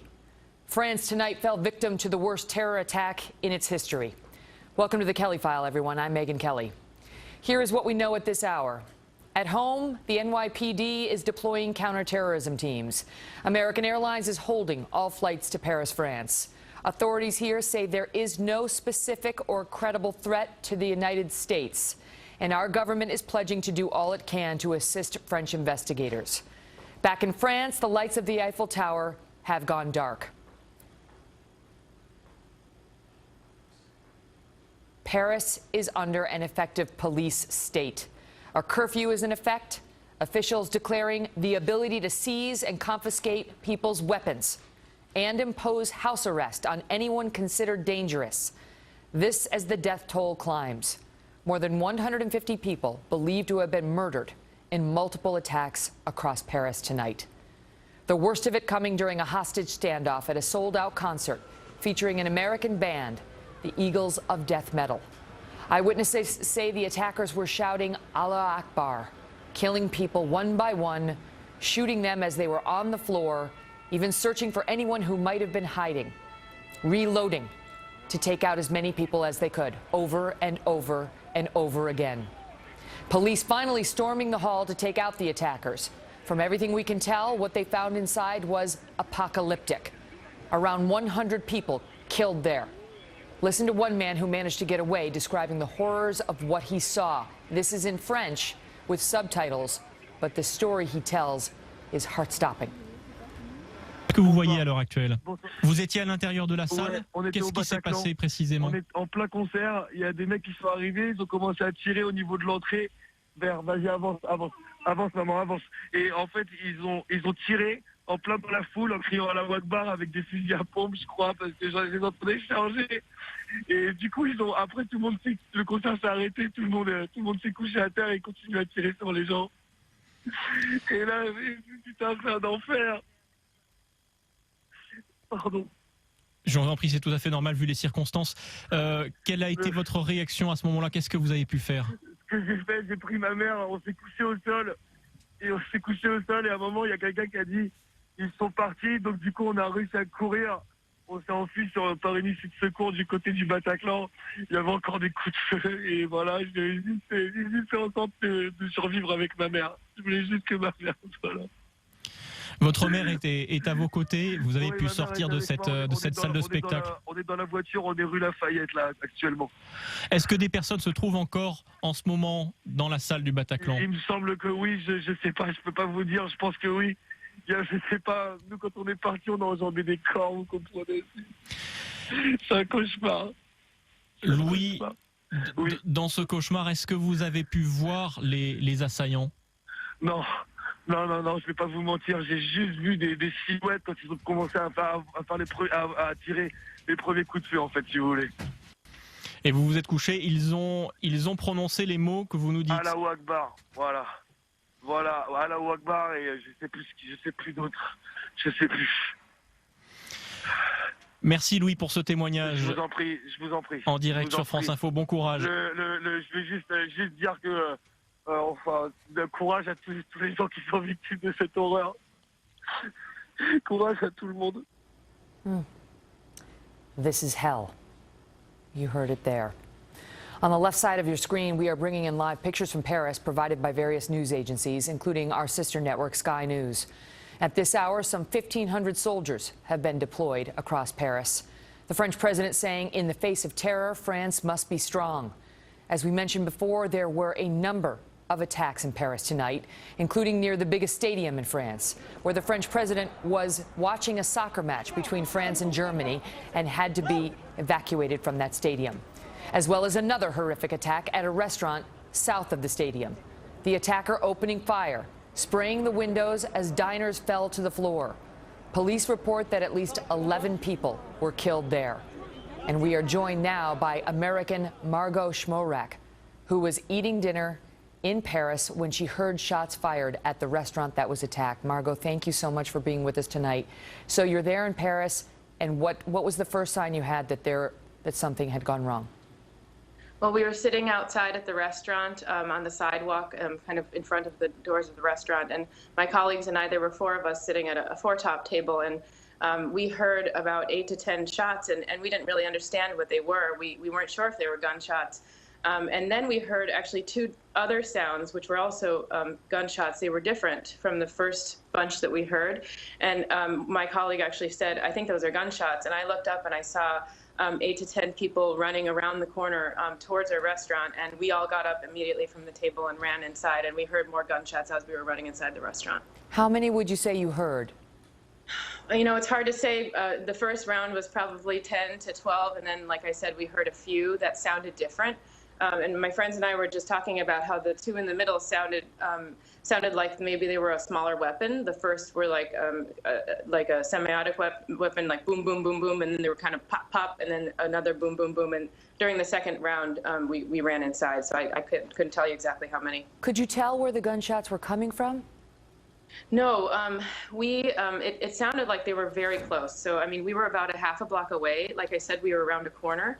And we actually saw people running, coming around the corner from 2 corners where we were, and we were just looking up online where the shooting was reported to have happened, and it actually was the block is a triangular block, so we actually were kind of on the other side of that block, and it felt very close. Did you have an understanding in that moment, given everything going on in the world, that this was likely a terror attack? You know, you have this moment where time kind of slows down when you have to make a split-second decision about what to do. And I remember thinking, I think those are gunshots. I don't want to die today. And I just ran inside. What was the mood? What was it? Was it panic? Was it controlled? So the local Parisians were actually very calm. And I think the only people in the restaurant where we were at who were actually very agitated were the people who were outside. As Americans, we were pretty scared, and we went in and we saw a family with young children. They were sitting in the restaurant in the main level, and there was a basement level that looked safer. And so I actually said to the family, I think you need to bring the children downstairs. And then some of the mother of the small children started to get very scared. I have 2 young children myself, so that part was very scary. But for the most part, people were really calm in the restaurant. I mean, personally, I was very scared, but a lot of other people were sort of taking it a little bit more calmly than I was, honestly. Were you able at any point this evening to see what had actually happened at the restaurant across the way? No. So we at one point, about maybe 45 minutes after the shooting had happened and the police had kind of cordoned off the area, we went and poked our heads around the corner because we thought, well, maybe it was an isolated incident or maybe it wasn't a shooting, and we just didn't really understand what had happened. And we saw the police there. We heard that there were bodies that people saw. We didn't see any ourselves. And then we went back into the restaurant. It just seemed like the safest place to be. Tonight, after you got out, I mean, at what point, first of all, were you able to leave, and what was it like when you did leave? I mean, you must have been worried something else could happen. Yeah, we were very worried. We were checking with our families back in the United States, some of who have access to people who are can help us kind of think about the situation, and we were getting really conflicting advice about what to do. Some said stay put in the restaurant, others said we have to leave because they're targeting restaurants. We ended up staying for about 3 hours from 9:30 to a little bit after midnight, and at which point we decided to leave.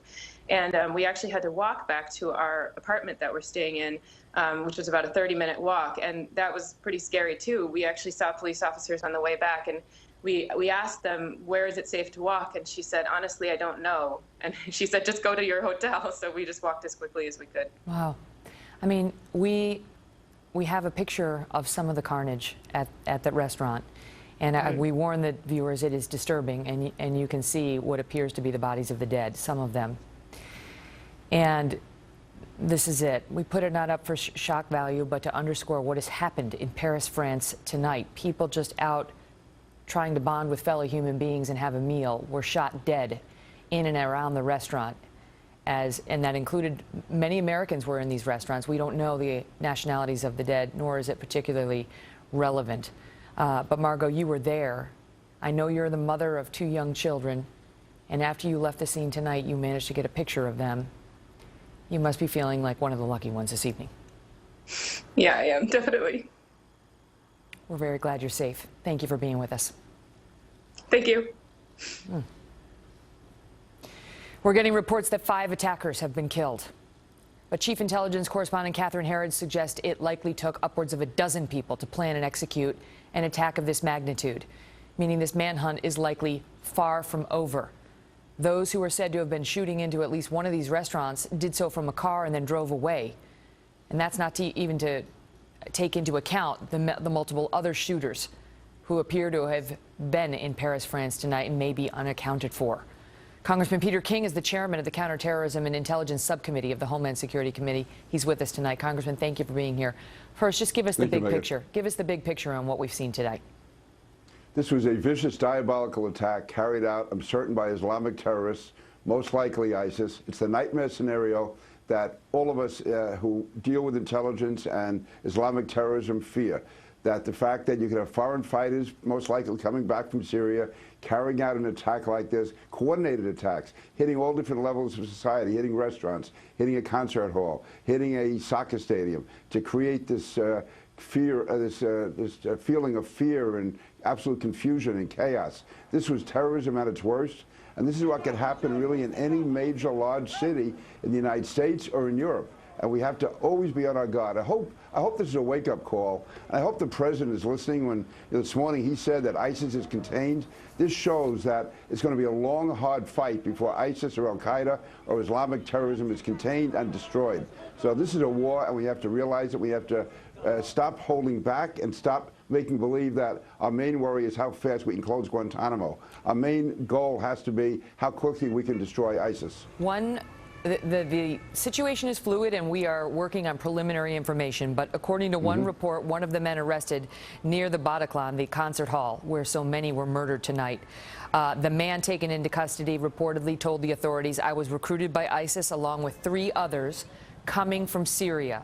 There has been a huge controversy in France over how many of these refugees coming from Syria they should take, and whether it was a matter of being humane or whether it was a matter of potentially jeopardizing the people of France and their safety.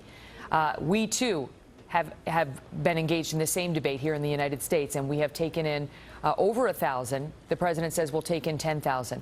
The question I have for you is how confident are you that we have an adequate screening process here?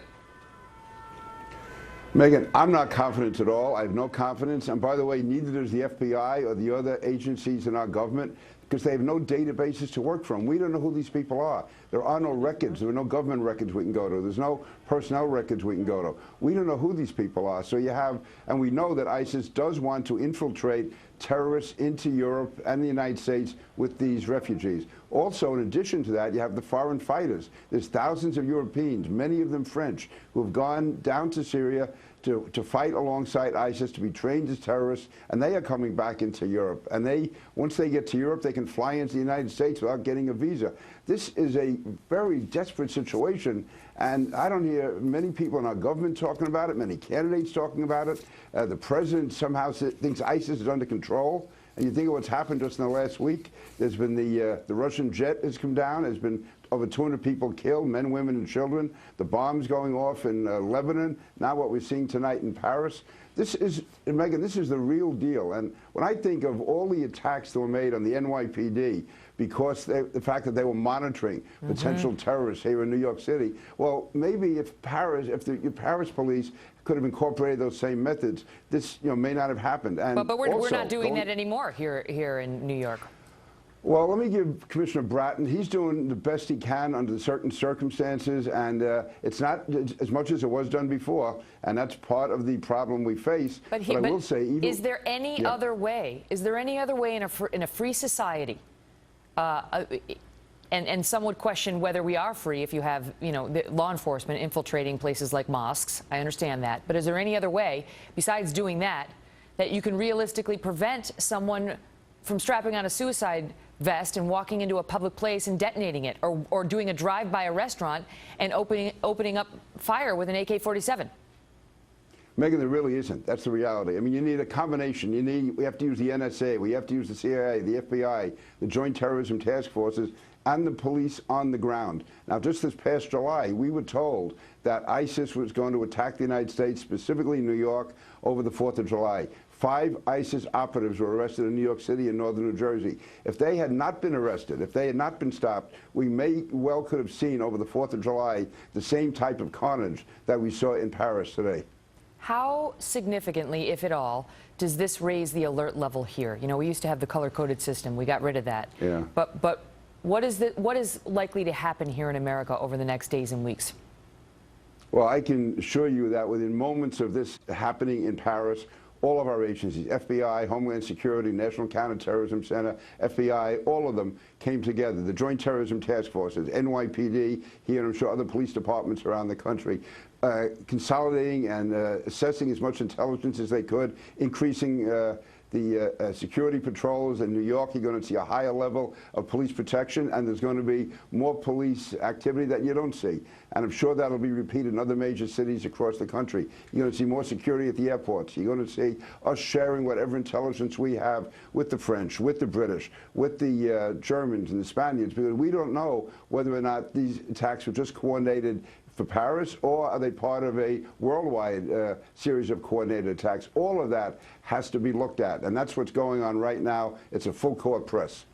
We talked about essentially it's a police state tonight in France, where they're saying they can place you under house arrest if they find you suspicious. They can confiscate your weapons. Could that kind of thing happen here if we were to suffer an attack like this?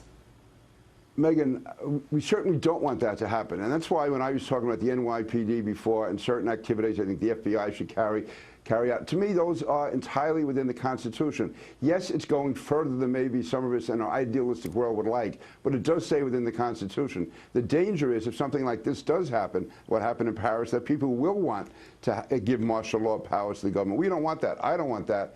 But if we keep restricting the legitimate rights of police and the legitimate rights of law enforcement, if people keep yelling about the NSA, then we could reach a situation where we do have an attack like this, and then people call for much more severe action than would have been required in the first place. And I would not want that to happen. Congressman Peter King, thank you, sir. Megan, thank you.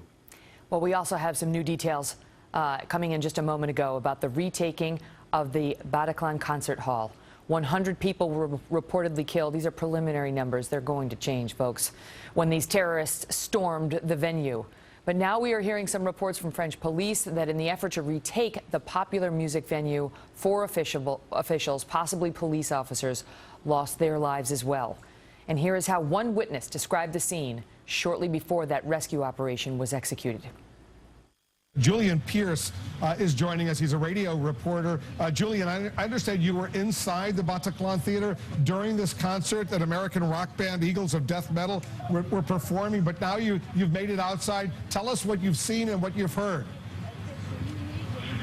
Well, I've seen two terrorists, from my point of view, with AK-47 Kalashnikovs entering the concert room and firing randomly to the crowd. People yelled, screamed, and everybody lied on the floor. And it lasted for 10 minutes, 10 horrific minutes, where everybody was on the floor covering their head. And we heard so many gunshots, and the terrorists were very calm, very determined. And they reloaded 3 or 4 times their weapons, and they didn't shout anything. They didn't say anything. They were unmasked. They were wearing black clothes, and they were shooting at people on the floor, executing them. And I was luckily at the top of the stage, in front of the stage, so people started to try to escape, to work on people on the floor and to try to find an exit. And I found an exit when the terrorists reloaded his guns in the meantime, and the terrorists in there, and they're hiding in some kind of room in the dark, and they text me, and they're very afraid, of course, and they're waiting for the police to intervene. But it's been over 2 hours now, and this is terrible. What happened was terrible, terrific. I mean, honestly, 15 minutes, 10 minutes of gunshots firing randomly in a small concert room. I mean, the Bataclan is not a huge concert room. It's a small one. I suppose 1,000 people were there maximum, and it was horrible. Julian, with these terrorists, and you say you saw 3 or 4 of them, you say they were dressed in black. Were their faces covered with masks? They were not wearing masks. I mean, they were unmasked. I've seen the face of one guy, of one terrorist. He was very young. He was like 20 years old, 25 maximum. He wasn't wearing a bear or something. He was like a random guy holding a Kalashnikov. That's all. And they were not masked. And did you hear any words coming out of his mouth? Was he speaking in French or Arabic or anything you could discern? Nothing. I've heard nothing. Just the yelling and the screaming of the people. But they didn't shout anything. They didn't say anything. Not Allah Akbar or something like this. They said nothing. They just shot. They were just shooting to people. So they weren't questioning anyone who they were. They would just look at someone and shoot and kill them. Is that what you're saying? Yes. And you say you saw 20 people shot and killed, at least 20 bodies there on the floor of the theater? Yes. I can confirm that. Some of them were dead. Some others were very badly wounded. But it was a bloodbath. A total blood, and it's still continuing right now. You're outside the theater, as far as you know, Julian. The hostage crisis there and the killing presumably is continuing. Yes, I'm not sure of the information, but I've got a bunch of friends who are hiding right now in the concert room, they're hiding because they're not sure if the terrorists are still there. All right. And the police is not inside. Julian, are you okay, Julian? I'm okay. I'm outside the concert room.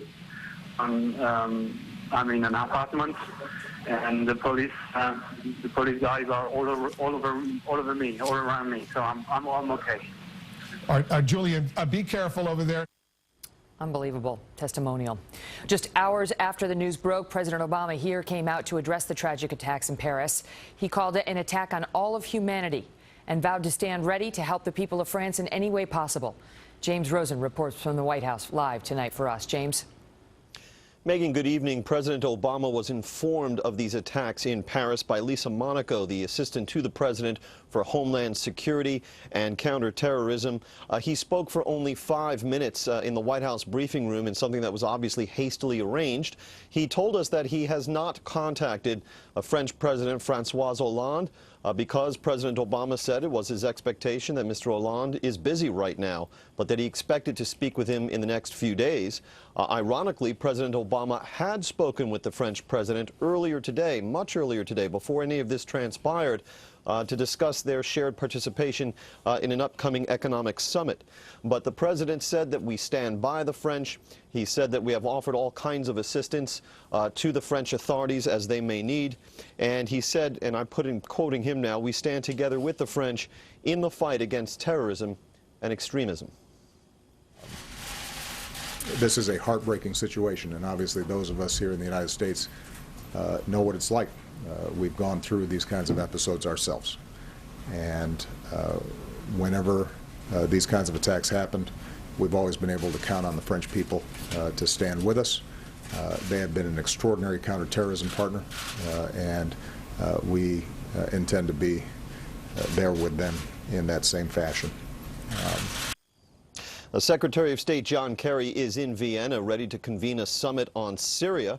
He has issued a statement as well, and we're told that the U.S. Embassy in Paris has been working hard to make sure that any Americans who may have been affected by this attack have the full help of the United States government behind them.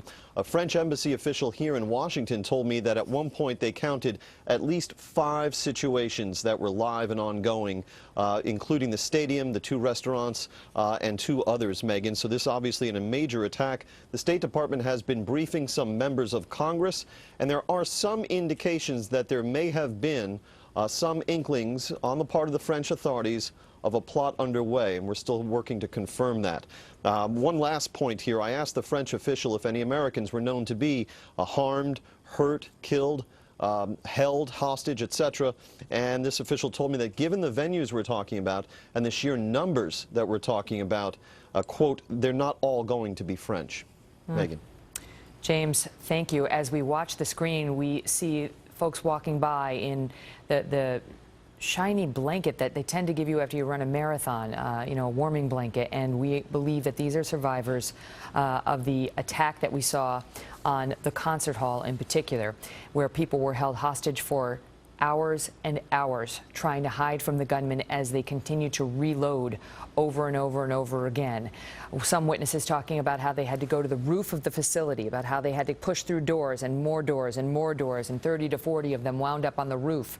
And then they saw a man who was waving to them from a neighboring house and waved them over and said, "Come here," and helped them escape by bringing them into his own home through his attic so these people could get out of the facility in which they are being shot down mercilessly, one after the other.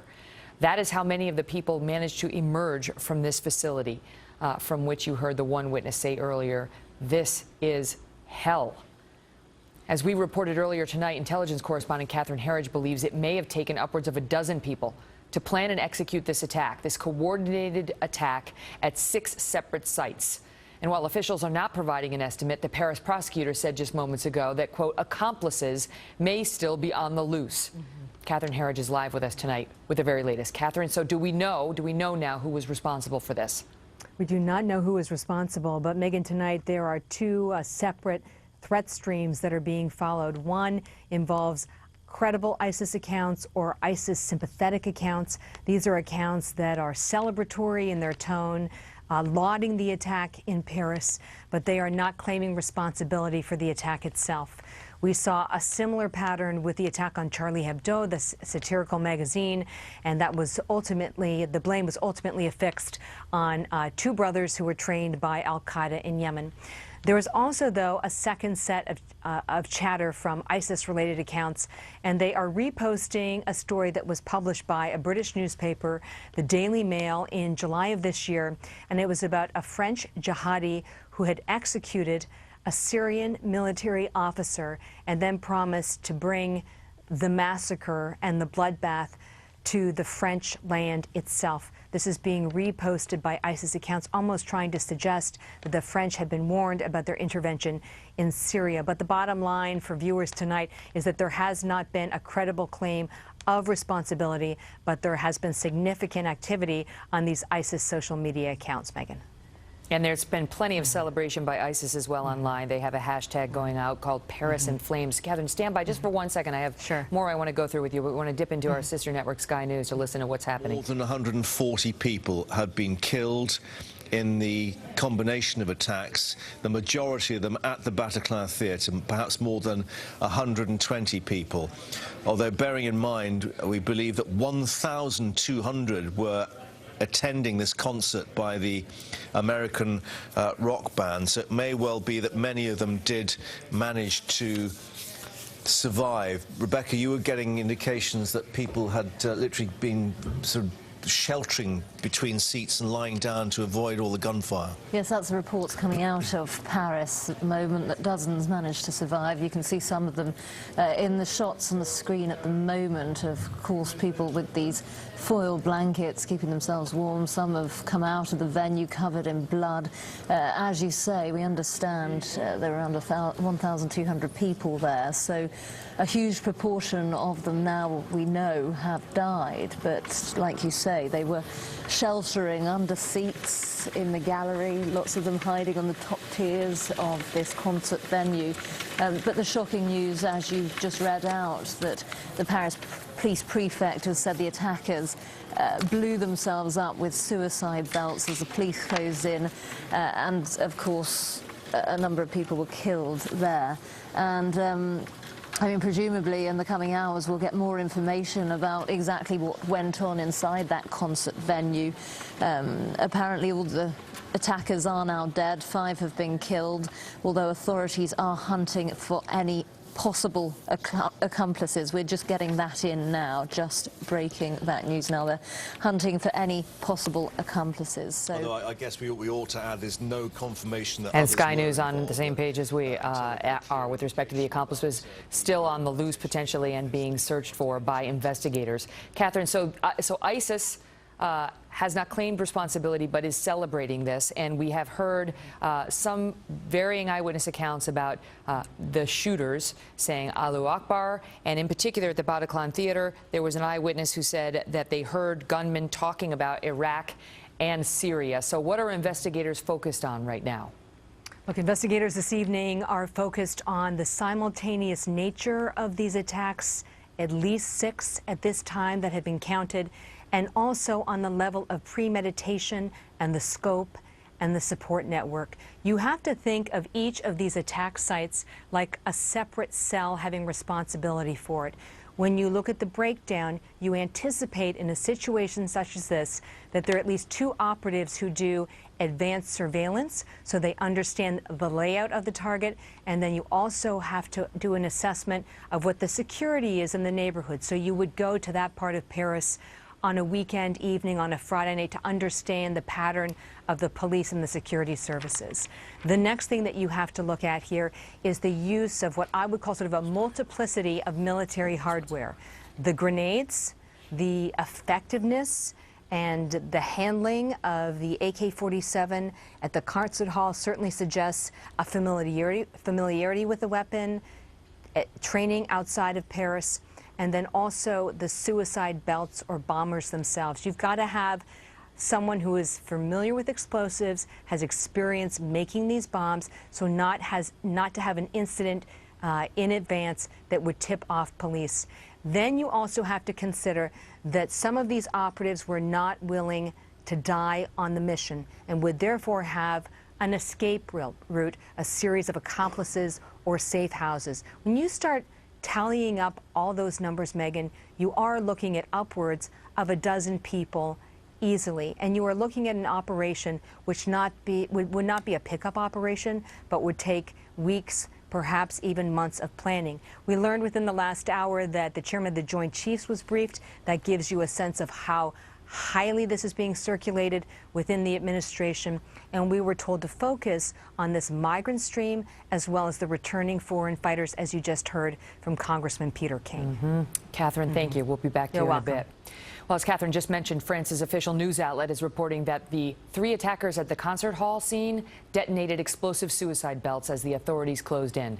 Joining me now, former CIA operative Morton Storm, who was once an insider in Al-Qaeda in Yemen, so he knows how these guys operate firsthand.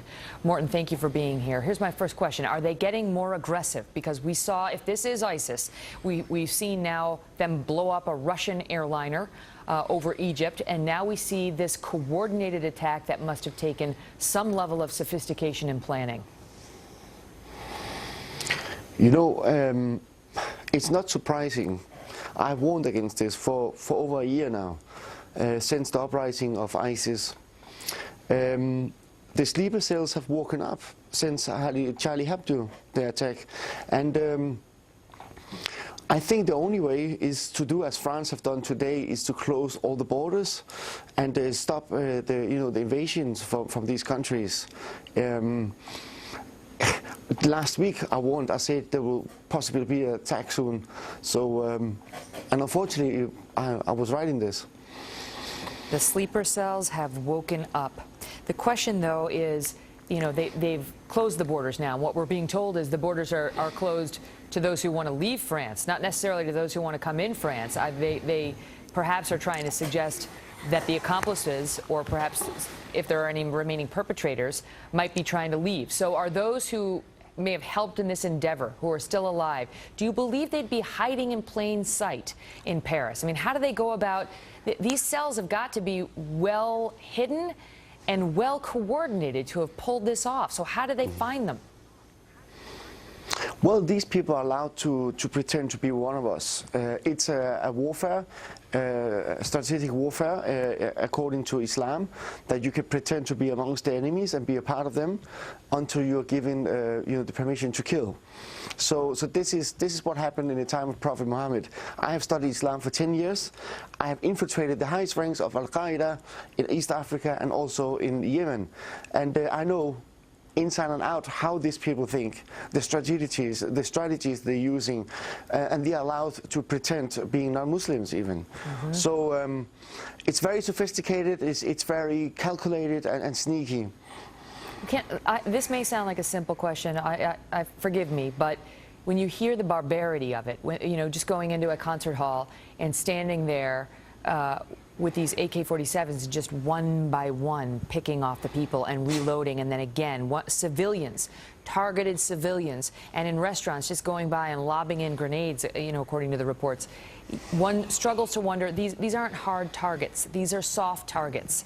Is there any thought? I mean, there's no thought, is there, given to the fact that these are civilians, that on that airplane we saw over Egypt, there were babies on board. They don't care. No. If it justifies the cause, it's permissible in Islam. And I can say that. This is according to Hadith in Bukhari and Muslim. I have studied this. So I can say this, and I don't care what other imams are trying to say, because I have here a lot of apologetic, lying imams saying that Islam is peaceful. It is not. In fact, it's very violent towards non-Muslims, and it's permissible for these mujahideens, if you call it so, to kill non-Muslims, even civilians. So what would be the reaction inside of these cells or groups, if this is ISIS or some ISIS sympathetic group tonight? They would see this as a victory, I presume, and what would it encourage? More? Yes, this is going to encourage them even more. And I don't believe that these people are trying to escape France. In fact, they're trying to get into Europe. You know, they are staying here.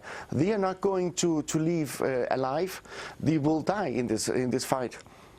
What stops it from happening here? I mean, you look at the, I don't know, for lack of a better term, the ease with which they just shot up these restaurants and this concert hall, and yet you have to wonder what stops it from happening here. Do you know? You know, the only way is to fight fire with fire. We need to totally wipe ISIS out in the Middle East. We need to deport anyone who have links to Islamic extremism, or not extremism, but militant fundamentalism, But they're like cancer cells. You wipe out one group, and then if there's just one left, they metastasize and they start again. I mean, is there any wiping out a group like this? Well, there should be a ban on political and militant Islam in Europe, and anyone who have links from outside to such ideology should not be allowed into the country. That's tough. That's tough to do. I mean, when you have open borders and a free society, you know, how do you stop it from happening? And that's one of the debates that we're having right now. And in fact, we're getting statements from all the presidential candidates here. One that just came in from Senator Cruz said that this is a clear, an unmistakable escalation of ISIS's ambitions. Do you agree with that? You know what? We have so-called professors or experts in counterterrorism who teach at King's College in London and other places. These people suggest that we should allow these terrorists to come back again to Europe so we can understand them. I do not know how they can think rationally like this. I mean, those who have been involved today in this horrific attack, some of them are returned fighters from Syria and Iraq. They came back with experience. I warned against this. Strip away the nationalities from these people. Morten, thank you for being with us tonight. You're welcome. Thank you so much. Joining me now from Paris, Adam Kirk, who is a University of Washington student who was near the concert hall where the attackers took hostages and reportedly killed more than 100 people tonight. Adam, thank you for being with us. So you're an American in France, and what was the first you understood that something terrible had happened this evening? Yeah, I'm just studying abroad over here in Paris. I happen to be right by where the Bataclan Theater is, and I was just on Twitter actually following the soccer game between France and Germany. I'm a big soccer fan, and they mentioned something about an explosion, which I thought obviously was very suspicious, but again, it's a soccer game, so there's always, you know, loud bangs and stuff like that. So I went to my window and I heard a lot of sirens and stuff going past for about 10, 15 minutes, which is very rare for the area I'm in. It's a very quiet area pretty much all the time. And so I messaged my dad to see if he had heard anything on the news or anything, and there hadn't been anything on the news. And then about 5 minutes later, I went back to the window, just trying to kind of hear what was going on. I'm in a little courtyard area, so I'm off the street, so I couldn't actually see. But then I heard 2 or 3 loud explosions, stuff, you know, that I've never heard before, stuff like out of a video game, and it was obviously very scary. And then what did you see next? Was there a horde of people coming, or what happened? So actually, it took about an hour, and then I believe that's when the hostage situation was taking place at the theater. It's just, again, just around the corner. And so during that period, the police came in and they took out all the cars in my lot, and they took out, they came in and checked the area, and then I would imagine it was when they went in to clear the scene. I heard 5 large explosions again. They sounded like grenades or something like that. And then at that point, about 100 people came rushing into my courtyard. They all obviously looked very panicked. A couple people didn't have shirts on. One guy had a huge abrasion on his leg. And they came running into my courtyard. And at that point, actually, I kind of locked all my doors and stuff and laid low just because I didn't know exactly what was happening. This is a picture of the courtyard that about which you're speaking. So you saw at least one injury. How many injuries did you see? I didn't see a whole bunch of injuries, actually. So about 30 minutes to an hour went by, and everyone was just kind of standing and milling around. Once I realized it was a little more safe of a situation, I went out and I tried to offer people some water. I actually charged phones for a couple of people whose phones were dying. But I didn't see too many people who were injured, but a lot of people had on the gold kind of shock blankets that they give out, and everybody was just there. Were some people that was like shaking their heads and obviously very distraught. And where did they go? How long were they there, and what did the police do with them? They were there for a solid three hours at least. Then the police came in. and they all went back out. I don't know exactly where they are. I haven't obviously been out of the courtyard for safety reasons, but I did see some pictures online, and there's a triage area set up within, 10 steps of where my front door is, so they could have taken them there or some other place. But my whole street's completely locked down. Military. It's like kind of like a war zone, honestly. We are told that the taxi cabs in Paris are free to those milling about the city tonight, and there is no milling. There are only people who are trying to return home from dangerous sites, and they have no place to go. Paris is under lockdown. You are not supposed to be outside, and yet so many hundreds of Parisians, thousands, were stuck outside in venues, never expecting to find themselves in the midst of a coordinated terror attack. I want to reiterate what we had heard moments ago, which is now that The Guardian and others are saying, that's a paper, and others are reporting that the officials in Paris are saying that they have that all of the attackers are believed dead. Yep. That they believe all of the attackers are dead, but they are hunting for any possible accomplices. And we're not sure how many there could be. You heard Catherine mention the number, perhaps a dozen. I mean, how many people it would have taken to coordinate this and make sure that this attack went off as planned. The reason they're putting the number at perhaps around 5 is because they're saying that some of the shooters are believed to have sprayed the restaurants with bullets and possibly grenades before they then went to the stadium to don a suicide vest there. And perhaps the same is true with respect to the concert hall, but we're trying to get the details now. Nonetheless, we are hearing from a few different sources now that the officials in Paris report that all of the attackers are believed dead, but they indeed must have had some accomplices to pull off something like this. And the question is, where are they, and how will they be detected, and how intricate are the links, and how organized was this? Did it come from Syria? Is ISIS in fact behind it? Are they getting more organized? What with this plane crash, the bombing of the plane that we saw, and now this? The former assistant director of the FBI is James Kallstrom. He's with us tonight by phone. James, thank you for being with us tonight. Your thoughts on what we've seen this evening in Paris? Yeah, sure. My heart goes out to all the victims of these maniacs. Megyn, you know me, and many like me that have fought to protect this country and protect our citizens and our families for years and years. I'm very, very concerned tonight of what I've seen here, Megyn. Why? Well, it's not really anything new, but the fact that, number one, this so-called migrant stream into Europe, which is, I believe, orchestrated to a large extent. The fact that they're going to end up in European capitals and have some sort of paperwork and then can come to the United States without a visa is very, very scary, and it's something we have to do something about. The fact that these folks travel from Europe and even the United States and get training and then they come back into the countries, to me, is just crazy and preposterous. And I don't know how the hell that can handle it. We can continue to do this thing. French President François Hollande promised to bring in 24,000 Syrian refugees over 2 years. Yeah, it's crazy. The opinion polls over there show the public, they are opposed to it. 55% at least are opposed to it. There's been a sharp divide in France about this. And so far, France has already taken in thousands of Syrian refugees. We have no idea who these people are. When you look at pictures of them, they're 90% males between the age of 18 and 30. It's crazy. It's phony. And we must end the sanctuary cities in the United States. What a farce and what a joke. And, of course, with our open border and our free society, just like France, we have a great FBI. They're on demand. They don't have enough people. We have a great CIA. We've curtailed the very legitimate activities of NSA. We need to reverse that. And this could be in the United States, as the congressman said. And what would we do then? We'd be pointing fingers at... why didn't we build up this? Why didn't we do that? Why didn't we close the border? Why do we have 50,000 people come here that we don't have a clue who they are? This has to stop. And if it doesn't, I think it's just a matter of time before what we're seeing today in France happens here. The FBI has got an open investigation in each of the 50 states here into possible ISIS connections in every single state in the Union. So the question is, James, if you were in charge of the FBI now, what would you be doing differently? I mean, what could be done in a free and open society to stop this?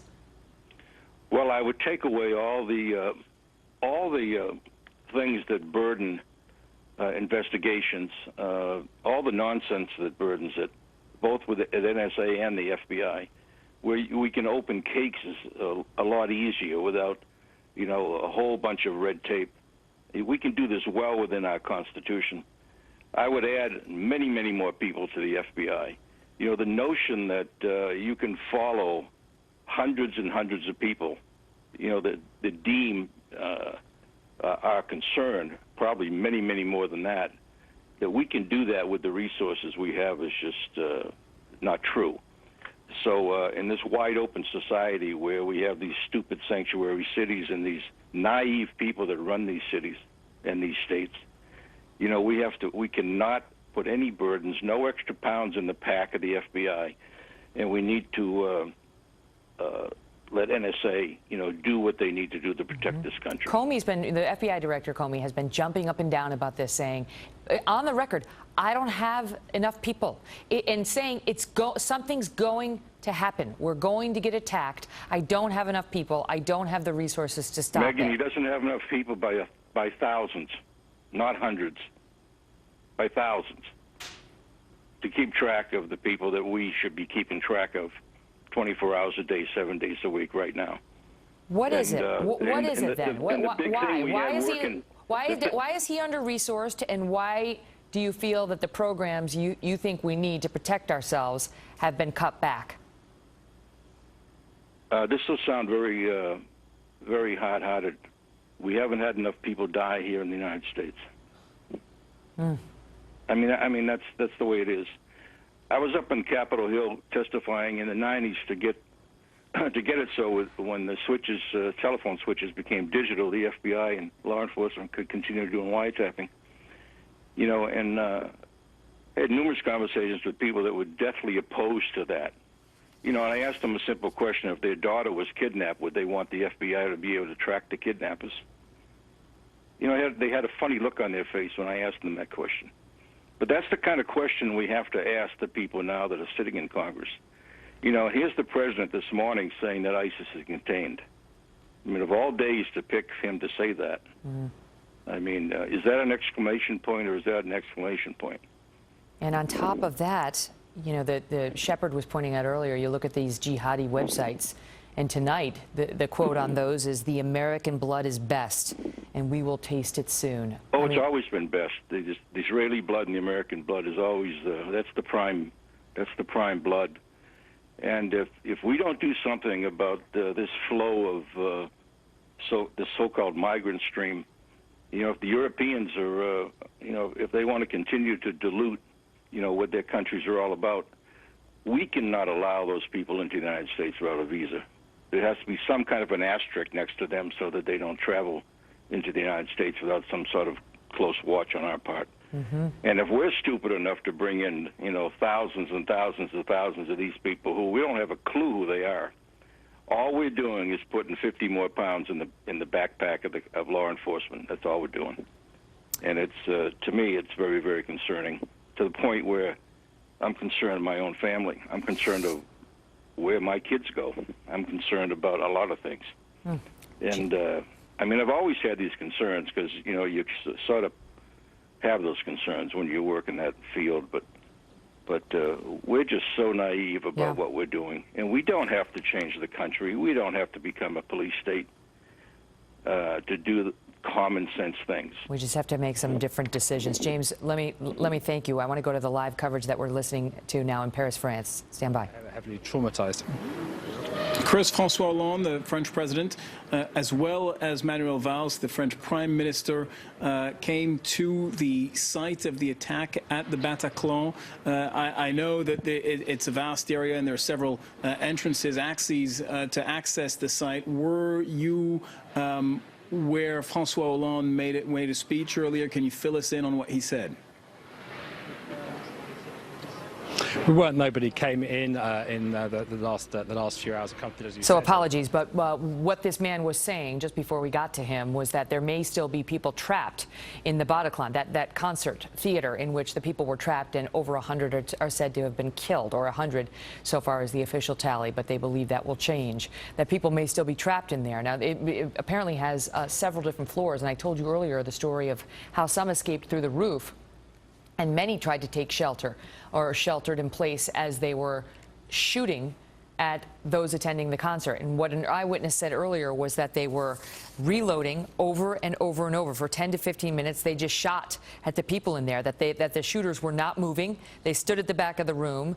The quote on another network was, "They shot at us like we were birds." And they were wearing black. They did not have masks on, and just continued to reload over and over and over again as people tried to find a means of getting out while they reloaded. So if, in fact, there are still people trapped in this venue, that would be a new breaking development. We'll continue to listen and see what we can find out about it as we continue to watch the situation in Paris. And we are told right now that they believe they have apprehended all of the actual perpetrators, or that they have, in fact, died. Now we're being told that inside the concert hall, the two perpetrators killed themselves as the police moved in. That is the initial report coming out now. I want to tell you this, too. We have been in touch tonight with General Michael Flynn, who basically ran the sister to the CIA that oversees military intelligence in this country and outside. And he has told us tonight, this is a quote from him, "It is ISIS, and there will be more."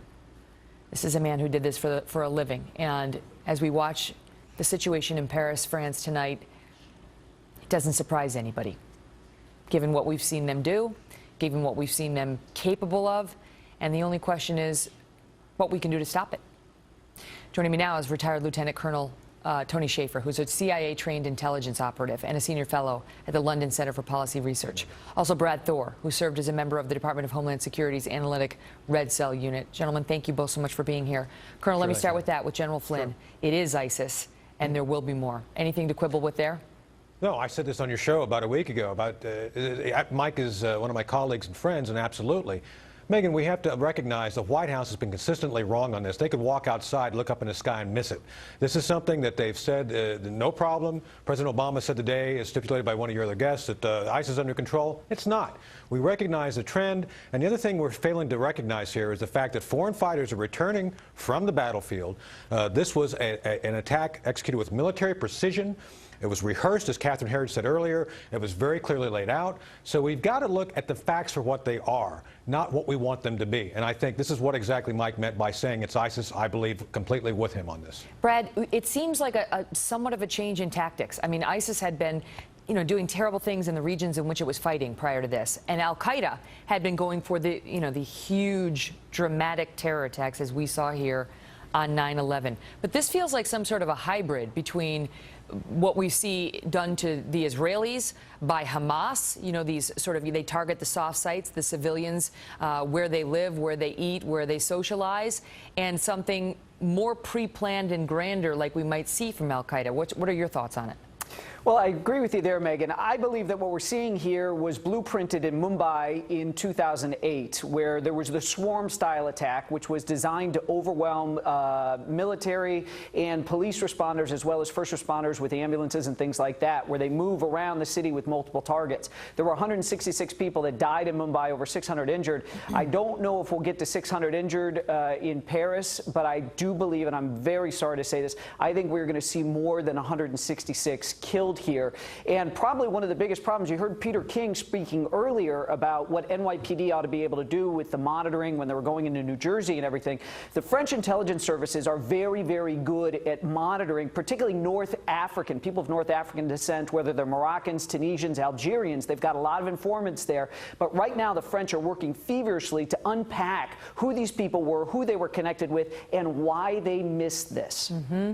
And that's the thing, Colonel Shaffer, we saw this after 9/11. When you've been attacked, and this is the worst terror attack in the history of France, the worst in the history of France, when that happens, people suddenly have a very different view sometimes of civil liberties and how far we should go. Well, absolutely, and I agree with Brad on the whole Mumbai thing. This was a rolling attack designed to do that. With that said, the French, these folks also learned from the Charlie Hebdo attack to learn how French specifically operates in a situation like this. So, what do? Well, we look at how the French missed this. What components were observable, which they now know, which they didn't see. And we've got to internalize that. And I agree with Peter King. I agree with some of the other folks. We've got to be very diligent on this. But I'm not necessarily thinking we should do it with SIGINT, Signals Intelligence Intercepts. We need to go back to espionage, Schumit. To defeat a network, Megan, you must penetrate that network. And I think that's what we're going to find the French fail to do here. You need people like Morton Storm, you're saying. We need double agents to infiltrate. Bingo. That's what's going to get you the critical information necessary to get these things defeated. If you don't defeat the network, it'll come back. And I don't know if it's a new network that was completely undetected or the network that was the Charlie Hebdo network, which was not completely detected. But we have to get inside the network to defeat the network to prevent that from happening here. Go ahead, Brad. And Megan, to add to what Tony said, which is excellent, I believe that our counterterrorism teams, our hostage rescue teams here in the United States, no bullhorns, no negotiations. We have to be willing as a public to do what the French GIGN and the Louraide teams do in France, which is you go in, you kill these guys, because the longer you let them set up and stay inside, the more innocent people die. We have to be there as a culture in this country to say, send them in, kill them fast, and let's minimize the casualties that way. That raises the next question, which is what will the response be from France and from the United States, which says it will do all it can to support France in its effort. And this comes from the Vatican. Okay, this is from the Vatican tonight that says this is an attack on peace for all humanity, and it requires a decisive, supportive response on the part of all of us as we counter the spread of the homicidal hatred in all of its forms. I mean, Colonel, you tell me what that means. I mean, you got the Vatican. This isn't the first time they've suggested we need to go after ISIS and hard. They recognize what's going on here. Yes, we have to act. We have to do what we're doing right now, ramping up in Syria and Iraq, going hard with our special operations forces to get them where they live, go after leadership.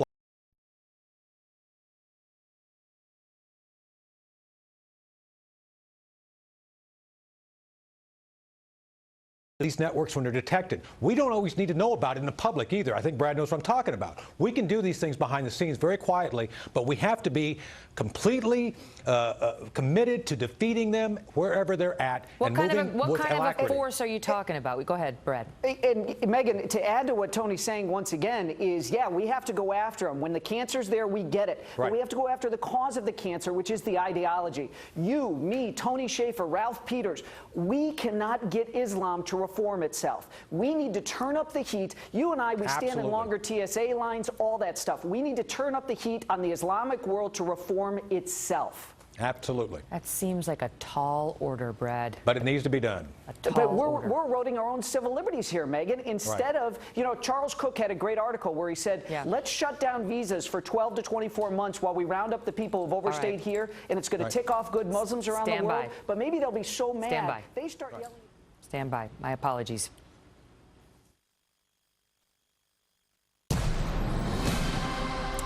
Breaking tonight, a live look at Paris, where authorities are on the hunt for possible accomplices now after Paris suffers its worst terror attack ever.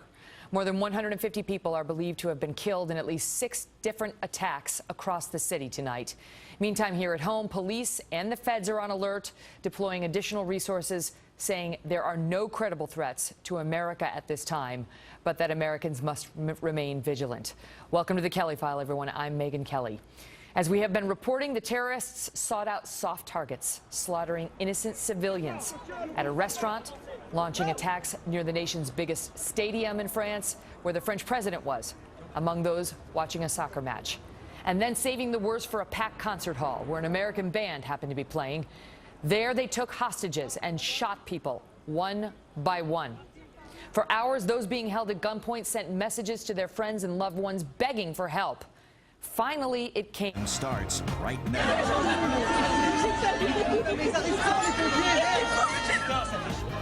Paris under siege. Terrorists wielding AK-47s and hurling explosives. Coordinated deadly attacks rocking the capital, prompting the French president to shut down the nation's borders. This is breaking tonight, and here's what's confirmed right now. At least 118 people executed by gunmen inside a concert hall. At least 40 others are dead in additional attacks across Paris. We're hearing there may be up to 6 attack sites. Paris police launched an assault on that concert hall, killing at least 2 attackers there. And moments ago, French police announced that all the attackers are dead. How many attackers we're talking about is not known. We're told one of the gunmen was heard screaming, quote, "This is for Syria." Now, Tom Haynes is joining us in the studio with the very latest tonight. Well, Sanae and Russ, it's being called the deadliest attack to hit Paris since World War II. At least 158 people tonight are dead in Paris. Terrorists storming at least 6 venues, including that concert hall, opening fire and detonating explosives. Tonight, France has closed its borders and is a country in shock. The bloody aftermath of the terror attack in Paris.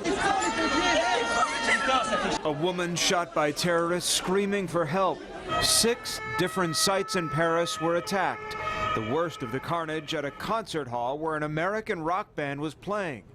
At least 100 people massacred there. Hostages in the concert hall were said to be begging for their lives, with reports they were executed one by one. Others around the city were killed at popular night spots where gunfire rang out and suicide bombers detonated themselves. The city rapidly becoming a bloody scene of horror. The first indication of an attack came during a soccer game when loud explosions were heard. There was a lot of confusion inside the stadium, this man said. A very frightening crowd crush happened with people on the ground.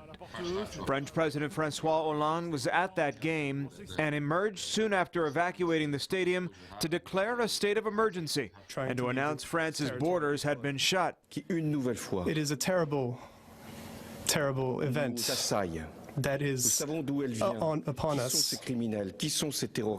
Who are these terrorists? Who are these criminals? There was no immediate claim of responsibility for the attacks, and it is unknown how many carried them out. Paris prosecutors say at least 5 attackers were killed across the city. The scene in Paris tonight, surreal. Oh, it's extraordinary. I'm just looking down the streets now, and all I can see is armed police everywhere, and all the civilians have been told to go home. With the number of dead and France being such an international destination, there will likely be casualties from other countries. And while there's no evidence of an impending attack here, major cities like New York and Washington are on a heightened state of alert.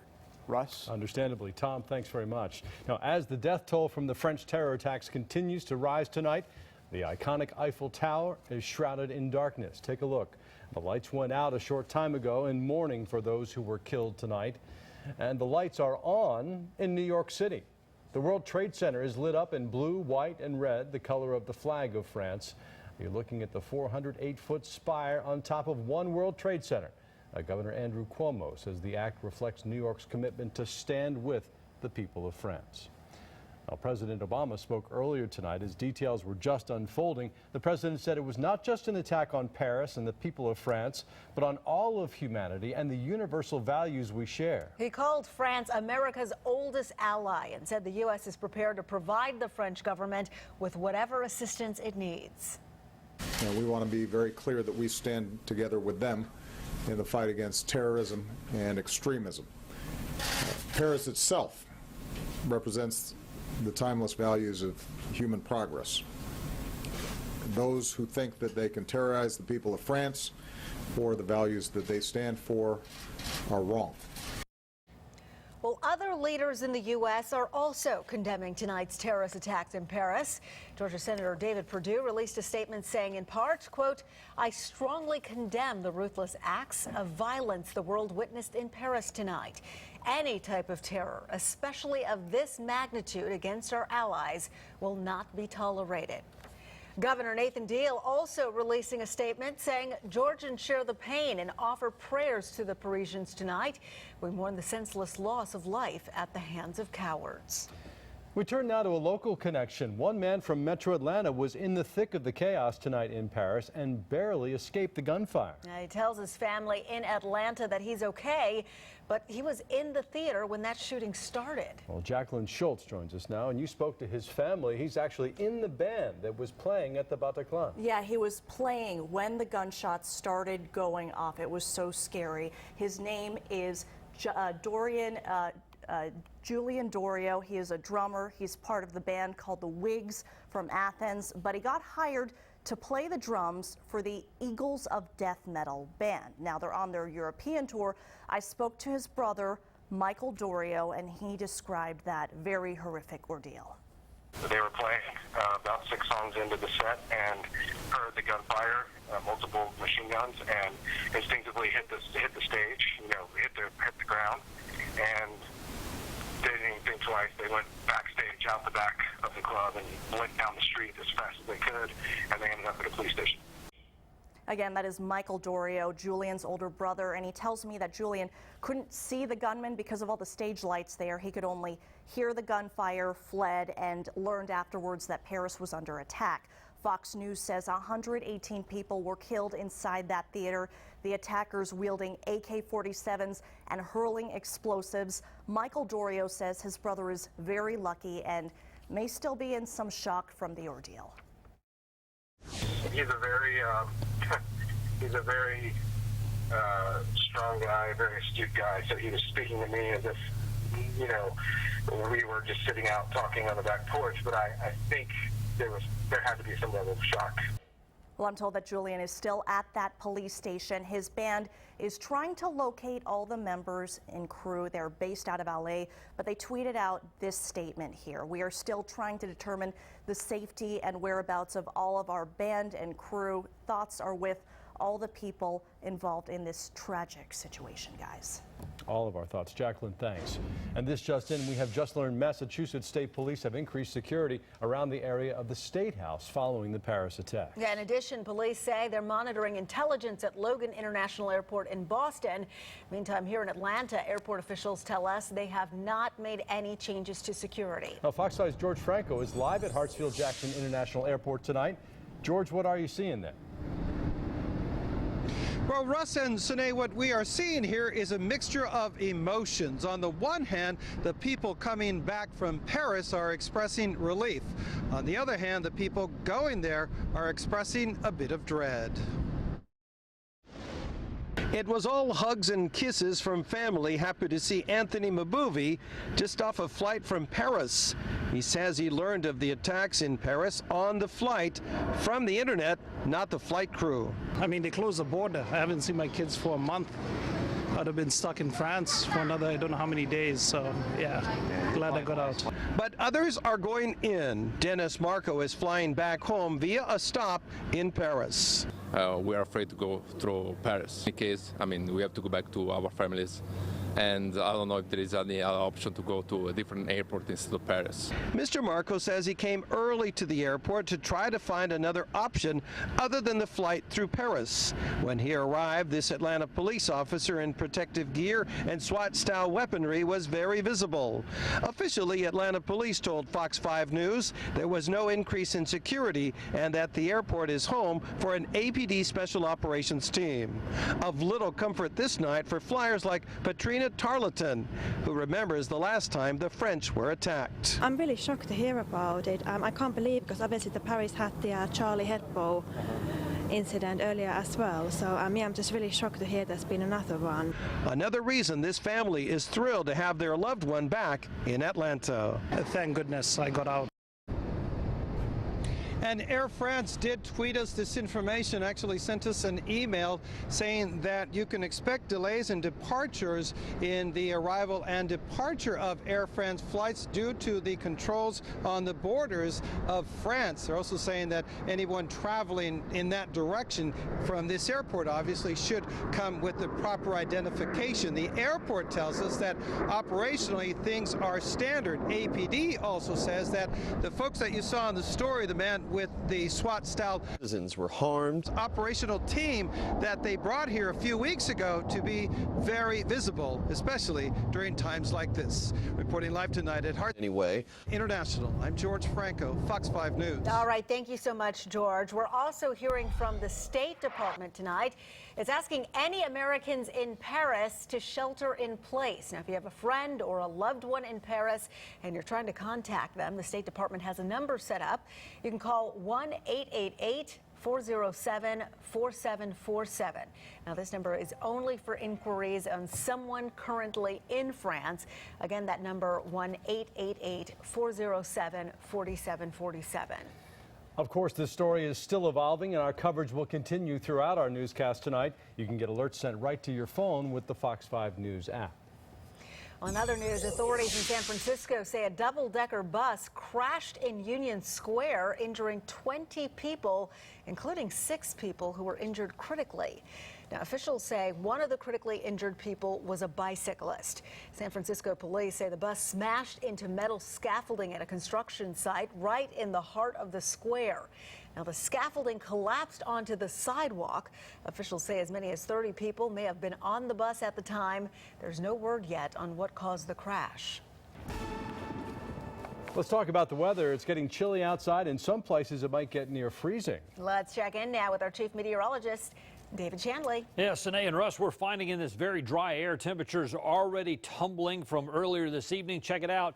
We're well into the 40s in many neighborhoods and right around 40 in Carrollton, 49 in Rome. How about Blairsville's at 40 right now, 47 in Athens. We did top out in the low 60s this afternoon. But man, things are going to get rather chilly as we roll on into the overnight hour, and by daybreak tomorrow morning here in town we'll be in the upper 30s, but some areas are going to be flirting with that freezing mark, and therefore the Weather Service has issued a freeze warning for the counties up in North Georgia, a frost advisory now in effect. This is new since I left you at 6 o'clock tonight for most of metro Atlanta for patchy areas of some light frost, but the freezing temperatures going to be the concern up here in northeast and northwestern Georgia. Temperatures in the upper 20s and low 30s, so any plants unprotected will be damaged. We'll take a look at the particular numbers, who's going to be down below freezing or right at it, and what you'd expect the rest of the weekend. All that coming up in about 20 minutes. All right, David, thanks. And new information is still streaming in from Paris, France. We'll have an update on the attacks that have killed more than 150 people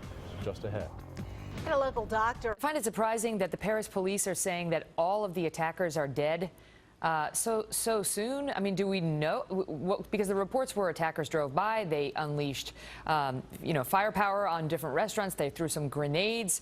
It seems so early to affirmatively declare that they've all been killed.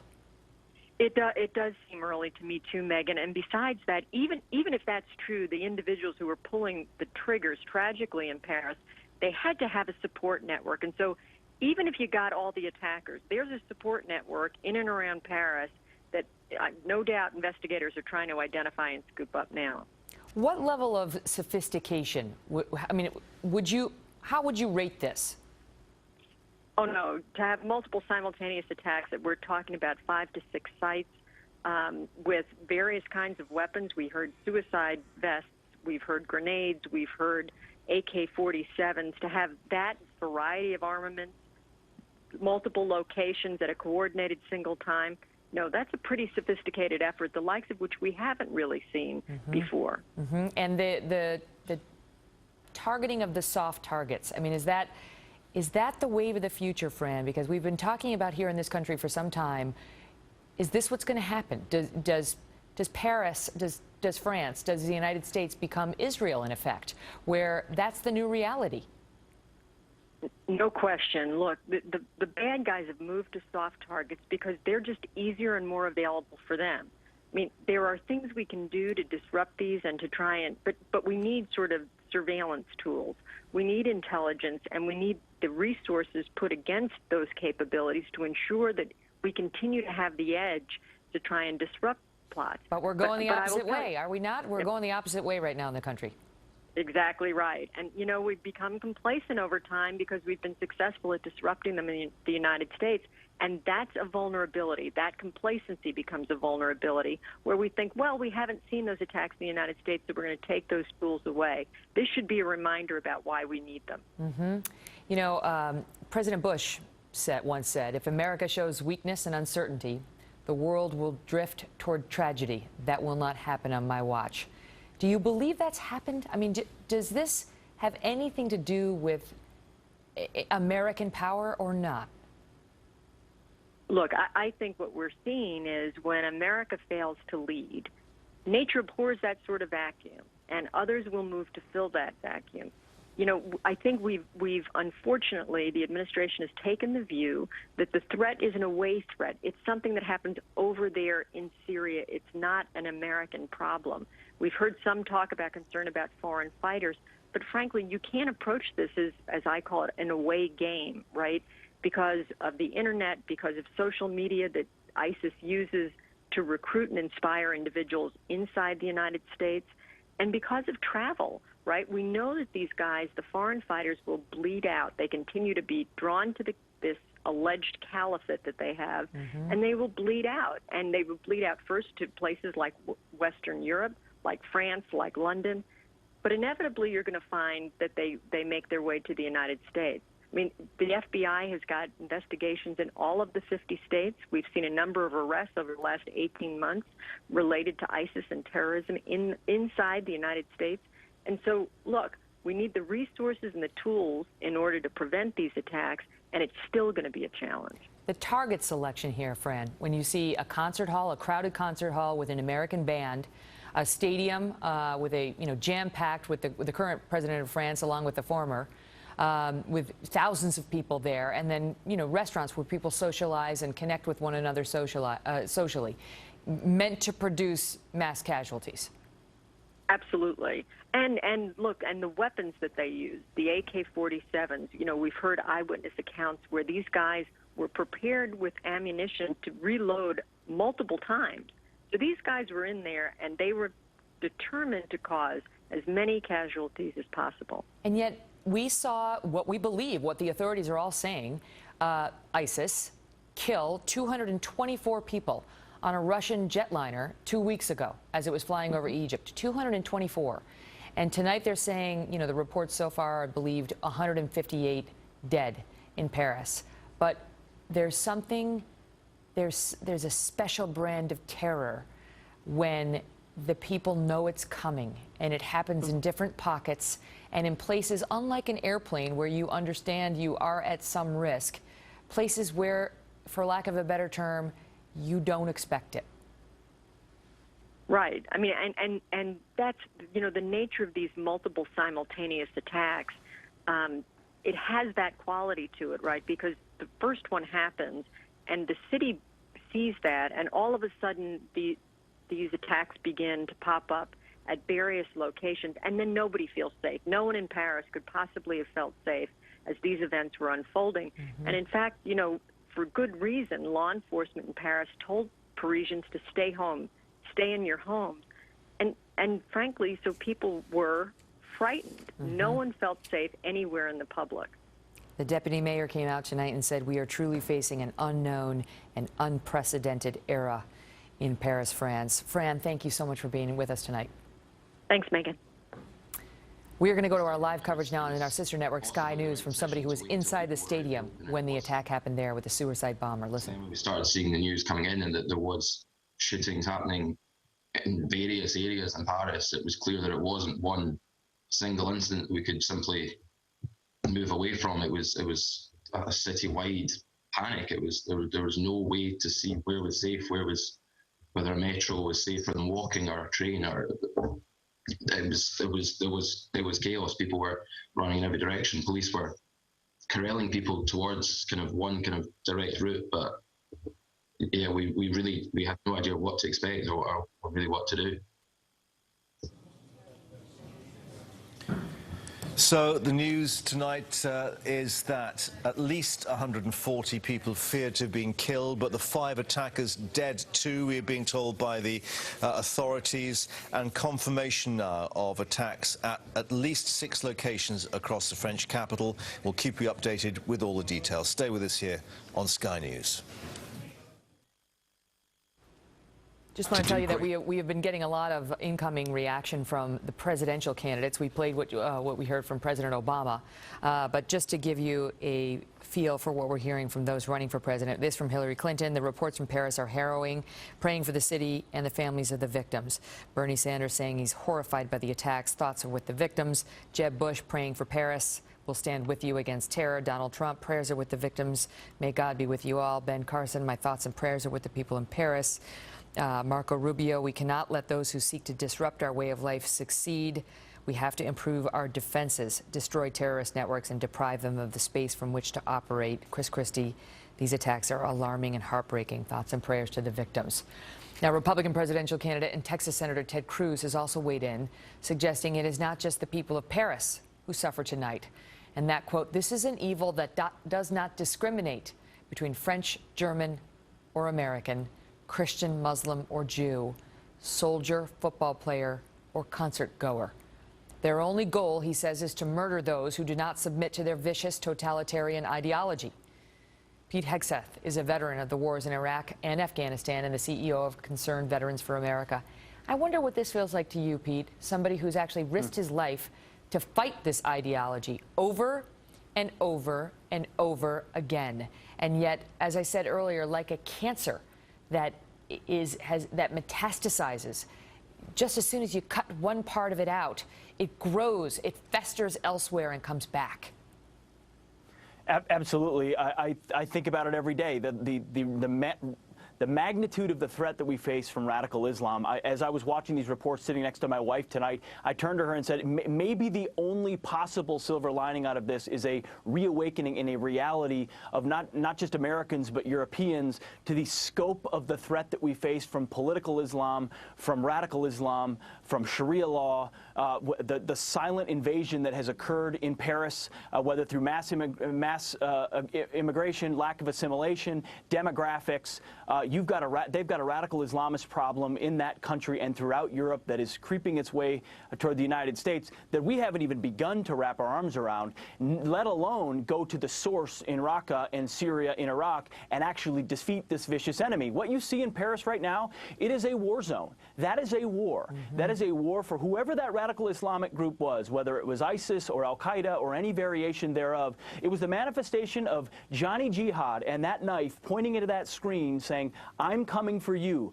Blood will pour in your streets eventually because that's where we're going. Now, thankfully, he's dead and killed in an airstrike a couple of days ago. Jihadi John. The legacy of what he's threatened into that camera and others continue to is exactly what we saw in the streets of Paris. And if we don't do something about it and aggressively confront it, unfortunately, we're going to see more of it. That's the question now, because where are we in this battle with ISIS? Because you watch this unfold tonight and you start to wonder, are we looking at the beginning? Are we 30% into this fight? I mean, is this a situation where our children now are going to be, drafted to fight this war when they reach the age of majority? I know you've got young kids, I do as well.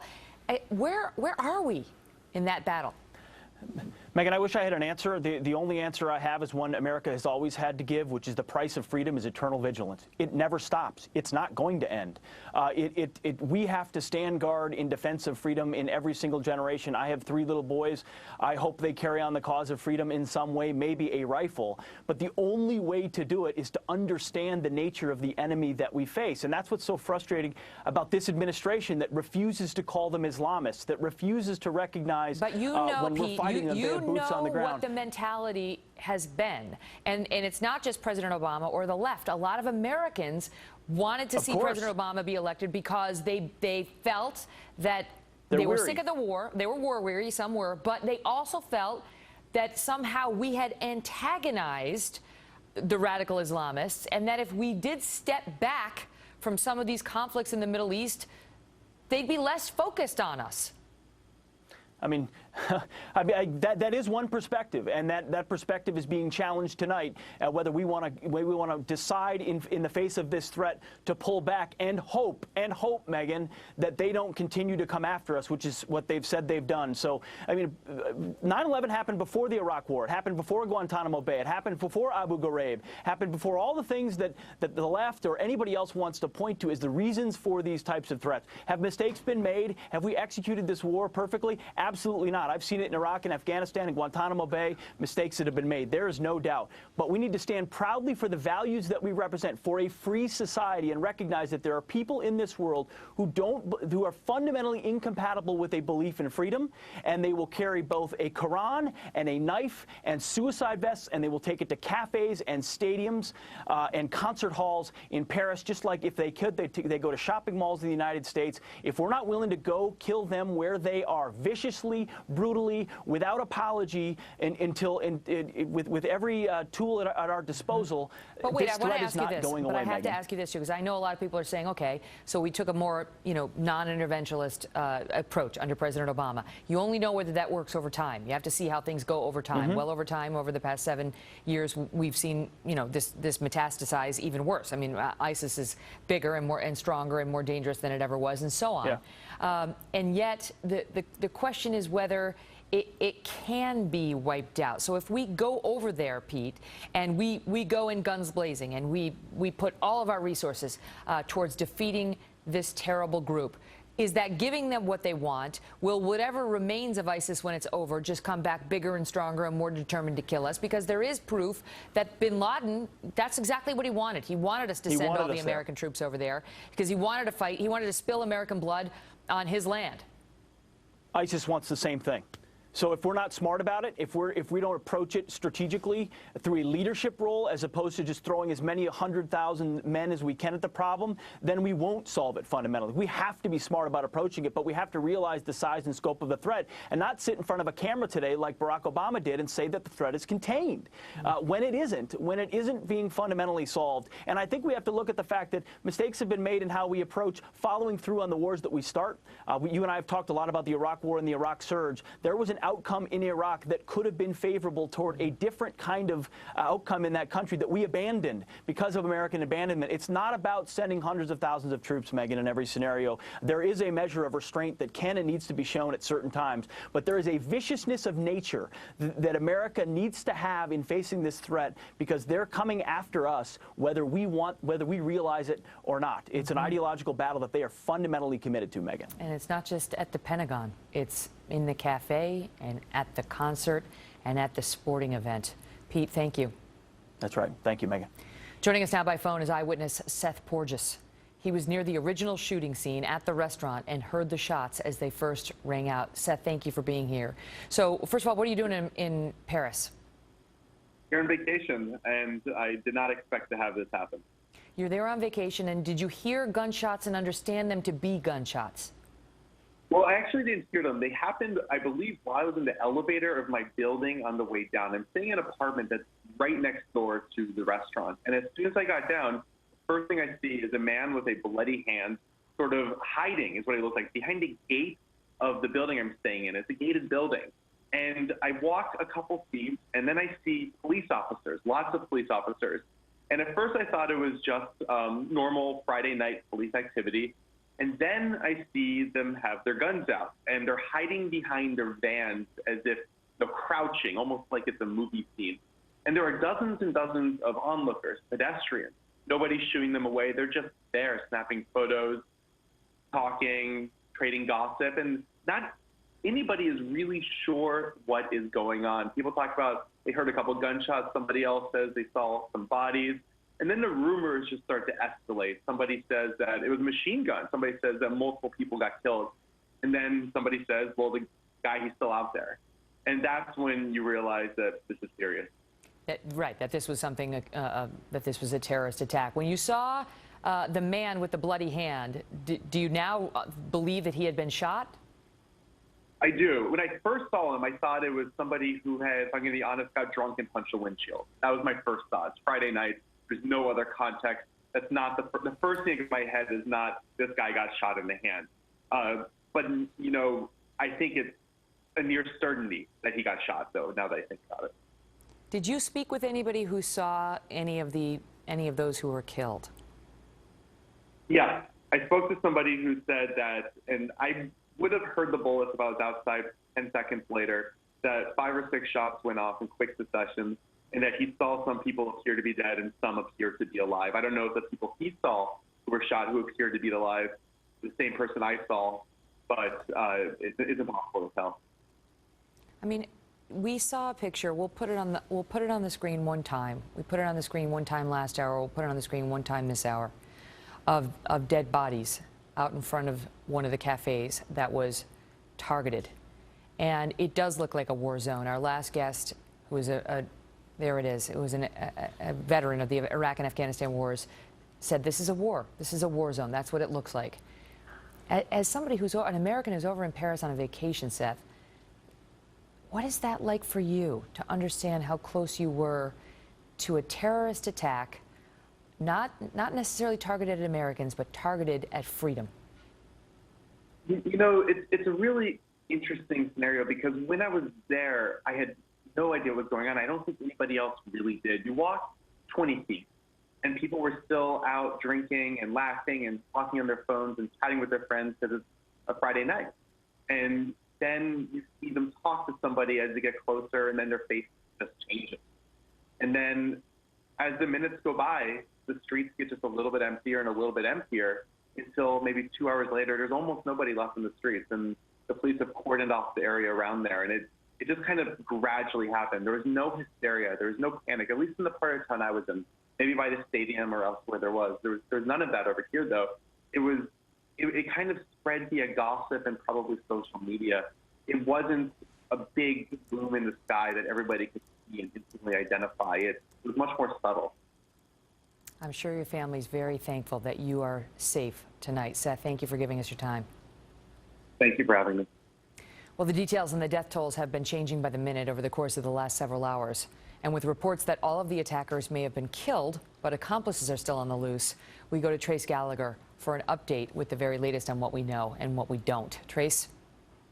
And you have to keep in mind, Megan, we have been scanning all the French news agencies and listening what we can out there, and the information is trickling in now, but a lot of the information doesn't align. And as all mass casualty situations turn out, the death toll in this one will likely change. Right now, it stands at 158, but again, we're hearing there were victims in the last 2 attacks that have not yet been confirmed, which is why French authorities warn that we should expect the death toll to go up. But just to reset here, there are now 6 confirmed attacks, and while some happened almost simultaneously, it does appear that it began on a street-side cafe in the 10th district called La Cambodge. It's a Cambodian restaurant, and witnesses say it appeared to be a drive-by shooting because the suspects were firing from cars, high-volume, high-powered weapons. At least 11 people so far are thought to have been killed in that initial attack, most of them dining street-side. Now, the attack on the soccer stadium happened during a game between France and Germany. Authorities say in that attack, there were explosives, and they were a combination of suicide bombs and grenades. The French president, Francois Hollande, was in the stadium at the time. He, as you might imagine, was quickly evacuated. The deadliest of all of the attacks happened at a concert hall where a California band was playing, and witnesses inside say there were 3 young men. They walked in with what they described as Kalashnikov rifles. They yelled, "This is for Syria," and they also yelled Allahu Akbar, which of course means God is great, and then they opened fire. We are told the gunmen then moved up to the balcony of this concert hall, and they actually started firing down on people. Many inside the hall were able to escape, but up to 100 others were held hostage, at least for a short time, with the gunmen killing them in no certain order. After hearing a series of gunshots, police finally stormed the concert hall, but now French authorities report the gunmen blew themselves up with suicide bomb belts, killing at least 4 other people. In all, At least 118 people were killed inside the concert hall. There were more than 1,200 people in attendance at the concert. And we're told the band made it out with many others. There were also shots fired at a shopping center near the Louvre, though it's unclear how many victims there were there. We can tell you that victims and witnesses report seeing people screaming on the ground. An eyewitness also tells us there was a shooting at a cafe in the 11th district. So far, we're getting very little information about that. As the information comes in, Megan, we will get you updated as quickly as possible. Trace, thank you. Well, France's official news agency reporting moments ago that a security source puts the number of people injured at more than 200. 80 of those said to be serious injuries. It comes as we are just getting new amateur video in from Paris. Listen as the attacks unfold while a man races from the scene. Deuxième explosion, Stade de France. Deuxième explosion, courez, courez. Barrez-vous, barrez-vous. Il y a des attentats, il y a des attentats. Il y a des attentats, barrez-vous. Charles, on se barre. Un instant. Il y a une bombe, elle a explosé. Wow, en direct du Stade de France. Oh là là là là. Il a pleuré, wesh. Mais je crois qu'il est mort. You can see here the sheer panic and chaos that ensued, and we are told that the sound of sirens was all anyone was hearing this evening throughout Paris. Joining us now is Dr. Sebastian Gorka. He's the chair of military theory at Marine Corps University. Doctor, thank you very much for being here. And I know that you recently gave an important briefing to somebody who is actually running the fight against ISIS. Your thoughts on what this says about this group that our president just said has been contained?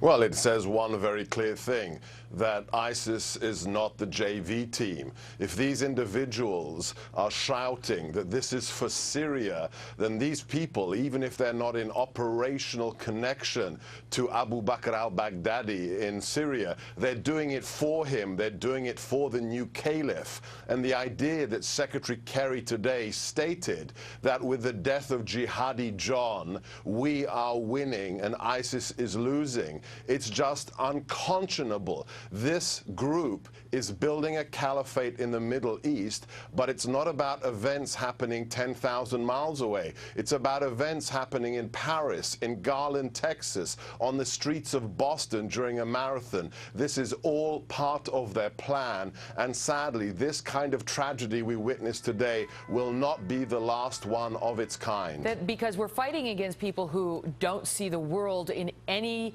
similar terms to the way they want to die. They want to die in a holy war.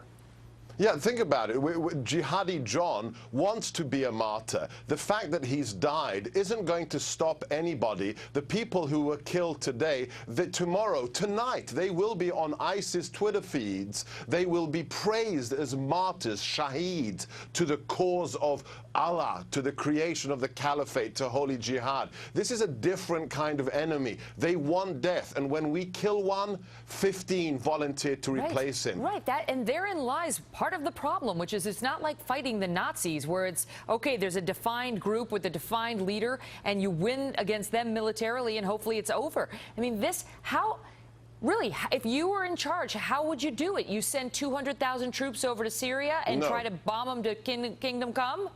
No, no, no. The people who are the frontline victims are the Muslims that are on our side. They're killing Christians, they're killing Yazidis, they're killing Jews. But look at the numbers. In the last 15 years, it's by far Muslims, it's moderate Muslims, it's the non-violent ones. They have to take this fight to ISIS, the Egyptians, the Jordanians, even the Kurds. But you know what? If you've served in the region, you know that's never going to happen unless we support them, unless they believe America's on our side. We just cancelled a $500 million worth of training program that trained less than 200 Syrian fighters. What message are we sending to the region? We don't care about you. And as a result, they think they're winning. Our allies in the region feel as if we've betrayed them, and the jihadi narrative is victorious. What do you say to those who believe, all right, but the more involved we get over there, the more they're going to come after us? Okay, let's just have a little history check here. One of your colleagues, Brian Kilmeade, just published a book on the Barbary Wars. Let me ask anybody who believes this is our fault because of our foreign policy. Do you know that we have been fighting jihadis since the Barbary Wars 200 years ago. One of the first missions of the Marines was to fight jihadis who were taking our sailors, our ships prisoner. This isn't because we support Israel. Israel didn't even exist 200 years ago. This isn't because of our troops in the region. We had no troops in the region 200 years ago. Jihad is a 1400-year-old concept, and we have to support those Muslims who say it is no longer permissible, instead of closing our eyes and saying, oh, it's all about economics, it's all about unemployment. If we believe that myth that the current administration is peddling, we will be playing whack-a-mole for the next 100 years, and Americans will be dying on U.S. soil, Megyn. So you say it is not possible that we will not defeat ISIS or stop this unless we have a change in our overall foreign policy approach. I mean, that we need a leader at the top that is going to actually make our Middle East allies believe that America is behind them 100%. Because our current president says that, and he points to monies that we've given them and so on, but you want more. I mean, are you a Lindsey Graham kind of guy? Like, you want all in, or do we need something less than that? No, it's not about the 82nd Airborne or, the 3rd Marine Infantry Force or Expeditionary Force deploying. No, it's about us assisting local actors to win this war. We don't want to be the face of this war. It's not going to be white-skinned or brown-skinned Americans killing the jihadis. It's got to be the locals, but with our assistance. But one very important thing to remember, Megyn, we have had 80 ISIS arrests in America in the last 12 months. 29% of those people arrested in interrogation admitted they had no intention of going to travel to the Middle East to fight in Syria and Iraq. They decided the best way to serve the caliph, to serve the Empire of Islam, was to kill Americans on U.S. soil. These homegrowns, what's our big problem? Because over in Europe, they have homegrown terrorists, but they also have this influx of people from Syria who want to unleash hell. What is our big problem here? Well, the trouble is that this is, as many of your guests have pointed out already tonight, this isn't about individual groups. It's not about lone wolves. There is no such thing as the lone wolf. It's all about ideology. It's about people who are connected. There's no lone actors. They all share the same ideology. Whether it's the Tsarnaev brothers in Boston, Major Nidal Hassan, the Fort Hood shooter, the Charlie Hebdo shooters, or these actors, they are all connected at a visceral level by the ideology that the caliphate must conquer all, and all jihad, all infidels must be killed. We have to take a war to the ideology. And for the last 14 years, this isn't just the Obama administration, for the last 14 years, we haven't taken the ideology seriously. Are you surprised that they were able to pull this off in France? It's not like France and Paris in particular have not been on high alert to the threat of terror within their borders. So, I mean, are you surprised that this was planned so extensively, obviously, without detection?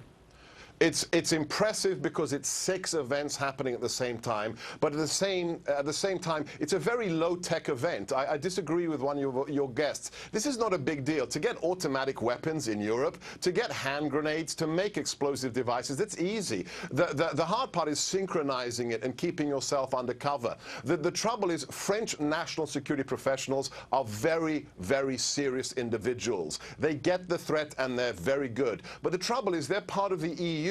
And the EU, with the Maastricht Treaty, got rid of borders. There's freedom of movement everywhere except in the UK, which means you get into a little dinghy in North Africa, you paddle your way across to Italy or to Spain or Portugal, you're home. You can go all across Europe. You can meet facilitators. This is what Richard Reed did, the shoe bomber. You can have explosive devices given to you. As a result, this challenge is fundamentally a human intelligence challenge, and that's the hardest type of counterterrorism. Wow. Dr. Sebastian Gorka, thank you so much for your expertise tonight. You're welcome. Thank you, Megyn. Well, Brad Thor, Tony Schaefer, and a powerful display of support for France just ahead. Stay with us.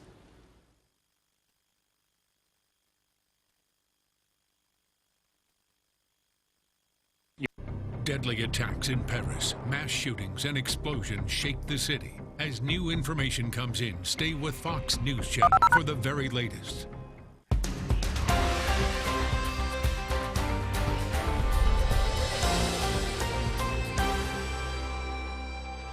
Hi, Hi, this is Fox Extra. Officials are deliberately breeding mosquitoes in Texas. They hope the type they're breeding will kill off others that carry viruses to humans. The insect being bred at this lab in Harris County, Texas, doesn't want human blood.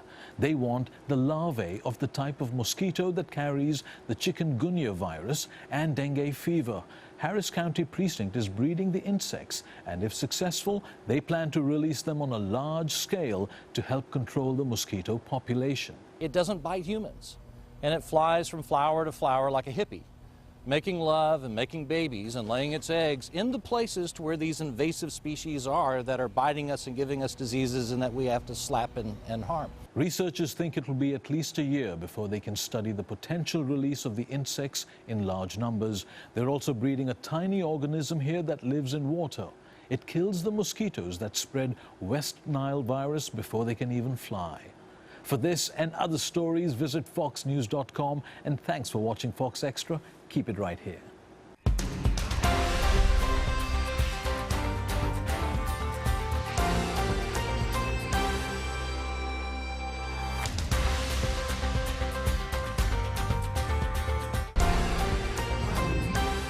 Hello, Trinidad. Thank you for watching Fox and Columbus Communications. From vibrant streets to beautiful beaches, Trinidad has something for everyone. Keep it right here.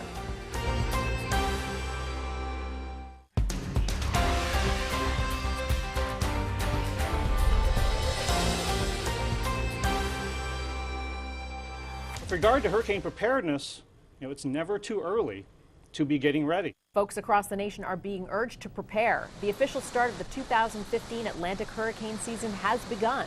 Last season produced 8 named storms and 6 hurricanes. This year, scientists are predicting 6 to 11 named storms. 3 to 6 of them could become hurricanes. The Federal Emergency Management Agency is urging everyone to plan ahead. I'm thinking through evacuation planning, updating my insurance, getting the supplies I need, and strengthening my home. Meanwhile, researchers at the National Oceanic and Atmospheric Administration says there's a 70% chance of an above-average hurricane season in the Pacific. The outlook calls for 15 to 22 named storms. And over at the University of Miami, scientists are using a 3D hurricane replicating tank to help study their impact. Storms that pass over deep, warm water like the Loop Current or the Gulf Stream there's a lot of energy there that can keep feeding that storm, and so those tend to be ones that intensify quite quickly. The good news, El Nino is back. That's the weather phenomenon that sometimes reduces the intensity of tropical storms and hurricanes. In New York, Janice Dean, Fox News.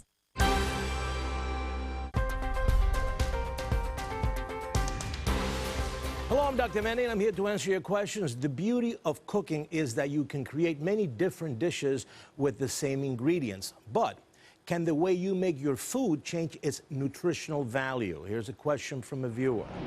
Dear Dr. Manny, do vegetables lose nutrients when they are cooked? Thanks.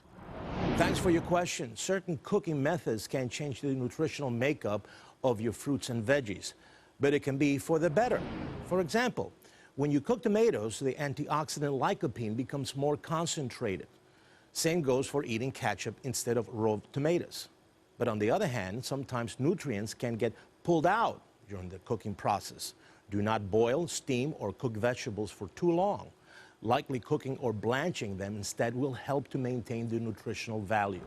Eating fruits or vegetables closer to when they were picked is always a good idea. That way, the nutrients don't have a chance to break down naturally. Do you have a health question? Email them at drmanny@foxnews.com. Until next time, I'm Dr. Manny.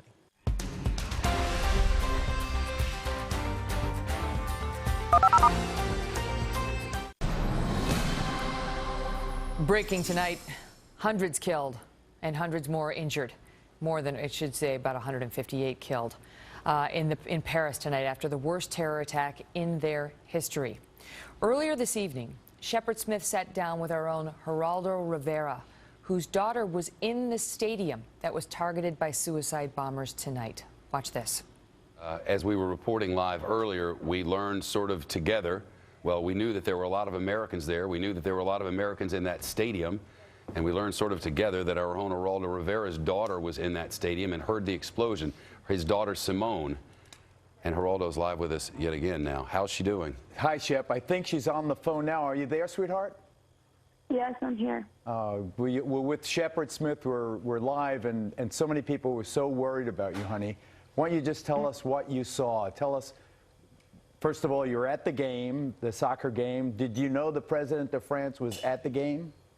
No, I didn't know the president was there. And before halftime, we all hear a very loud kind of explosive sound, but no one seemed to make any, seem worried about it or anything, except for the fellow New Yorkers by my side. But we just brushed it off as nothing. And then at halftime, we went to get food, and we saw they wouldn't let anyone leave the stadium at that point, and they weren't telling us anything, and they just had a bunch of ambulances and people just in uniform starting to look very nervous, but they wouldn't tell us anything, and so we just went back in, and we heard 2 more explosive sounds. But again, no one expressed any concern, and they didn't tell us the president was there, what was going on. And then my friend Isabel was sitting next to me, and she keeps getting calls from her mom back in the States and tells us that there's a terrorist attack happening throughout Paris. And then we try to leave, and there were teams of SWAT barricading everyone. It looked like people in bomb outfits and just preparing for everything, and no one would tell us what to do. They were just herding us like sheep, and we were all freaking out. And then there was one point where we break away, and there's just a swarm of people running at us, and we just all start running in this direction, not knowing where to go. And then all the police officers were there with their guns ready. And I don't know what happened there, but then we were all just stuck in this area in St. Denis, and we were stuck there for 4 hours because there was a blockade, a perimeter around the stadium. And I didn't know there were other attacks until you told me, and I saw on the TV that there was the concert. Tell us how you're feeling, honey. How are you feeling right now?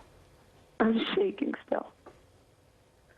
Yeah, that was probably the scariest thing I ever had to deal with. They were shaking, and we don't speak French, so all the police officers couldn't help us, and we didn't know what to do. And thank God Isabel had service, so she could contact you. But yeah, we were all just freaking out, and we tried to get a room at a hotel nearby, but they locked their doors and wouldn't let anyone in. And then finally we found a store that let people in. The hotel was locked. You tried to get into the hotel and it was locked. Yeah, we went and we just asked if we could stay in the lobby, and they said no, and then they locked the door. And then how scary was it to be stranded there, to not be able to take a metro? They closed the metro. No cabs, Yeah. no Uber, no nothing? At first, we were planning on walking home before we knew there were any other attacks, and it's a 4.5-hour walk. And we just were walking. We didn't know the neighborhood, but we thought that'd be a better idea. And then people started telling us that they were, the military was coming in, and it was a state of emergency, and that we couldn't walk. So we had to walk back to the stadium area, and then we were just stuck there until your friend came and got us. Do you want to come home, honey? I do. I want to come home. I want to come get you tomorrow. Well, I don't know if I can go home, and the borders are shut, aren't they? I know the borders are shut, the airports are shut. We had a plane waiting for us tomorrow morning, but they said the Paris airspace is closed, but I'm sure that they'll get around to it. It's so scary. The attacks were so widespread. So many people are dead. And yeah, it was like, you know what it was like for us here. You know, so many people knew that you were there, and so many people were so concerned about you. And And my phone, I only had my friend's phone. Thank God Isabel had her phone. I couldn't even reach Mom. I know, honey. Shepard's been covering it all night. Shep, you have any witness questions for me? I just wonder when people first started flooding out of that stadium, what it was like, Simone. Was there a panic, or were people confused, or what was it? At first, people were confused, and then when we saw all the what looked like the French equivalent of their SWAT, and people started getting panicked, and then people started running, and there was a bunch of little kids there, and you just see all these parents like just not knowing what was happening, just picking up their little kids and just running in every direction, not knowing where to go. And then ultimately it calmed down after like an hour and a half, I guess. But I don't know how people got out of there. Like they shut down everything.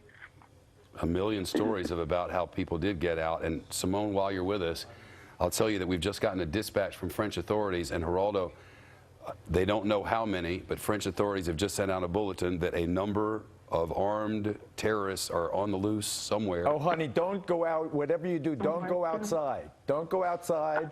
Don't talk to any strangers. Just stay right where you are. You stay right where you Make sure the phone is charged. You got to make sure the phone is charged. I'm not planning on leaving. And the doors are locked and everything else, you know. An extraordinary moment unfolding here on live TV earlier tonight. I want to update you on a couple of things that have happened now. The Secretary of Defense, Ash Carter, has issued a statement that ends as follows. For more than 200 years, the U.S. and France have stood together in friendship. We have stood for the common good and security of all nations. We have never stood closer than we do now. Vive la France. And then we have this message from the NYPD Commissioner, Bill Bratton, to the men and women of the NYPD tonight. It says in part as follows. There's no known nexus between the attacks in Paris and New York City, but we are cops and we are cautious. And it addresses certain groups and say that they are all deployed throughout the city tonight, as are you. All of you who wear the blue are the guardians who watch over this city, and when necessary, the warriors who fight for her. Tonight, tomorrow, and in the days to come, be vigilant, be prepared, be aware, and as ever, be safe. The scope of this tragedy becomes even more evident when you look at the size of the emergency response in Paris at this hour. More than 700 firefighters, 1,000 police officers, 1,500 soldiers, 36 hospitals receiving the injured, and a likely untold number of doctors and nurses reportedly coming in on their own to tend to the wounded. Joining me now with their final thoughts, retired Lieutenant Colonel Tony Shaffer, who's a CIA-trained intelligence operative and senior fellow at the London Center for Policy Research, and Brad Thor, who served as a member of the Department of Homeland Security's Analytic Red Cell Unit. And so it's not surprising to get the messaging from our own Pentagon that we will stand shoulder to shoulder with our NATO ally France, and right down to the localities with the police being told that they too should stand shoulder to shoulder and be ready for anything, Tony. Well, absolutely, and I've been talking with several of my sources this evening. The Pentagon is right on top of this.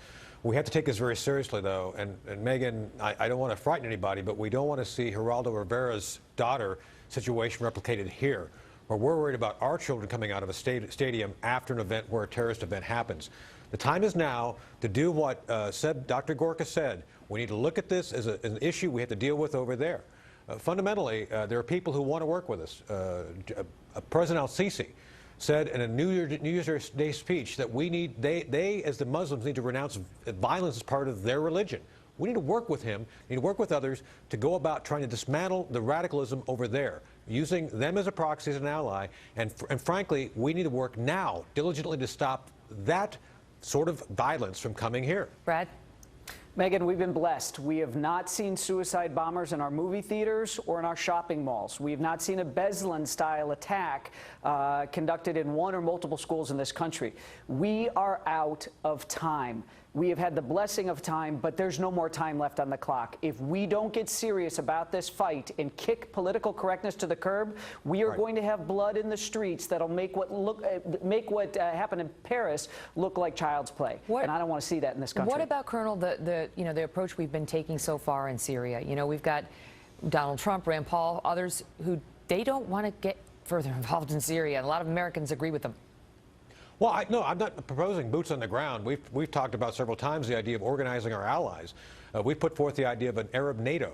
For goodness sake, NATO won the Cold War. We need to put together something like that now to actually deal with the threats there. And frankly, the Russians are there with their version of the Warsaw Pact, the Damascus Pact. So it makes sense to organize our allies to be effective, to lead them with them, to let them do the heavy lifting, and then go about dismantling the radicalism that Seb Gorka was just talking about. This is a multi-pronged effort.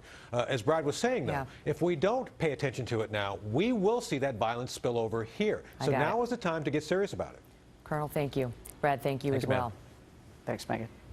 Your heart goes out to the people in Paris and in France tonight, does it not? And we've seen the solidarity shown from the World Trade Center tonight, and what we've seen in the people of France.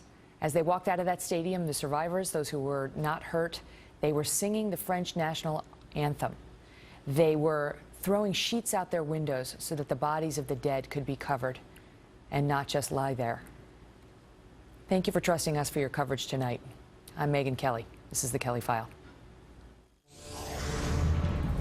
And I'm Shepard Smith. This evening from New York, it's 11 o'clock on the East Coast, 8 p.m. on the West Coast, 5 a.m. Saturday in Paris, where the French president is declaring a war which will be pitiless. It's after a series of coordinated terror attacks on innocent men, women, and children on a night the French leader calls a horror of unprecedented proportions. The latest word from police in France to our partner network Sky News in the United Kingdom, 158 people killed, though we know that number will change. That does not include the attackers, we're told, who police say are all now dead. The fresh and official word now is there were 6 attack sites. Gunmen opened fire at a pair of restaurants, gunning down people as they had dinner on a Friday evening. New video shows the moments after one of the attacks.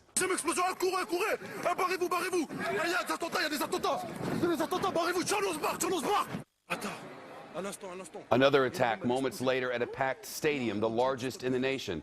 Suicide bombers blew themselves up outside. The glass shattering, bodies falling into pools of blood. The sound of the bomb blast broadcast live during the soccer match between France and Germany.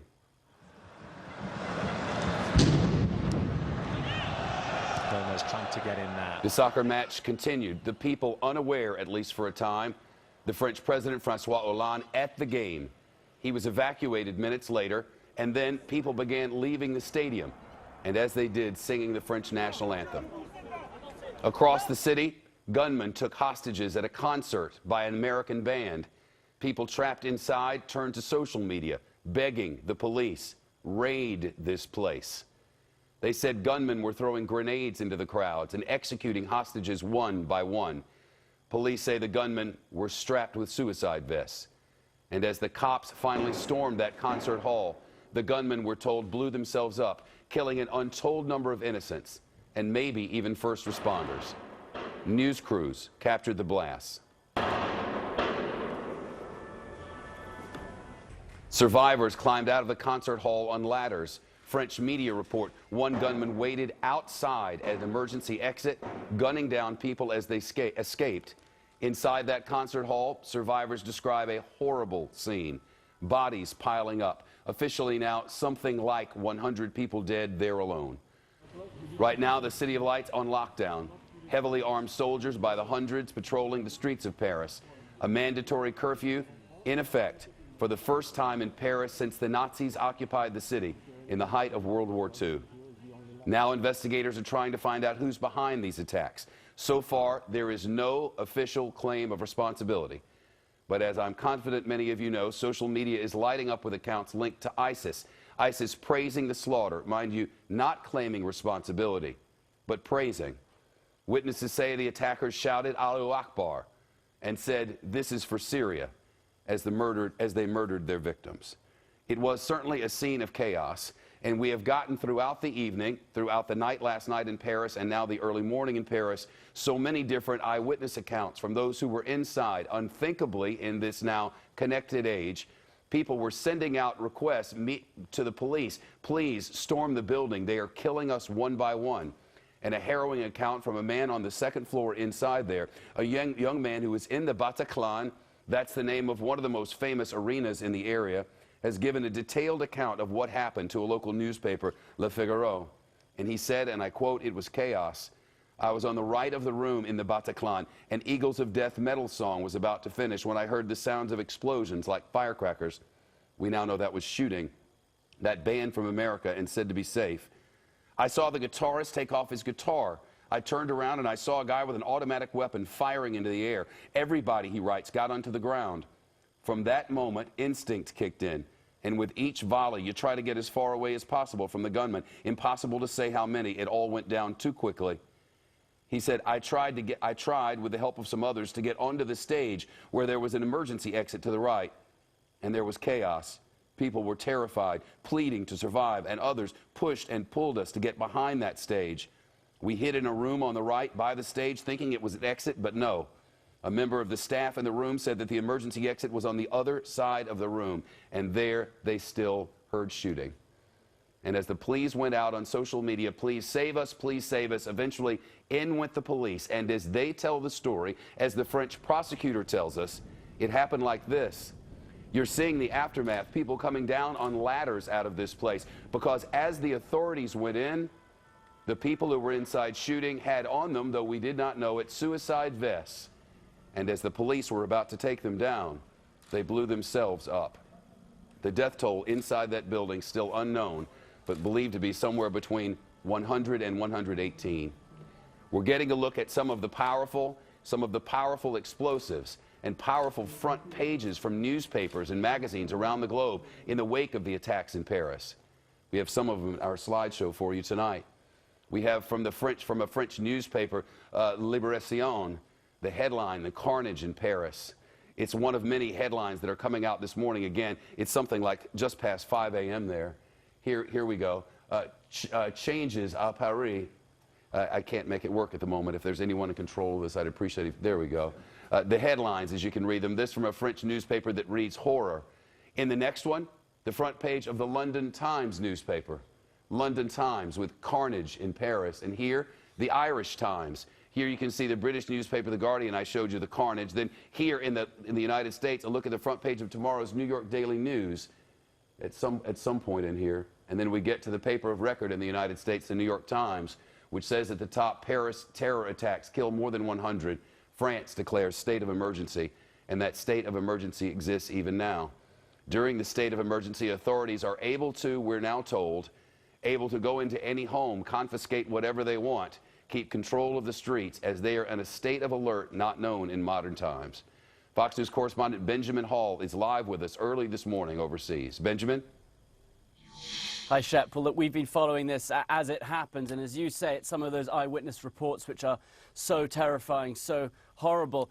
Running gun battles, French soldiers on the streets of Paris. This is the worst attack to hit France since World War II. Again, coming back to that music hall, the scenes there are just horrible. And, you know, the synchronized, coordinated way that this attack went down leaves little doubt who were the perpetrators. And then, of course, those gunmen shouting, "This is for Syria. See what you are doing in Syria." Again, leaves no doubt. Now, there are also rumors that one assailant was captured. And apparently there are reports he said that he was given commands from Raqqa. Now, that is the ISIS capital in Syria. And if that is true, then that is a direct link to the terror group over there. We're still waiting to confirm that. There is a state of emergency currently in Paris. And what that means, it's effectively martial law.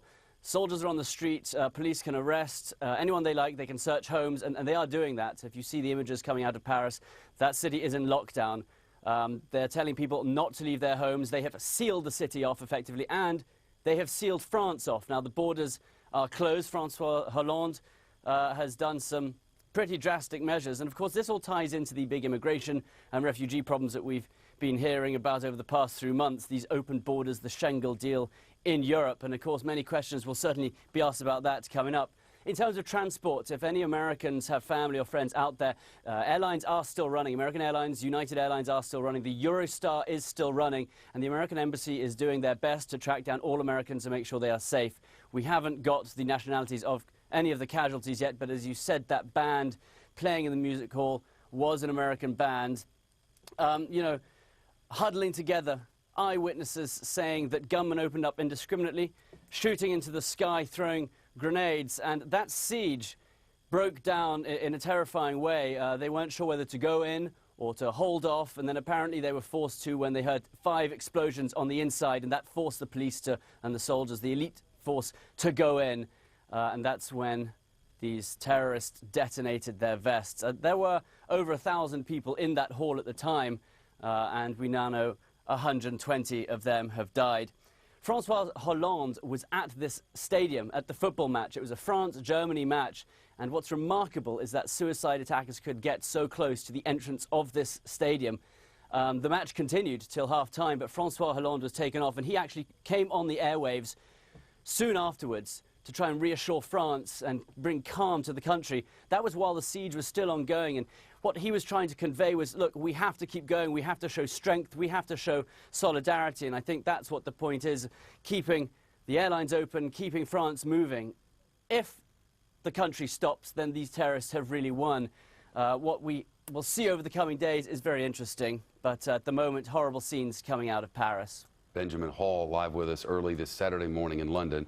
The French president, as you mentioned, held an address to the nation as this attack was ongoing after the shootings at the restaurant and the explosions at the stadium, and before the authorities went into the Bataclan. During the middle of all of that is when the French president, Francois Hollande, came on television. And after that had passed, and once he got to the scene of the carnage at the hall at the Bataclan, he came to the cameras and said, and I quote, "To all of those who have seen these awful things, I want to say that we are going to lead a war which will be pitiless, because when terrorists are capable of committing such atrocities, they must be certain that they are facing a determined France, a united France, a France that is together and does not let itself be moved, even if today we express infinite sorrow." We've just gotten a new update via The Guardian from the agency French press. We are now being told, and I am confident these numbers will change throughout the night and the day on Saturday, but now it appears the initial reports of 4 people attackers who had died are changing. Quoting investigative sources, they're now reporting 8 attackers have died. Specifically, 4 died at the Bataclan, that's the concert hall, 3 at the Stade de France, which is the stadium there, the largest stadium in the nation, and 1 at Boulevard Voltaire, which is the boulevard that runs outside the concert hall. They are stressing that this is unconfirmed, that the Paris prosecutor had said 5 were dead, but local media citing confidential sources saying that the number dead are 8. The important matter here is that French authorities now tell us, though they are searching as a matter of caution, they believe that all of those who committed these atrocities have been killed, 8 of them by their own suicide vests and another outside that hall. Dion Delange, who is a global radio news reporter, is live for us in Paris this morning. Dion?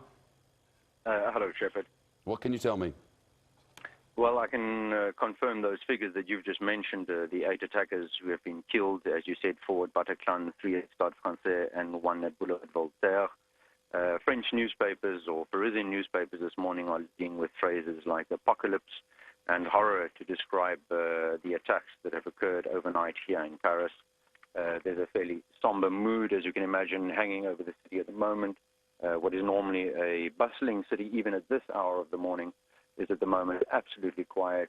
Streets are deserted, other than rescue personnel and ambulances and police vehicles moving about. Taxis overnight have been offering basically free rides to passengers who needed to get home. And citizens have clearly taken the Paris mayor's request for citizens to stay indoors. They've taken that to heart. There are very few people on the street, and everybody appears to be shuttered and at home. Dion Delange, a global radio news reporter, live for us in Paris. Some new information just coming in. We've just gotten this from the French president's office, and I quote, "Barack Obama wanted to express his support to the French people in the face of the terrible tragedy. They reaffirmed their commitment to working closely in the fight against terrorism." So now the French president, the American president have spoken. The question is how to proceed next.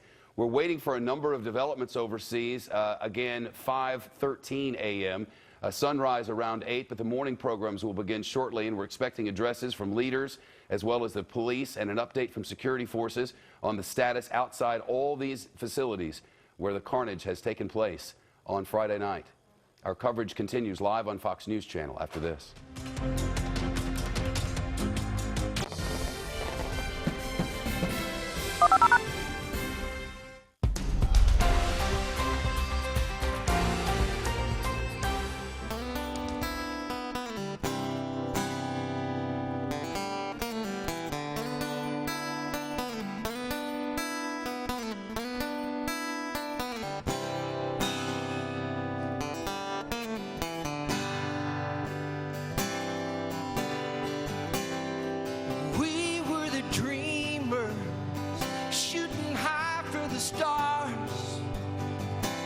making rock and roll music, playing country guitar. We blaze a trail for generations to come. Yeah, we were the dreamers, just some kids having fun.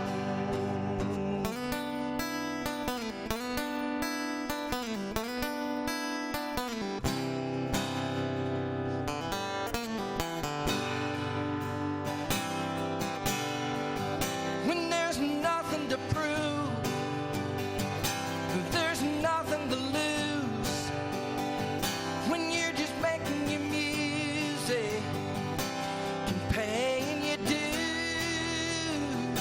But when people kept coming, saying give us some more, how could we not win? That's what we were there for. Yeah, we were the dreamers. We were the one the others would claim their day in the sun. Now just a shadow of days come and gone. But we were the dreamers, pioneers pressing on.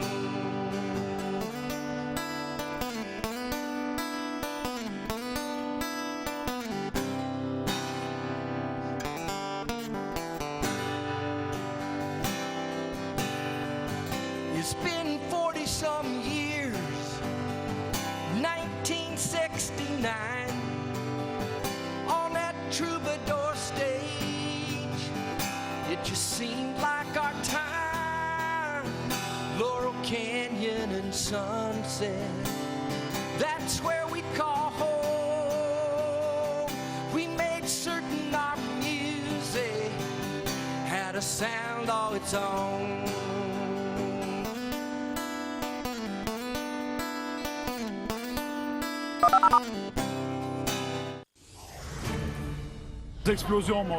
We heard two explosions. At first I thought it was a homemade bomb. There were lots of rumors in the stadium. It was going off next to the entrance E. It was very noisy. We heard rumors of there being a shooter.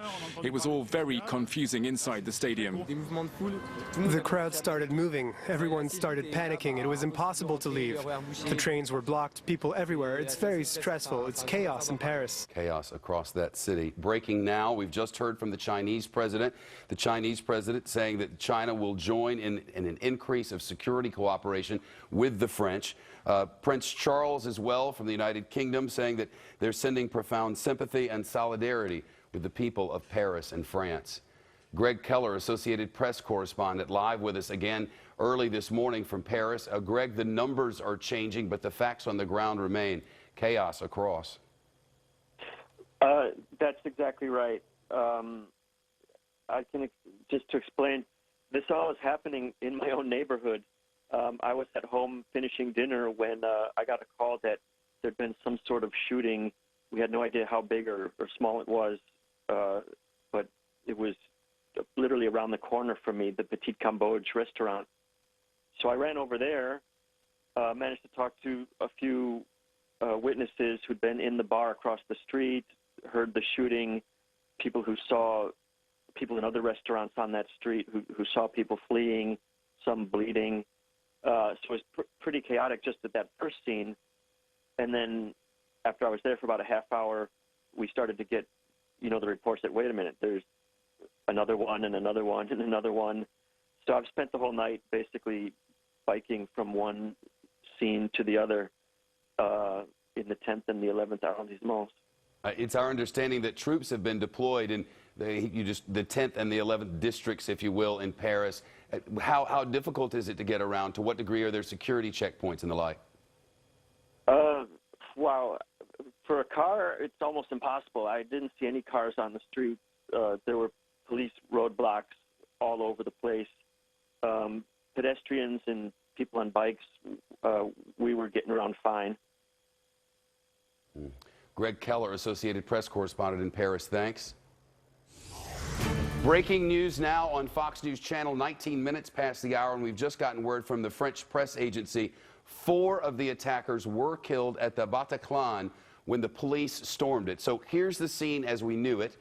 The gunmen inside, some firing from the balconies with semi-automatic weapons described alternately as AK-47s or Kalashnikovs. No, there's no way to know yet. But we do know that police, when they stormed that building, we were originally told 2 gunmen blew their suicide vests up and died. Now we know it was more than that. There were 4 attackers killed there. 3 of those attackers, according to the French press agency, blew up their suicide vests as police launched the attack. And the 4th was hit by police fire and blew up as he fell. So the police were able to strike one of these gunmen inside.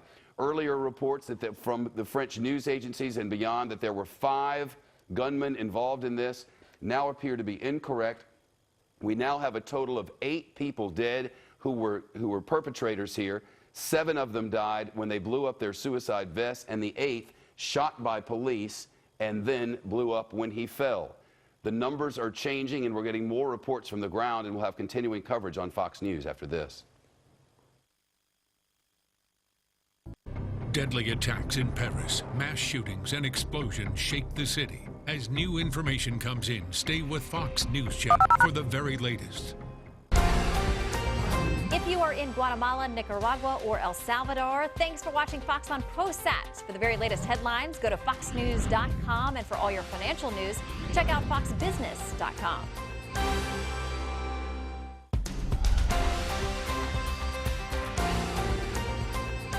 A severe drought in Texas forcing one city now to take drastic measures to conserve the water it already has. That city now considering ways to make sewer water safe enough to drink. Really? Casey Stiegel live in Wichita Falls, Texas. All right, Casey, give me the science lowdown on this. Gretchen, I know you sound a little skeptical, but just let me point this out, how this works, and we'll see what you think afterwards. Look behind me, that giant black pipe on the ground back there. It's about 12 miles long, and it connects the sewage treatment plant to this facility. They pump the stuff through there. They add chlorine and some other things along the way to disinfect it. And then when it arrives here at the water treatment facility, it goes into this giant tank. Next, it goes through 3 additional filtration methods, like reverse osmosis, before it would ever be safe to consume. Now, it is not going out to customers just yet. Lots and lots of lab testing has been underway here. A final report is about to be submitted to the state, and if they green light it, it could be pumped into homes and businesses. The test results are actually better than we'd anticipated. And this water you would feed to your children, no problem at all? You bet, you bet. It's a very high quality water. This part of Texas, about 115 miles northwest of Dallas, is in the exceptional drought category right now. It's as bad as it gets. Lake Arrowhead here, where this community gets its drinking water from now, is practically all dried up. Look at these before and after photos. 4 years ago, the lake 100% full. Today, it is only 26%. So the conditions are dire. Residents here know something has to be done, which is why some embrace this new recycling method. Others, frankly, are a bit nervous. I'm not going to drink the water. I mean, to be honest with you, I'm just going to go to bottled water. Now, officials here tell me that if this gets approved all the way, other cities across the country in drought-stricken regions could implement this particular method. Gretchen, I have to say, from being here, seeing the process, having it all explained to me, I would drink it. All right, cheers to you. I know you can't see me, but I'm going to take a slug of water right when we go to break. Cheers. All right, Casey, thanks so much.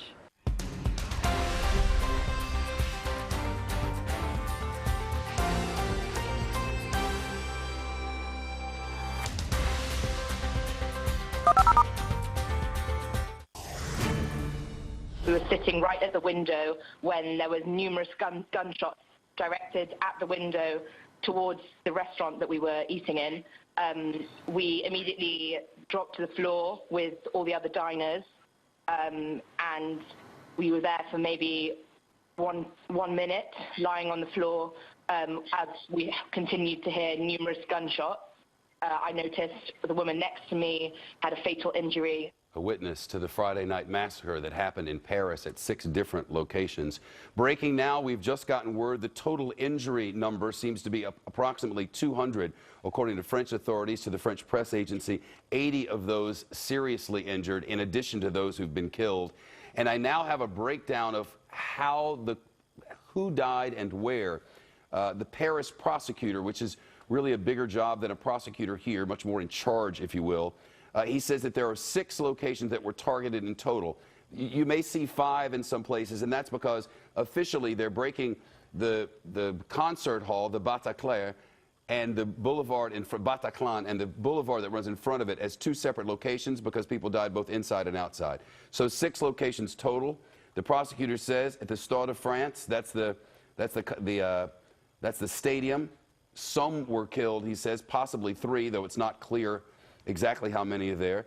At the Rue de Chaudet, 18 dead. At Boulevard Voltaire, 1 dead. At Rue de Fontaine, 5 dead. At Rue Alibert, 14 dead. And of course, the very large number inside the concert hall, which we believe to be somewhere between 100 and 120.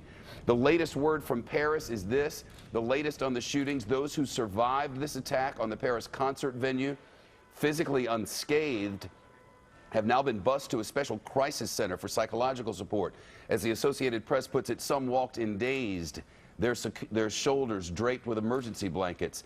Dozens of emergency workers and Red Cross workers in orange vests gathered in the front of the building at the headquarters of Paris's 11th district. A few police officers in bulletproof vests stood nearby. After meeting with counselors, some of the survivors were put into taxis and headed home.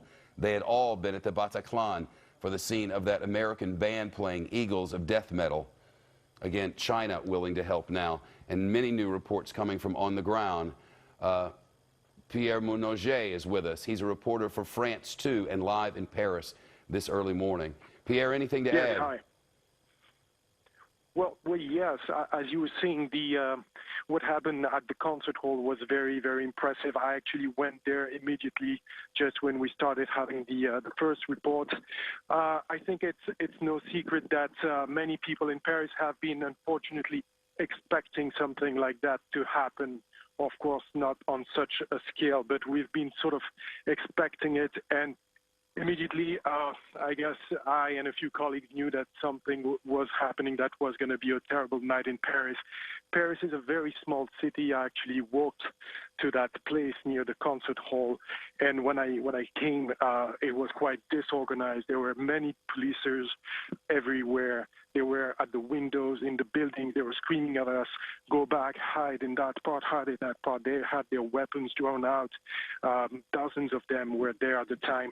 And this lasted for quite a few minutes, and then they actually managed to have about 30 people escape from the concert hall, and I met with them. Some of them had their shirts were drenched in blood. They said it was not their own blood, but other people. They mentioned that. I spoke to 2 different people who told me that they had actually seen the attackers, at least 2 of them, inside the concert hall when they opened fire. They described 2 young men who did not wear masks. One of them had a small beard, and that's all they could say, because obviously they just tried to crawl because they tried to run for their lives. They were sort of stuck inside the concert hall, not able to find any exit. And after a few minutes, apparently someone managed to open a door, and they just ran like that. Many of them were traumatized, crying in the street. And then it was, well, the injured and the dead that we saw on the sidewalks in Paris. The rescue workers trying to save those who could be saved. The cafes around there were suddenly transformed into makeshift emergency rooms, and rescue workers performing basic surgery on them before transferring them to the hospitals. As you said, there are at least 80 people who are around 200 people who are still injured, and 80 of them in a very serious state. And it's now 5 a.m. in Paris. We expect more people might unfortunately die during this night. Pierre Mounouget from France 2, after an incredible night in the City of Lights. Pierre, all the best to you and yours, and thank you so much. We've just gotten confirmation now and breaking news now on Fox News Channel, 29 minutes past 11 p.m. on the east coast of the United States, and we have just gotten word. The prosecutor's office in Paris has just confirmed, Fox News is reporting, 8 extremists now confirmed dead in Paris attacks, 7 of them by their own suicide bombing belts, and 1 shot by police who fell on the streets. Our coverage continues live from New York and Paris after this.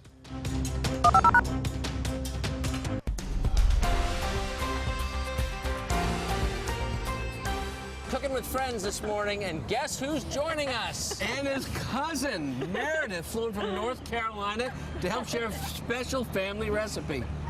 How you doing? Good. Morning, Meredith. It's so good to see you. And she actually just got engaged last weekend. Oh, so congratulations. And I had to fly her up here. I wanted to see the ring in person. Yeah. And give you a big old hug. Well, what did you bring along? Well, today we're going to make our grandma's Dutch cheese tart. It's something she makes every Christmas morning. So Anna and I grew up eating it, looking forward to it every Christmas. So I'm sure she'll be pleased that this is what we're making today. That's right. This is the finished product. So yes, this is what it'll look like. All right, we are looking forward to eating this. How do you do this? Let's start it up. Well, do it. First, we start with melted butter that we mix here into fresh breadcrumbs. Oh, come on. And then Grandma always shreds the cheese. What kind of cheese? Gouda? Gouda cheese, which Very is soft cheese. Yeah, soft cheese, which is what makes it Dutch. So then you mix it all around to get it nice and mixed up. And then... And you said our Aunt Carol actually told us that, what's the little piece of trivia? That apparently the Hilton in New York made this for the first time for a Dutch queen many years ago, and to celebrate her 25-year. So this was made for a queen. And then you take this and you press it down into like so we a pie start crust. pressing it into a pie shell, and then just like regular pie shell. Yes, right? just like Anna. And then if you want to grab the cheese and tomatoes. Yes, we do. Okay, you just throw the cheese right in there? Lay the cheese in there. Or is that some other kind of cheese? This is Gouda. And it is Gouda. It is Gouda. It is so Gouda. Totally a agree. cheese base and then a cheese filling. Yes. You just don't even mess around. I love this. Yes, cheese and bread. The Dutch aren't with the kidding. cheese. So every Christmas morning, our house smells amazing. Yes. And where do your sister Caroline and I typically go before? Anna and Caroline typically go on a long run while I am. While she cooks. While I cook. When we come home and enjoy the So tell us about tell us something about your bumper sticker on your car, which I love. What does it say? I do have a bumper sticker on my car that says "Love people, cook them tasty food," which is one of my mottos. I love having people in the house. My fiance and I love to cook dinner together. Who is this man you're marrying? What's his name? His name is Chris Johnston. The scene in Paris tonight, surreal. Oh, it's extraordinary. I'm just looking down the streets now, and all I can see is armed police everywhere, and all the civilians have been told to go home.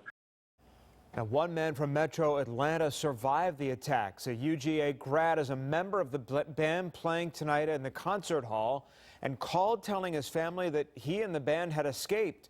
Fox 5's Jacqueline Schultz spoke to his brother. Jacqueline, the band was playing at the moment that mayhem broke out. Yeah, he's actually a brother in that band. He and the band were able to duck for cover from the gunfire and were able to flee from the Bataclan theater to safety and call his family. Now, Julian Dorio described to them the horrific ordeal, and here's what his brother had to say.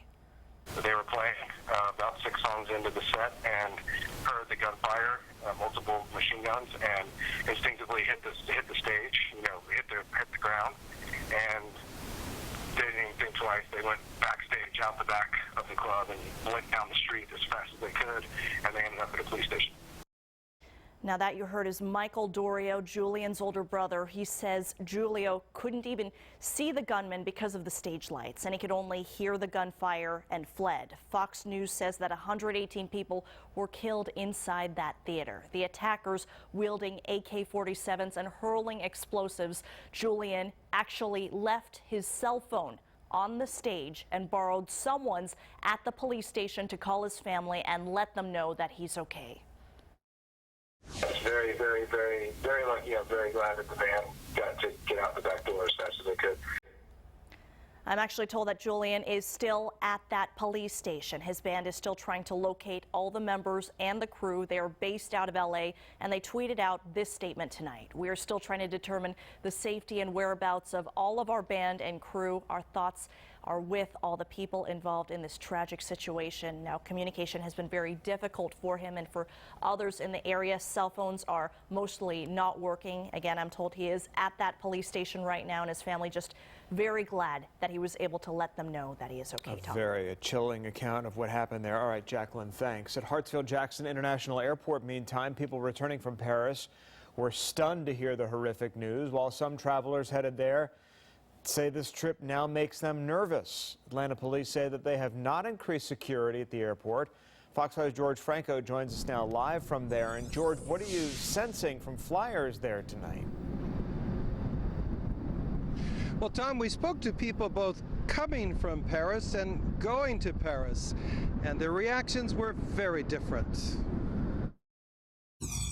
We are from Italy, so we are afraid to go through Paris. Dennis Marco has a bit of dread going on, flying from Atlanta to Italy to see family with a stop in Paris. We have to go back to our families, and I don't know if there is any other option to go to a different airport instead of Paris. But it was all hugs and kisses for Anthony Mabuvi, happy to be back from Paris with his family in Atlanta. He says he heard of the attacks in the air, but not from the flight crew, rather the internet, a sobering note on which to return to a family he hasn't seen for weeks. I mean, they closed the border. I haven't seen my kids for a month. I'd have been stuck in France for another, I don't know how many days, so yeah, glad I got out. This day and night, Atlanta police were very visible in SWAT-style gear. APD says they did not increase security at the airport, but maintained the special operations team in place who purposely have a very visible profile. Of little comfort this night for this woman who remembers the last time the French were attacked. I'm really shocked to hear about it. I can't believe, because obviously the Paris had the Charlie Hebdo incident earlier as well. So yeah, I'm just really shocked to hear there's been another one. Another reason Anthony Mubibi is thrilled to be back in Atlanta with family. Thank goodness I got out. And we have seen 3 Air France flights leave this evening. Air France did tweet this information out, saying that delays at departure and arrival are expected due to the reinforcement of the border control by authorities. A spokesperson with the airport says there have been no operation changes here at the airport, but he also tells us that if you happen to be flying to the country of France, which is undergoing some awful changes right now, you should check with your air carrier. Reporting live tonight at Hartsfield-Jackson International, I'm George Franco, Fox 5 News. All right, George, thanks. Leaders here in the U.S. are condemning tonight's terror attacks in Paris. Georgia Senator David Perdue releasing a statement saying in part, quote, "I strongly condemn the ruthless acts of violence the world witnessed in Paris tonight. Any type of terror, especially of this magnitude against our allies, will not be tolerated," end quote. Governor Nathan Deal also releasing a statement saying, quote, "Georgians share the pain of and offer prayers to Parisians tonight. We mourn the senseless loss of life at the hands of cowards." Well, as the world mourns for Paris, so do people right here in Atlanta. Fox 5's Trevor Shirley went to the French consulate tonight in Buckhead, where the flags are flying at half-staff.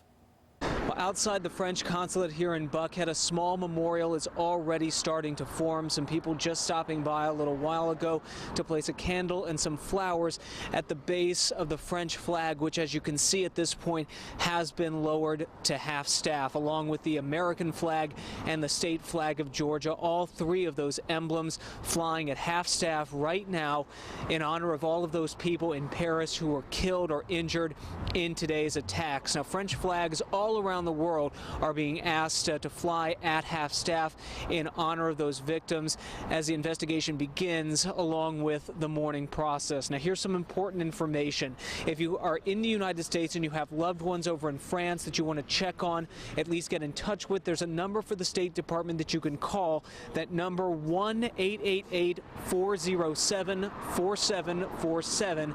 Again, 1-888-407-4747. That's a number to contact the State Department for status on your loved ones in France. Reporting in Buckhead, I'm Trevor Shirley, Fox 5 News.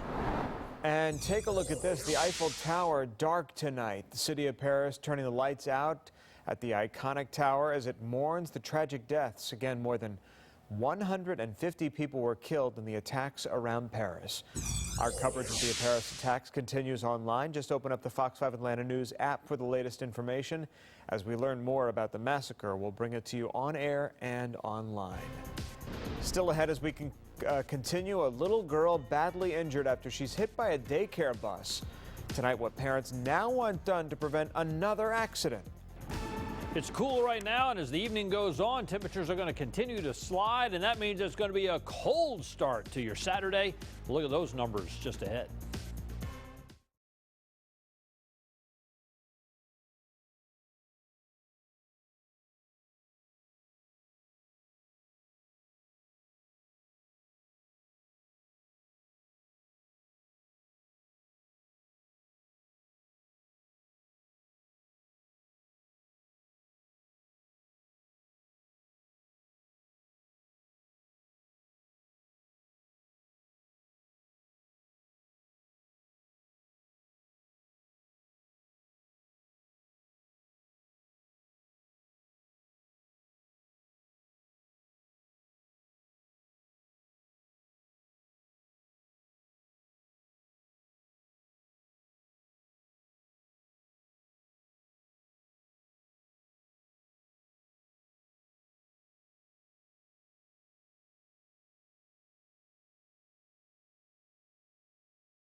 A 10-year-old girl is in critical condition tonight after she was hit by a daycare van in Gwinnett County.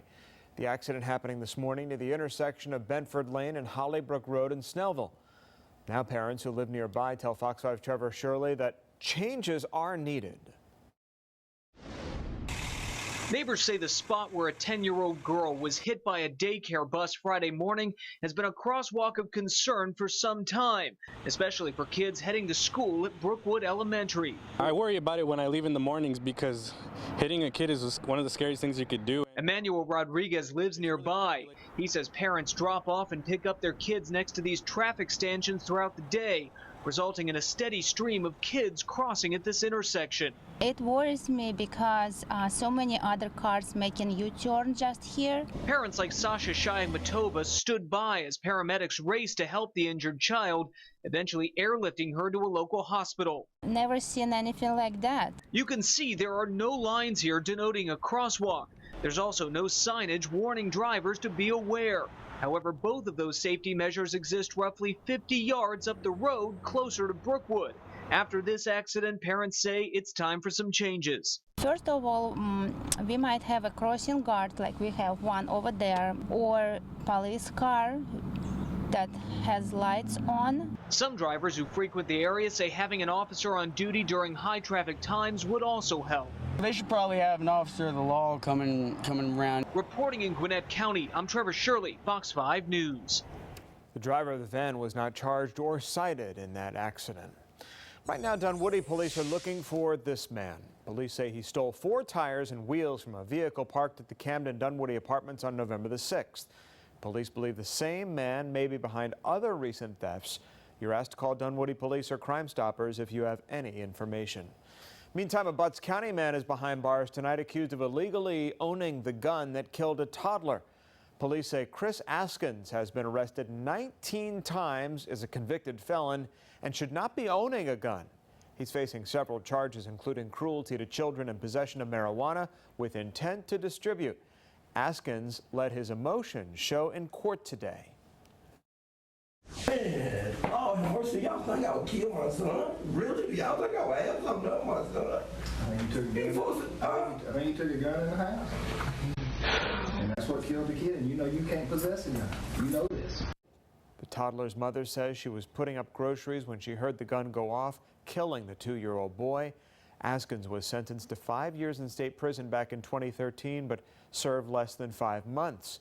The Butts County Sheriff says that Pardon and Parole Board released him early because selling drugs is a nonviolent offense. A wild police chase starts in Coweta County and ends in Atlanta with one person behind bars.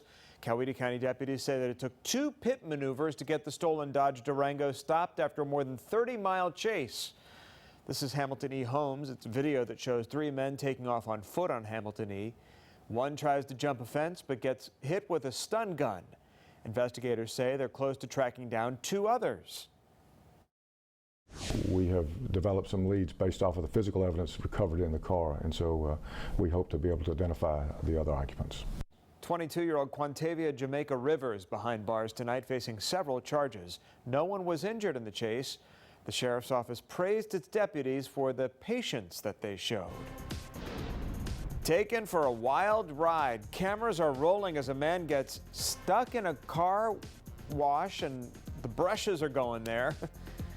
How he managed to escape, coming up. Plus, Fox 5 Storm Team Chief Meteorologist David Chanley with our forecast. David? I got to see that. All right, you got to see this too. A freeze warning in parts of North Georgia. Frost advisory for the rest of us. We'll sort out the coldest spots heading into your weekend next.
Well, the big chill is on across North Georgia. The coldest air so far this fall season rolling in here. Temperatures well into the 40s in many neighborhoods, and we're going down into the 30s by early tomorrow morning. So much so we have a freeze warning in effect for the areas shaded here in the purple and a frost advisory for the rest of metro Atlanta. There'll be some pocket areas and see temperatures kind of in the mid-30s. The possibility of some light frost as the wind has kind of simmered down. But up here in North Georgia, from Cornelia, Dahlonega, Jasper over to Cartersville, possibility exists for areas being in the upper 20s and low 30s. So any plants that are unprotected, they will occur a bunch of damage due to those freezing temperatures. Because look at our lows forecasted now.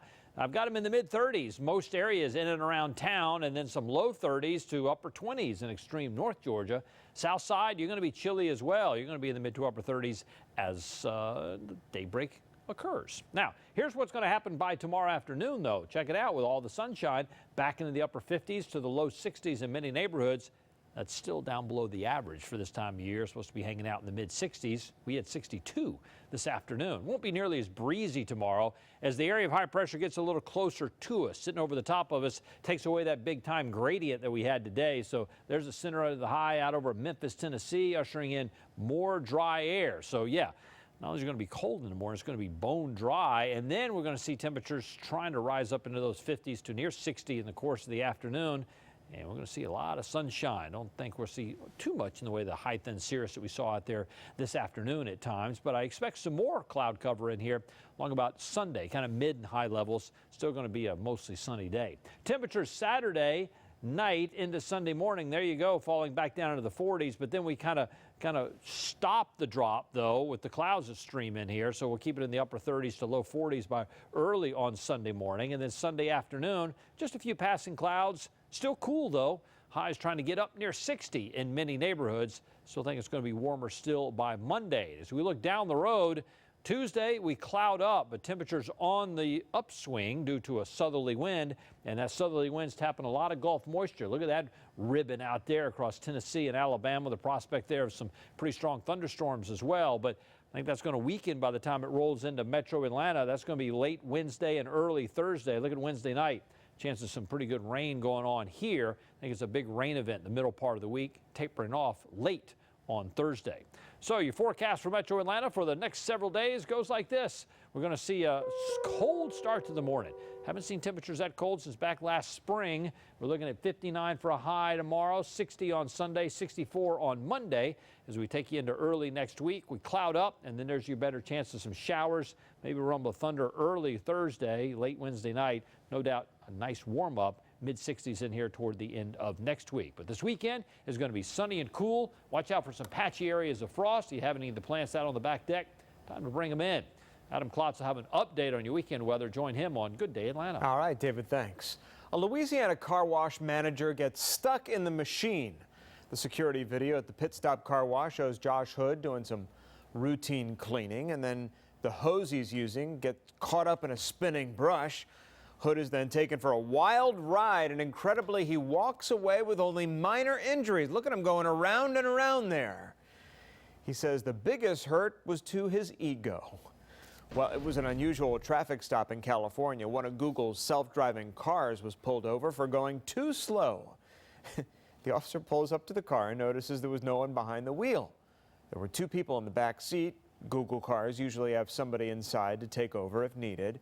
No ticket was issued. Google caps the vehicle speeds at 25 miles an hour for safety reasons. We promise Ken is not getting a big head even as the high school football playoffs are in full swing across Georgia.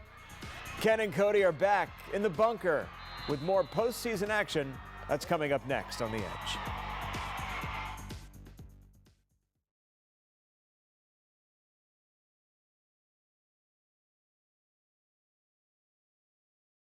Y'all lost to some guy named Drew. Mic check, Cody. Is he tossing to Mic check, 1, 2, 3. Live from the bunker. Yes. That's what the rundown says. That's what the rundown says. There's your mic check. Starting on both of you guys. Start on Ken, and then you can bring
We're back in the bunker because, you know, High Five Sports, too much is never enough. We got a AAA game to show you.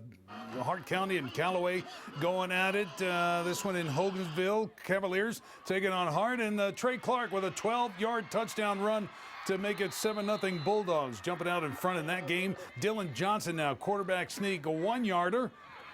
It's a game of inches tonight, isn't it? 7-7 tie game. Who's going to win this thing? Cedric Maynard now. He gets the call, and he makes it 14-7. Here it comes as Callaway goes on to win it 38-20.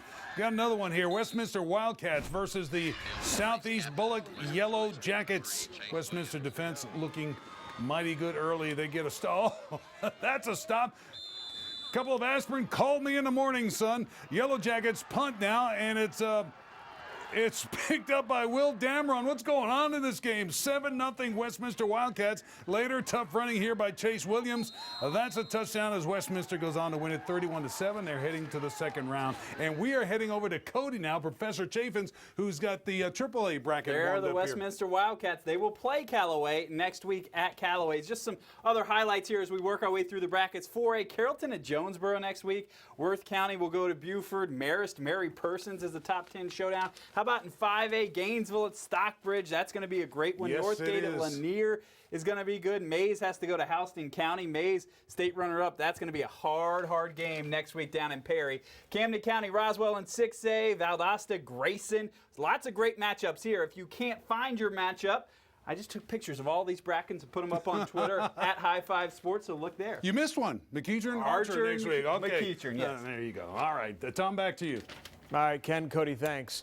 And thank you for joining us tonight for Fox 5 News Edge. TMZ is coming up next. Stay connected to Fox 5 around the clock. Check me out on social media on Facebook and Twitter at Tom Haynes Fox 5. Just posted up on Facebook some of my thoughts and reflections on the terror and the horrifying events that unfolded in Paris tonight. Full coverage on our Fox 5 News app, on fox5atlanta.com, and on air all weekend long. We'll see you back here on Monday. Have a great rest of your weekend, everybody. Good night.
Ready?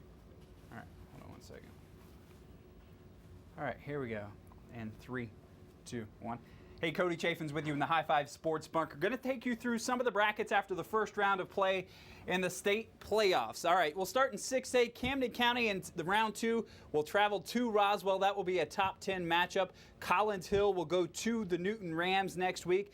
How about Valdosta at Grayson? That's a rematch of a 2010 playoff game. Grayson won that, by the way. Peachtree Ridge will be at Westlake next week. Also, Central Gwinnett, they beat Walton last year when they won a game in the playoffs. They got new shoes. Will they get new shoes? Jonathan Masqua on line one.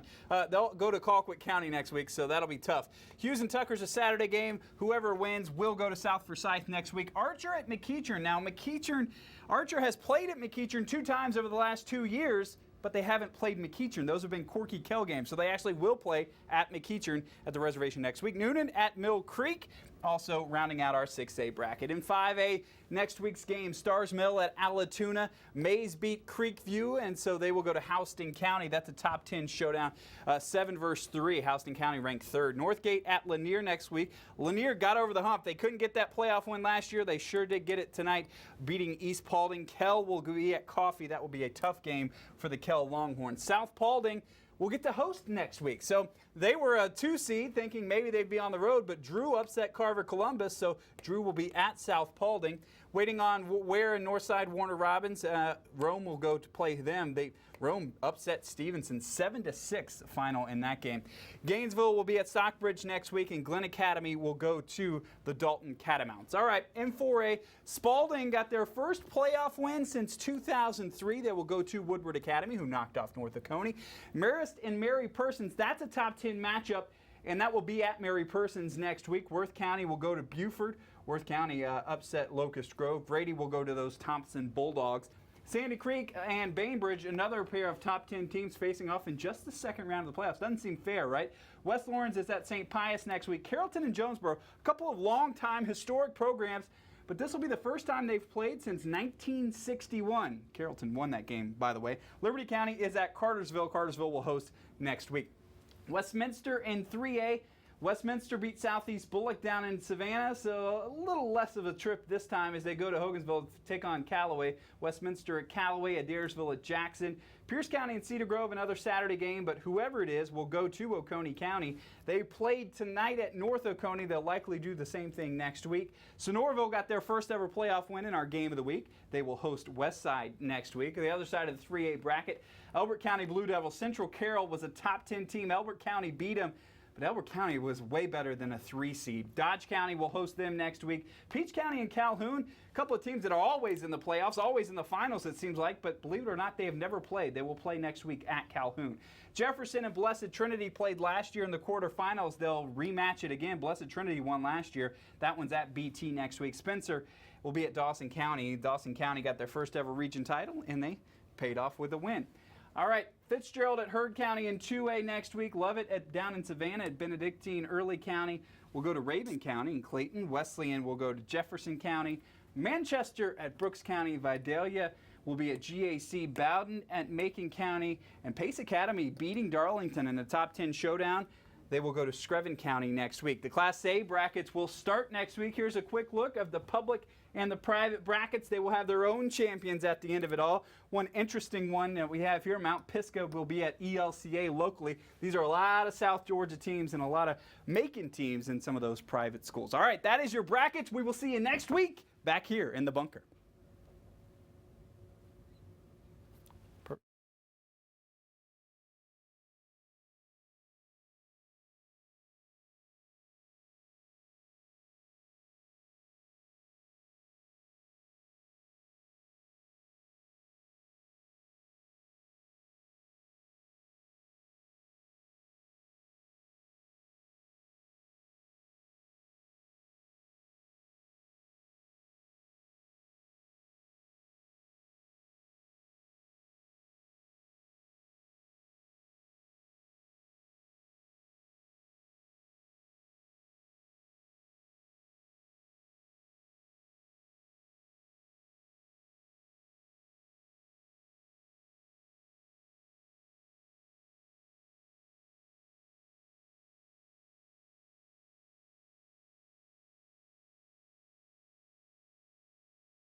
High Five Sports, too much is never enough. We got the High Five play of the night. You know you want to see it. It's coming next.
High Five Sports, cause too much is never enough. Want to see the play of the night? I know you do. It's coming next.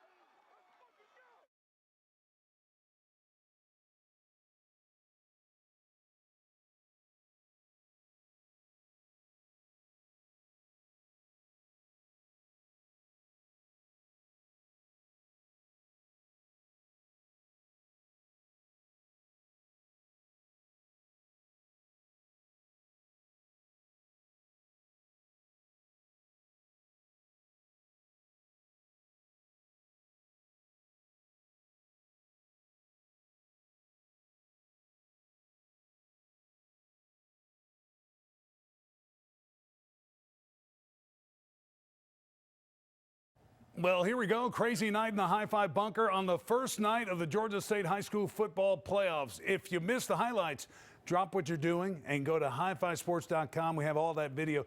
We'll whet your appetite here with the High Five play of the night, and it comes from the Woodward Academy North Oconee game. Opening kickoff of their first round playoff game, and it falls into the hands of Georgia commit Elijah Holyfield. Look quick, because he's gone.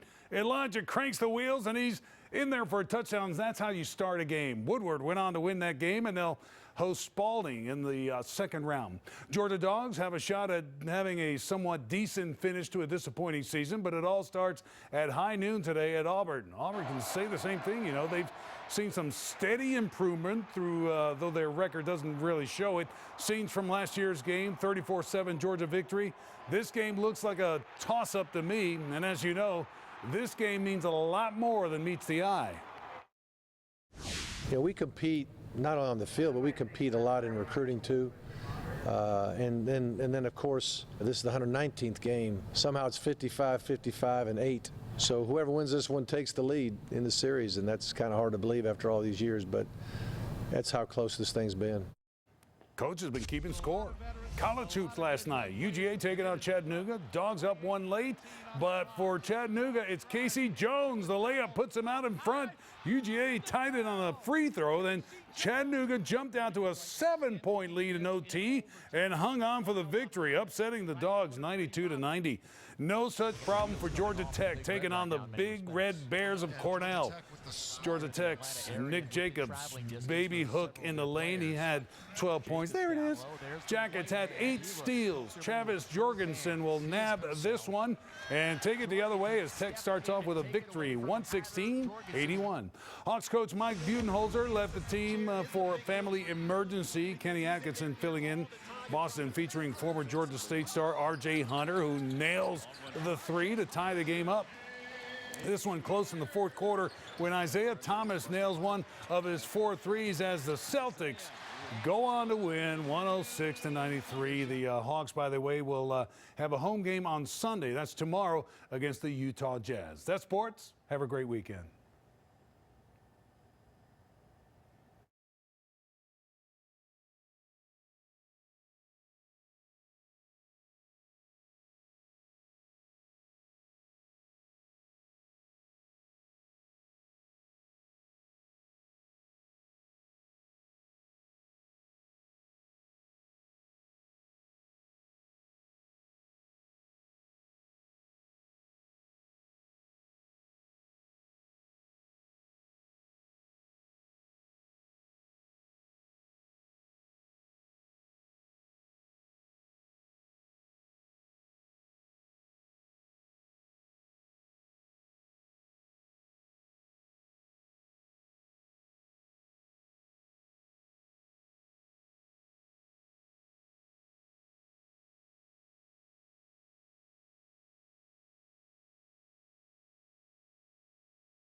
The bloody aftermath of the terror attack in Paris.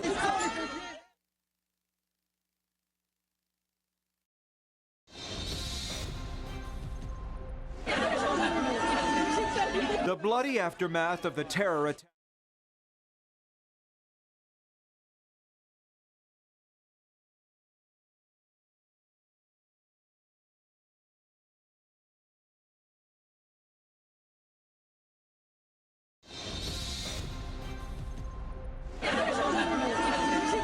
The bloody aftermath of the terror attack.